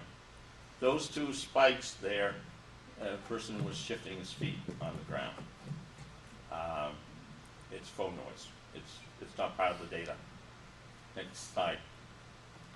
Proxy test is probably the best issue for Vermont, and that means we can go someplace else and get the background without having to shut a turbine down. Next slide. What about noise and health? This is why we're here. Next slide. This is the one that everyone wants to deny. Next slide. Look at that. 30 to 40 dBA. And then there's the 40 and the 40 to 55. There's no 45 advocated by who on this table. Next slide. We're dealing with 30 dBA to 40. Affects sleep, body movements, awakening, self-reported sleep disturbance, arousals from children, chronically ill and elderly. You are not protecting them if you go greater than 40. Next slide. And here's another set of health guidelines used in Europe. Next slide. Point out that they have done it for inside the house, EEG waking, 35 dBA. Motility, which means the fact that a sound is heard and the body moves. You respond, but you're not awakened. 32 dBA. And then the lower one, those are nighttime outdoor levels. 42 dB. Notice it says dB. It's linear. It's less. So if you see 42 dBA, I suspect that the sound level will actually be closer in dBA to 30. Because quite normally the difference in the average environment for natural sounds is about 8 to 10 dB. But you can see that those numbers indicate this is why we're having complaints. Next slide. Each slide ranking. Is there an easy way to show? Next slide. Go to level side. Dr. Ken Eldred. I miss that man so much. Next slide. Well, I took his recommendations, some others, and a colleague of mine, Robert Rand, and they're down the bottom, we came up with this. Next slide. Next slide.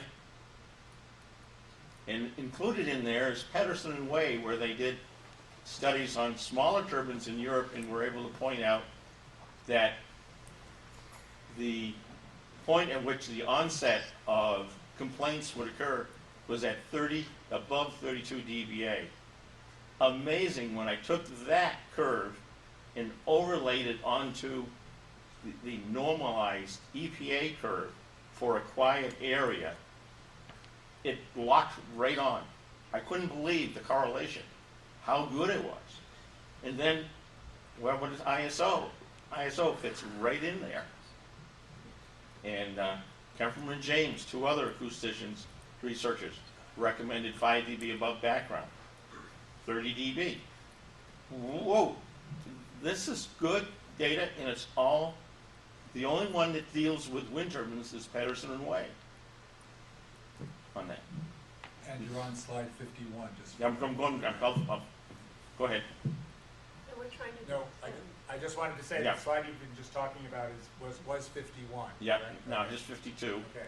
Now this is what Vermont has, and when you plot Vermont, you end up seeing that the community response, predicted community response would be strong appeals to stop the noise. 45. Well, you have reached that. You have that. And then the one above is vigorous action. Next slide. This is where we're at. I had to add the red, and that is my interpretation. I know of 2 suicides and countless home abandonments. We have a real problem. Next slide. Go ahead, next slide. This is, little mini-me is telling it, wind began to influence professional organizations. And they came up with their own procedures, protocols, and methods, which basically threw out protecting public health. Next slide. Noise predictors use LEQs to hide worst case Lmax, which neighbors hear. Go. Imagine this presentation as a 10-minute straight red line. In other words, when really the intelligibility is in all those fluctuations. Go ahead. Noise recommendations? Next slide. Think about neighbors, what they hear. Compatibility. It's part of a Nancy standard. The fact that the adverse response can occur with a new noise source is not compatible. 15 dB. Trust independent noise studies that do not favor wind turbines, and go back to your Act 250. We're in court. It was proven. They decided Lmax minus L90. Next slide. And I recommend here that you basically, Vermont is not a rural, is a rural environment. It's not an urban area. 45 dBA was the level determined or categorized sound levels in an urban area. And Ken Eldred basically said, beware for the quiet areas which we did not cover. Their response could be much greater. So my feeling is don't got all this pre-construction, just clearly define that at night we have sound levels less than 25 dBA. And then the predictions, Lmax 35, LEQ 32. Next slide. How about setbacks? Go ahead. These 2 European countries, Poland and Bavaria, 10 times the total height. Kind of a generic, but it's pretty representative. Cape Cod Commission kind of altered a bit, used the belay diameter. Next slide. Thank you for listening. I apologize for being so blunt, but That's fine. Do we have questions? Yes. I have a few. I'm happy to not ask them all. But could you go back to slide 59? I just had a quick question on slide 59. Is what you're saying, Mr. Ambrose, your position that Vermont Act 250 uses a limit of Lmax minus L90 less than... That was under the aesthetics, and I think you'd have to get the lawyer, I believe, who cited that best in a 4-page attachment that I submitted, that it came under the aesthetics versus the health part of Act 250. Okay, in considering this, I would encourage the board to look into this. I'm pretty sure that this fact is incorrect. Act 250 does use an LMAX standard, but it is completely unrelated to the L90. Well, it's, this was in the court hearing. Okay, we should check those facts. The other two questions would be that hypothetically, if an LMAX metric were used, what would you propose the limit to be, and what research would you show to protect against X impact that uses the LMAX metric? I noticed a lot of the standards that you show in your presentation do not actually use the LMAX metric. They use a different metric. So if you're to protect against X, say sleep disturbance or whatever it is, can you show me the research that uses LMAX? The people respond to the maximum sound level. They do not respond to an LEQ. Yeah, I agree that people can hear an LMAX. People No, can they respond to the LMAX. They can also hear an LMIN, but the research shows that people are affected by LEQs. And so it's not, LMAX isn't necessarily the only thing that people hear. During your presentation, you said that people hear LMAX, but they hear everything. Okay, stop right here. Now, which sound level on there do you think they're going to respond to? Your LMIN on the bottom or the LMAX on the top? I think people will respond to everything. It's all sound. No, it isn't. Yes, it is. It is all sound.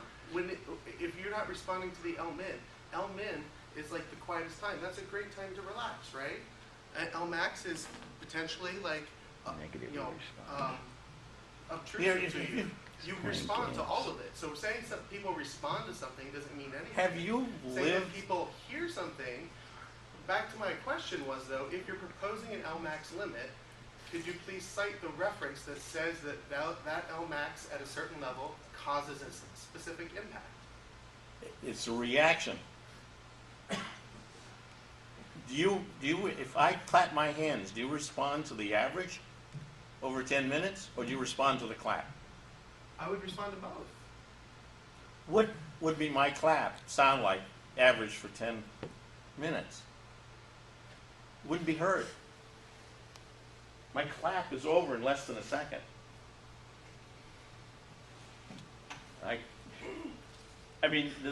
Go ahead.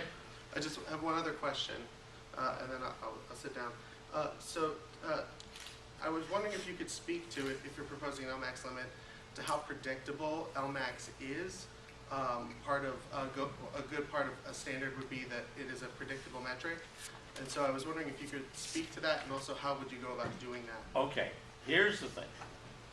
I went through it very quickly. When I end up using the word LMAX, it is the loudest level. But when I'm talking about a noise source, it really is the repeating loudest level of that noise source. And if I have a repeating loudest level, I can quantify that with a L1% of the time, which would be very close to the LMAX, unless the LMAX was an impact and had a much greater crest factor, rise time on that. So it is just basically, I will change the LMAX to an L1. But even if I change it to an L10, which is used by the transportation industry, it is still going to be louder than the LEQ. And the problem is that we have devalued human hearing and human response by using LEQ. It is not appropriate. Yeah, just so it's Chris Olson.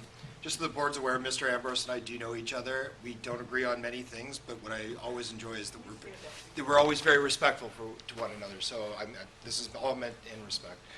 Mr. Ambrose, I mean, you do cite the World Health Organization, and then you go back to the LMAX discussion. I mean, you would acknowledge, wouldn't you, that the 40 decibel guideline, night noise guideline, is an L night, which actually is not only an average over one night, but an average over 365 days a year. So that 40 decibel L night metric that the WHO is not an L max. I know, I'm not talking back then, I'm not. But if we go maybe back up Back one up, more. right there. Yeah, right, that would be perfect. That would be great. So what I'm saying here is that these reported, and 100% on board with the WHO on this, but these are on an L night, meaning 365 nights a year. If the guideline to be ideal to protect health would be under 40 decibels.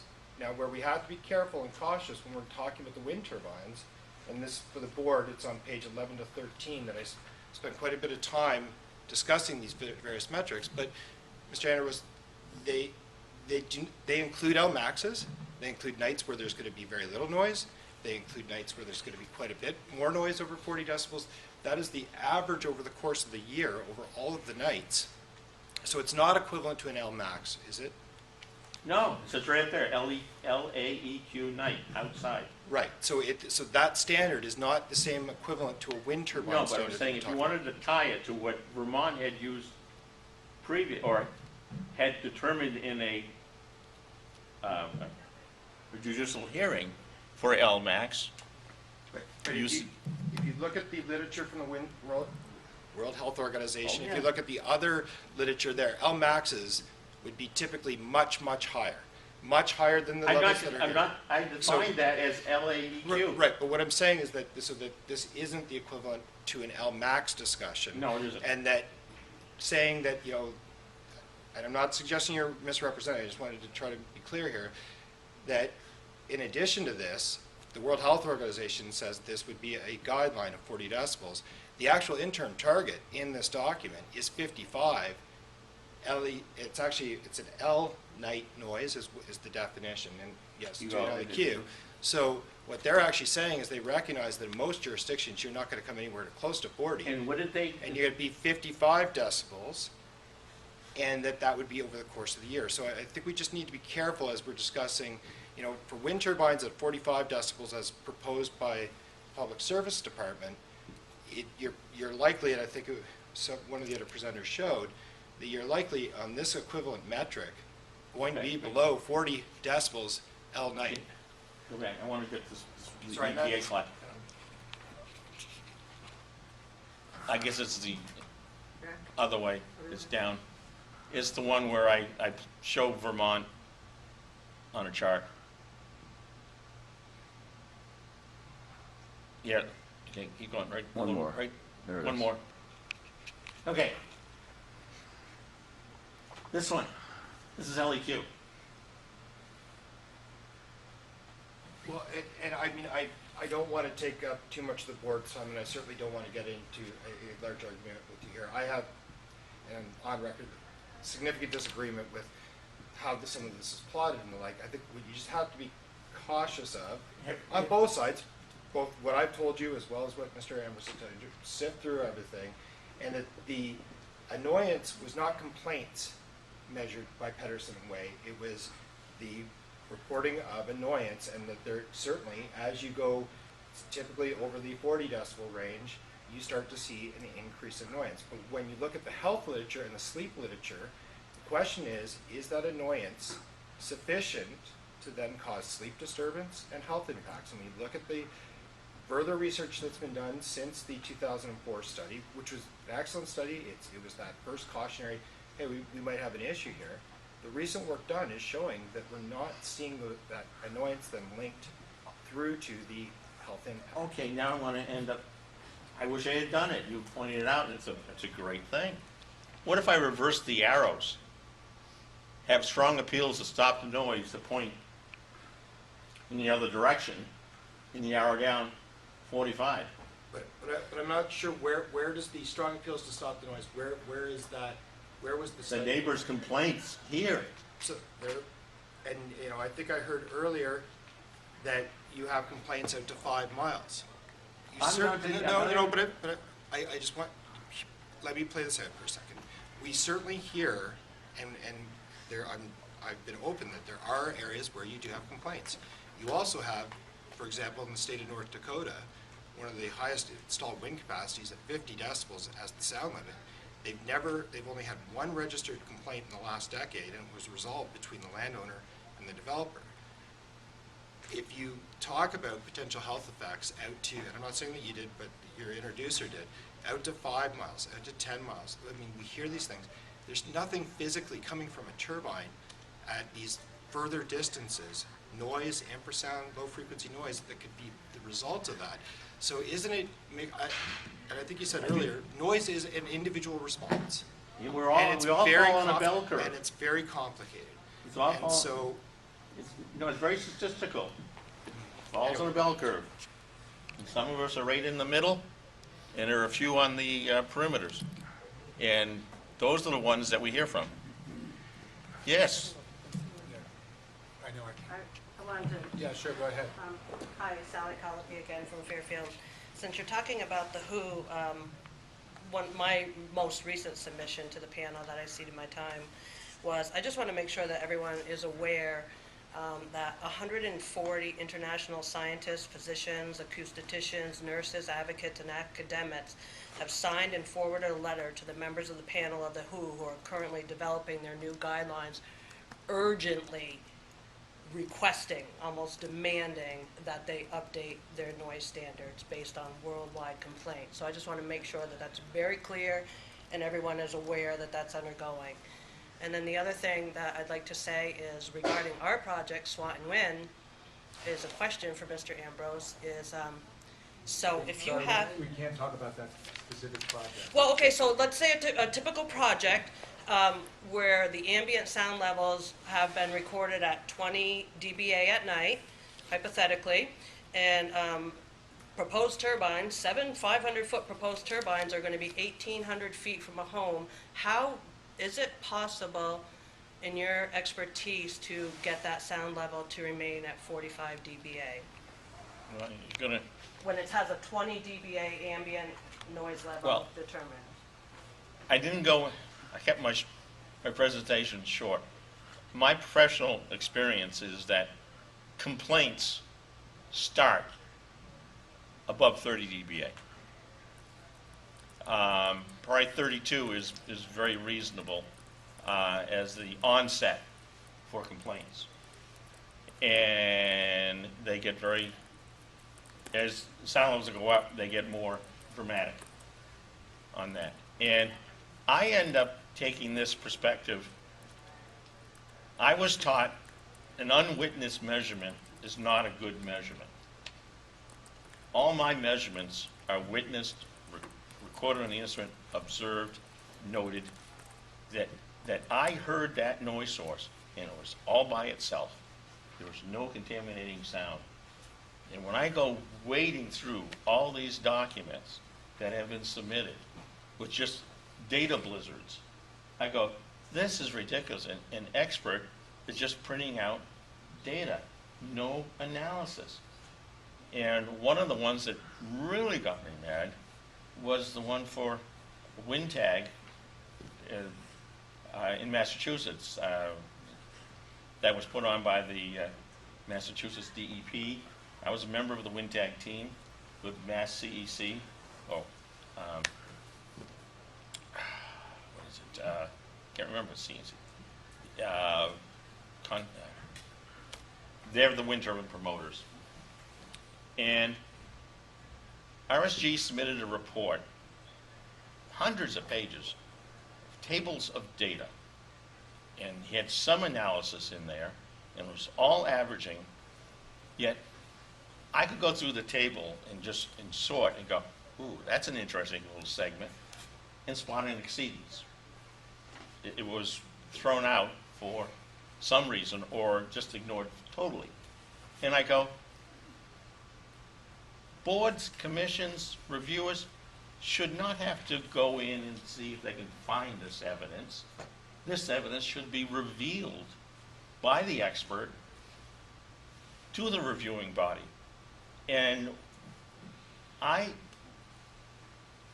never liked, basically, I design a project for a client, and then there's got to be a compliant test done.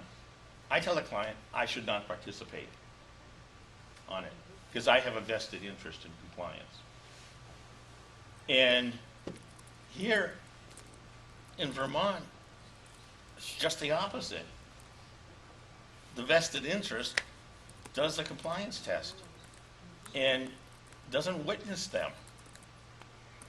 When you say witness it, you mean mean being physically physically present. present for 24 hours a No, day, you don't. 3 weeks? Don't need to do that. I co-authored What do you mean by witness? Just Be There For what period of time? Under what circumstances? during the measurement. Okay. If you see my measurements up there, they're not tables of numbers. It's a plot. This is the important data that shows turbine on, turbine off. Very dramatic. And you can see what the ambient is and what the turbine is. Mr. Ambrose? Yes. Excuse me, I'll speak up if I can. I don't have a microphone. I'm John Cotter. I'm a staff attorney at the board.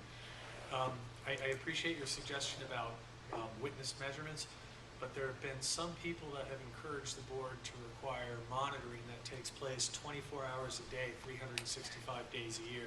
What's your thinking on that in terms of witness measurements? Well, we're here because of bad modeling. You haven't been given the right predictions. A conservative prediction for a wind turbine would be sound power level of the turbine, distance to the neighbor, inverse square law. Basically, it drops off at 60 dB per doubling the distance. So at 100 feet, you measured 60, 200 feet would be 54, and so on. 200 feet, then goes to 400 feet. Eventually, you get like 800 to 1,600 feet, and you only get a 6 dB drop. The problem with wind turbines is it's an area source. So the worst place to observe a wind turbine is directly underneath the blades. You look up, it's like looking at a record on edge. You turn the record up there, it's a disc. This disc is the radiating surface. It's an area factor. And you have to go so many feet away based on the diameter and the height of the turbine before the sound starts to drop off. And it will first drop off at 3 dB and then 6 dB. And the low frequencies may never drop off at 6 dB, the very low frequencies, because their wavelengths are so long they follow a different rule pattern. And what people hear in the distance are the low frequencies.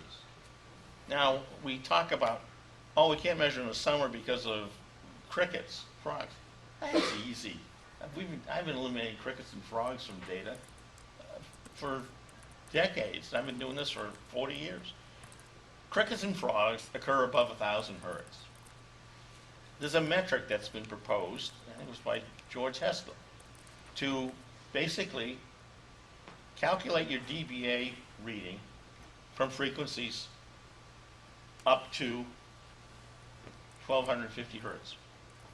That excludes all crickets. It excludes most bird songs. And you find that when you get away from a wind turbine, that the predominant two frequencies are in the frequency bands are in the 250 and 500 hertz bands. They're almost signature for them. And you could basically tell how loud the turbine is by looking at those bands. Now, you measure in unweighted dB levels, but we can take those bands and weight them to an equivalent dBA level. But it's all been made so hard with these modelings. I mean, setback distance, that's easy, because it's basically the bigger the turbine, the louder it can be. The farther it's sound propagation has to go before it converts into 6 dB per doubling. And that, I mean, it's just So what about continuous monitoring? continuous monitoring. I did went down to Falmouth. I went down to Falmouth, Massachusetts, to do the Bruce McPherson study with Robert Rand. And we waited 6 months to get the right weather conditions. We waited for a front to come through with the low pressure passing over Falmouth. That was the worst night I ever spent in a house. Infrasound. Interior of the house was 20 dBA. Outside the house was 42. Headache, nausea, and loss of cognitive ability. I could not calibrate my sound level meter until I went out and drove away to go to a location to do a measurement. So what I take from that is that you would not be advocating for continuous monitoring. You do have to wait for the right conditions. And tell me if I'm wrong, if I interpreted that incorrectly. I would end up basically, your applicant has to prove he's not going to exceed a sound level limit.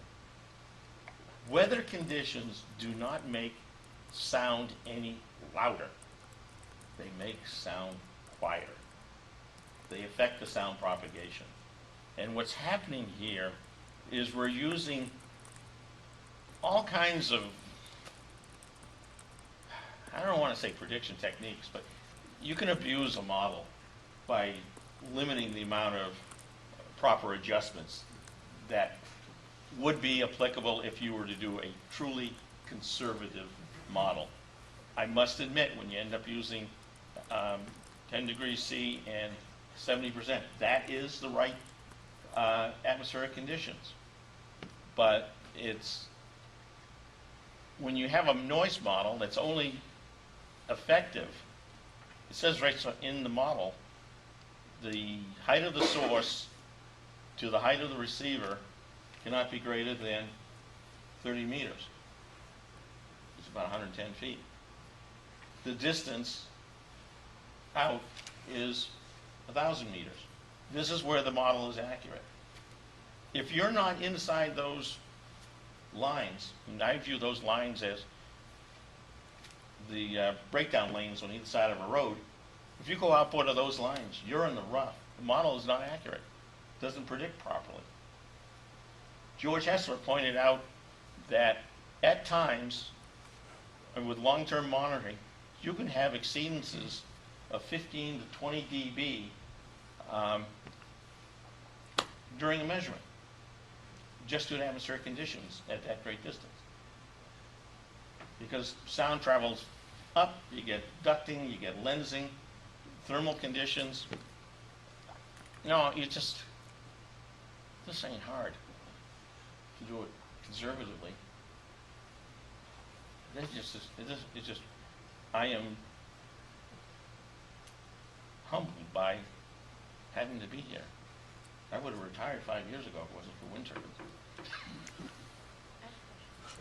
So you mentioned setbacks, and you've been talking, Yeah. sorry, soft spot. There's been a lot of discussion during your presentation about decibels and sound measurements, but you've also mentioned setbacks. Yes, So and could you elaborate a little of your opinion, and especially as to whether, I hear perhaps an implication that setbacks would be a proxy for sound limit. Could you talk about that? yes, it's sound degrades by distance. The farther away you get, the quieter it is. Excuse me, my eyes. It depends on the loudness of the noise source as to at what distance you get to 45, 40, 35 dBA. The height of the noise source gives you an idea of the electric power output it's capable of producing. The electric power output gives us the sound power level. So there's a relationship with the height of the turbine to the amount of sound power you can put out. So having a setback distance based on height would be appropriate. Is 10 dB, or excuse me, 10 times sufficient? Well, yeah, it does, but is it conservative? No. Would it protect public health? No. 15 dBV, 15 times might be more appropriate, but as I've seen in quiet environments in Australia and New Zealand, there were problems 20 times the diameter or the height of the turbine. And I'm coming at this from an observer's perspective. People are being impacted. We're not looking at a table of numbers and books that document all these journals that have been written by other people. Have you gone out and lived with a wind turbine? Yeah. Have you gone out and lived with a noise source? That is part of my way of dealing with noise complaints. I need to understand the perspective of the neighbor's complaint. And it didn't take very long to find out that that chart is pretty damn accurate for quiet areas. It's been all normalized using the EPA methodology, but EPA normalizes for the sound source. I go, oh, that gets so complicated because people don't relate to the sound source. People live in an environment. So I ended up normalizing it in the reverse direction for the environment. So if you go back to that chart,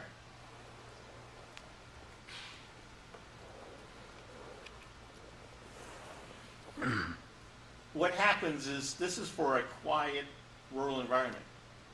If I was to apply this to a suburban environment, I'd shift that up 5 dB. And if I go to an urban environment, I'd shift it up 10 dB. So what this tells me, if you want to put a wind turbine, put it in an urban environment. You need much less distance. And you're referring for the record to slide 53. Yes, slide 53. And I'm saying the scale that changes is down here. If you go to a louder environment, this becomes 30, that becomes 40, all this. And it works, and this is what the EPA and Ken Eldred came up with back in the late 60s, early 70s. And remember, the 45 dBA originally was to classify urban environment or acoustic environments. And you find that it's urban environment, noisy urban environment, industrial environment, noisy industrial environment. They never went down to the quiet because back when the studies were done in the late 50s and 60s, 85% of the population lived in urban areas, so they were going to protect. The studies were focused on where the majority of the population lived.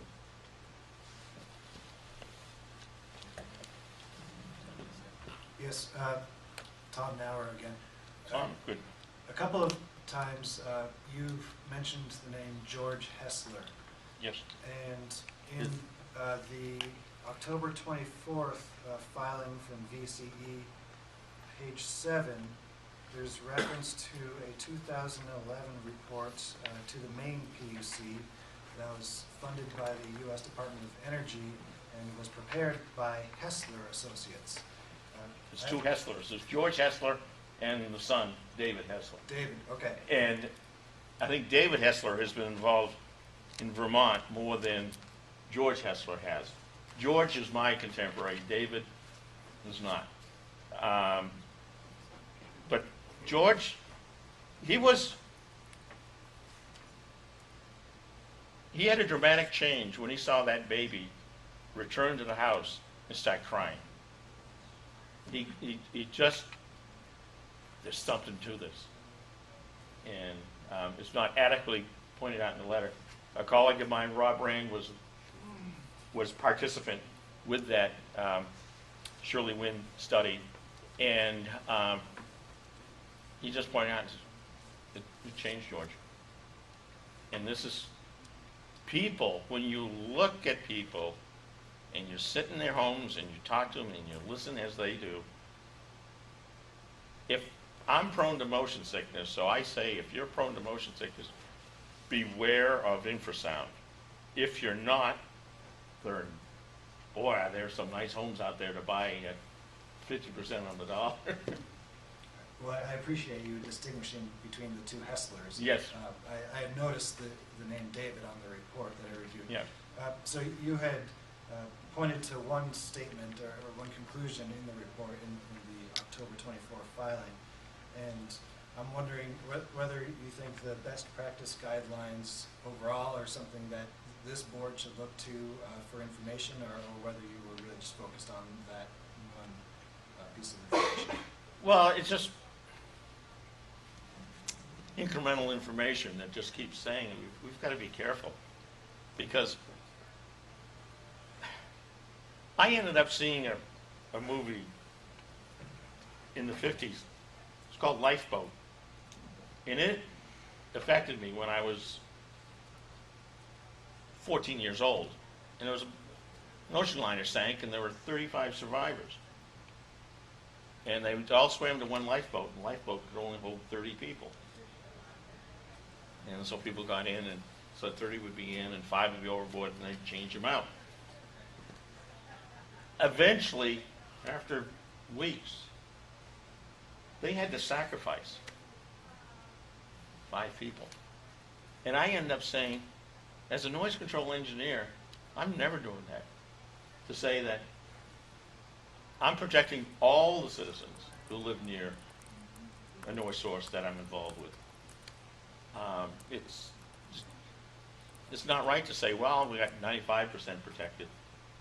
Well, I don't want to be that person hanging on to the outside of a lifeboat. You've been referred to as collateral damage at times. Yes, sir. And I've known Steve for a long time, and I do appreciate his compassion and his technical abilities. I do want to make a few observations about some of the information that he's presented. We agree that modeling should be conservative, and I've gone through that. And we have demonstrated that the modeling protocol that we are proposing, by testing, it works. We know it doesn't fit in within the sidelines of the road as Steve described it, but we don't also not seen any evidence that shows that this modeling is not accurate. I don't think anything's been presented. The other few points is that the application of the LMAX, as Mr. Olson pointed out, he's applying this to all these technical references. I did not. I'm My going to turn. correct that. You only see the LMAX when I refer to Act 250. My turn. Yeah, well, I want to correct Okay, myself. you'll get a chance. But we're applying the LMAX in relation to World Health Organization guidelines, the ISO, the ANSI, and the EPA. All of those are long-term exposure guidelines. LMAX is not a suitable metric to compare. The APA standards and the adjustments in the normalized plots that's shown here. If you read the publications on that, these are all based on the researcher's intuition. None of this has been definitely proven by any measurements.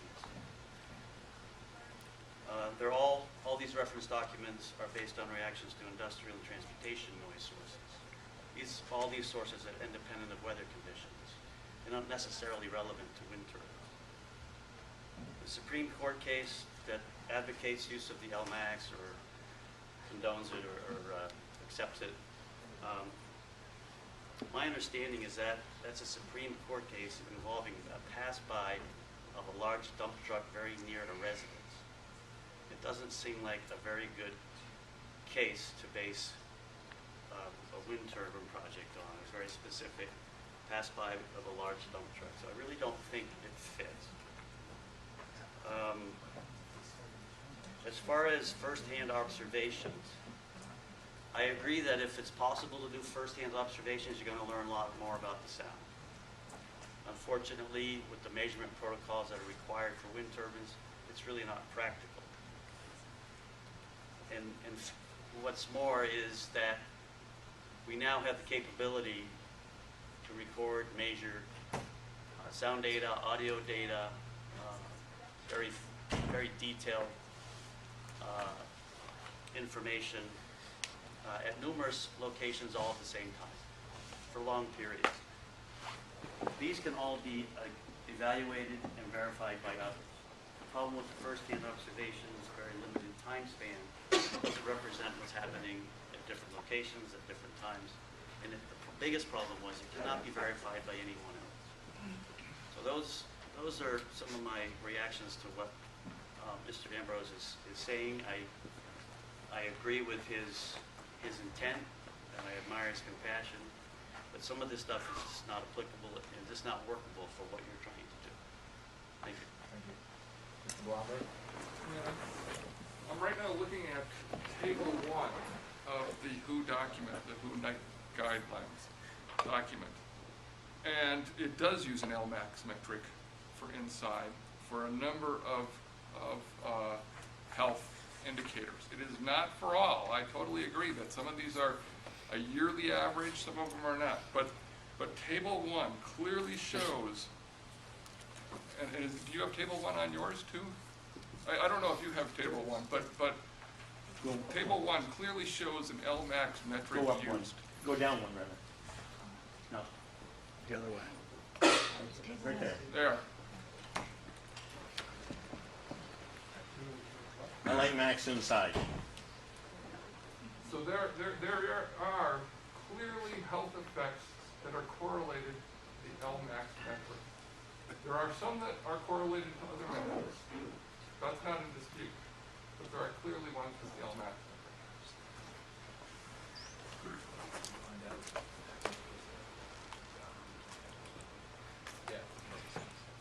Unfortunately, we've run out of time, and we're trying to figure out what we want to do next. We still wanted to hear from Renewable Energy Vermont, and Paul Bruja was supposed to be here, but I don't see him here. Yeah. Paul Bruja is in Alabama with a family issue. I'm here. So you were going to present in his stead? Yes. Okay. So if you just give us a moment. Continue the hearing.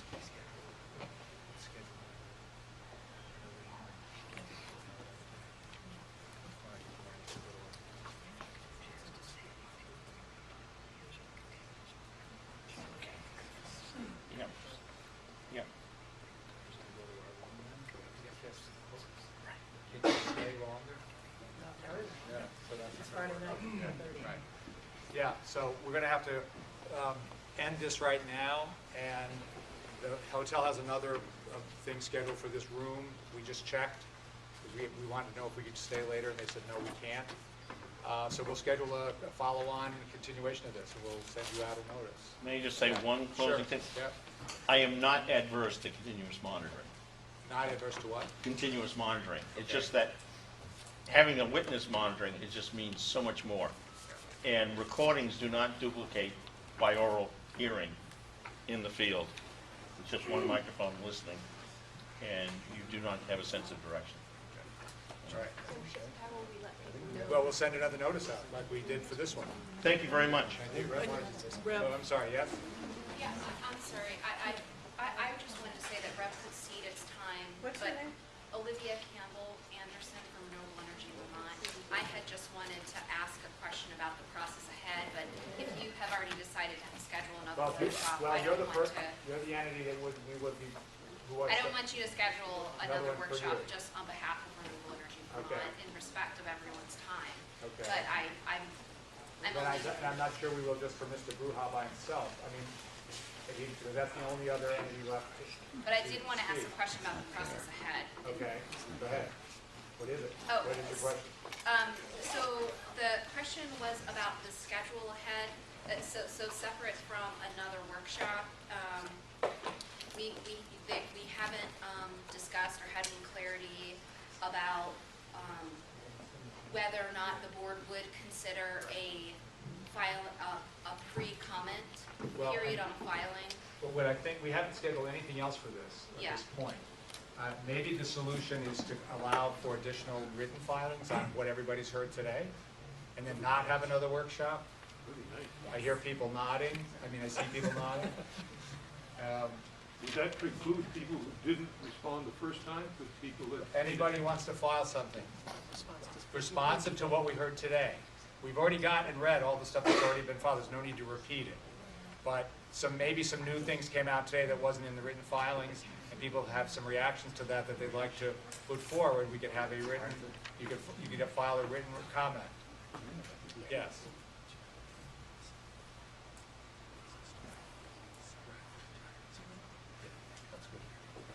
Yeah, just another thing before we go on.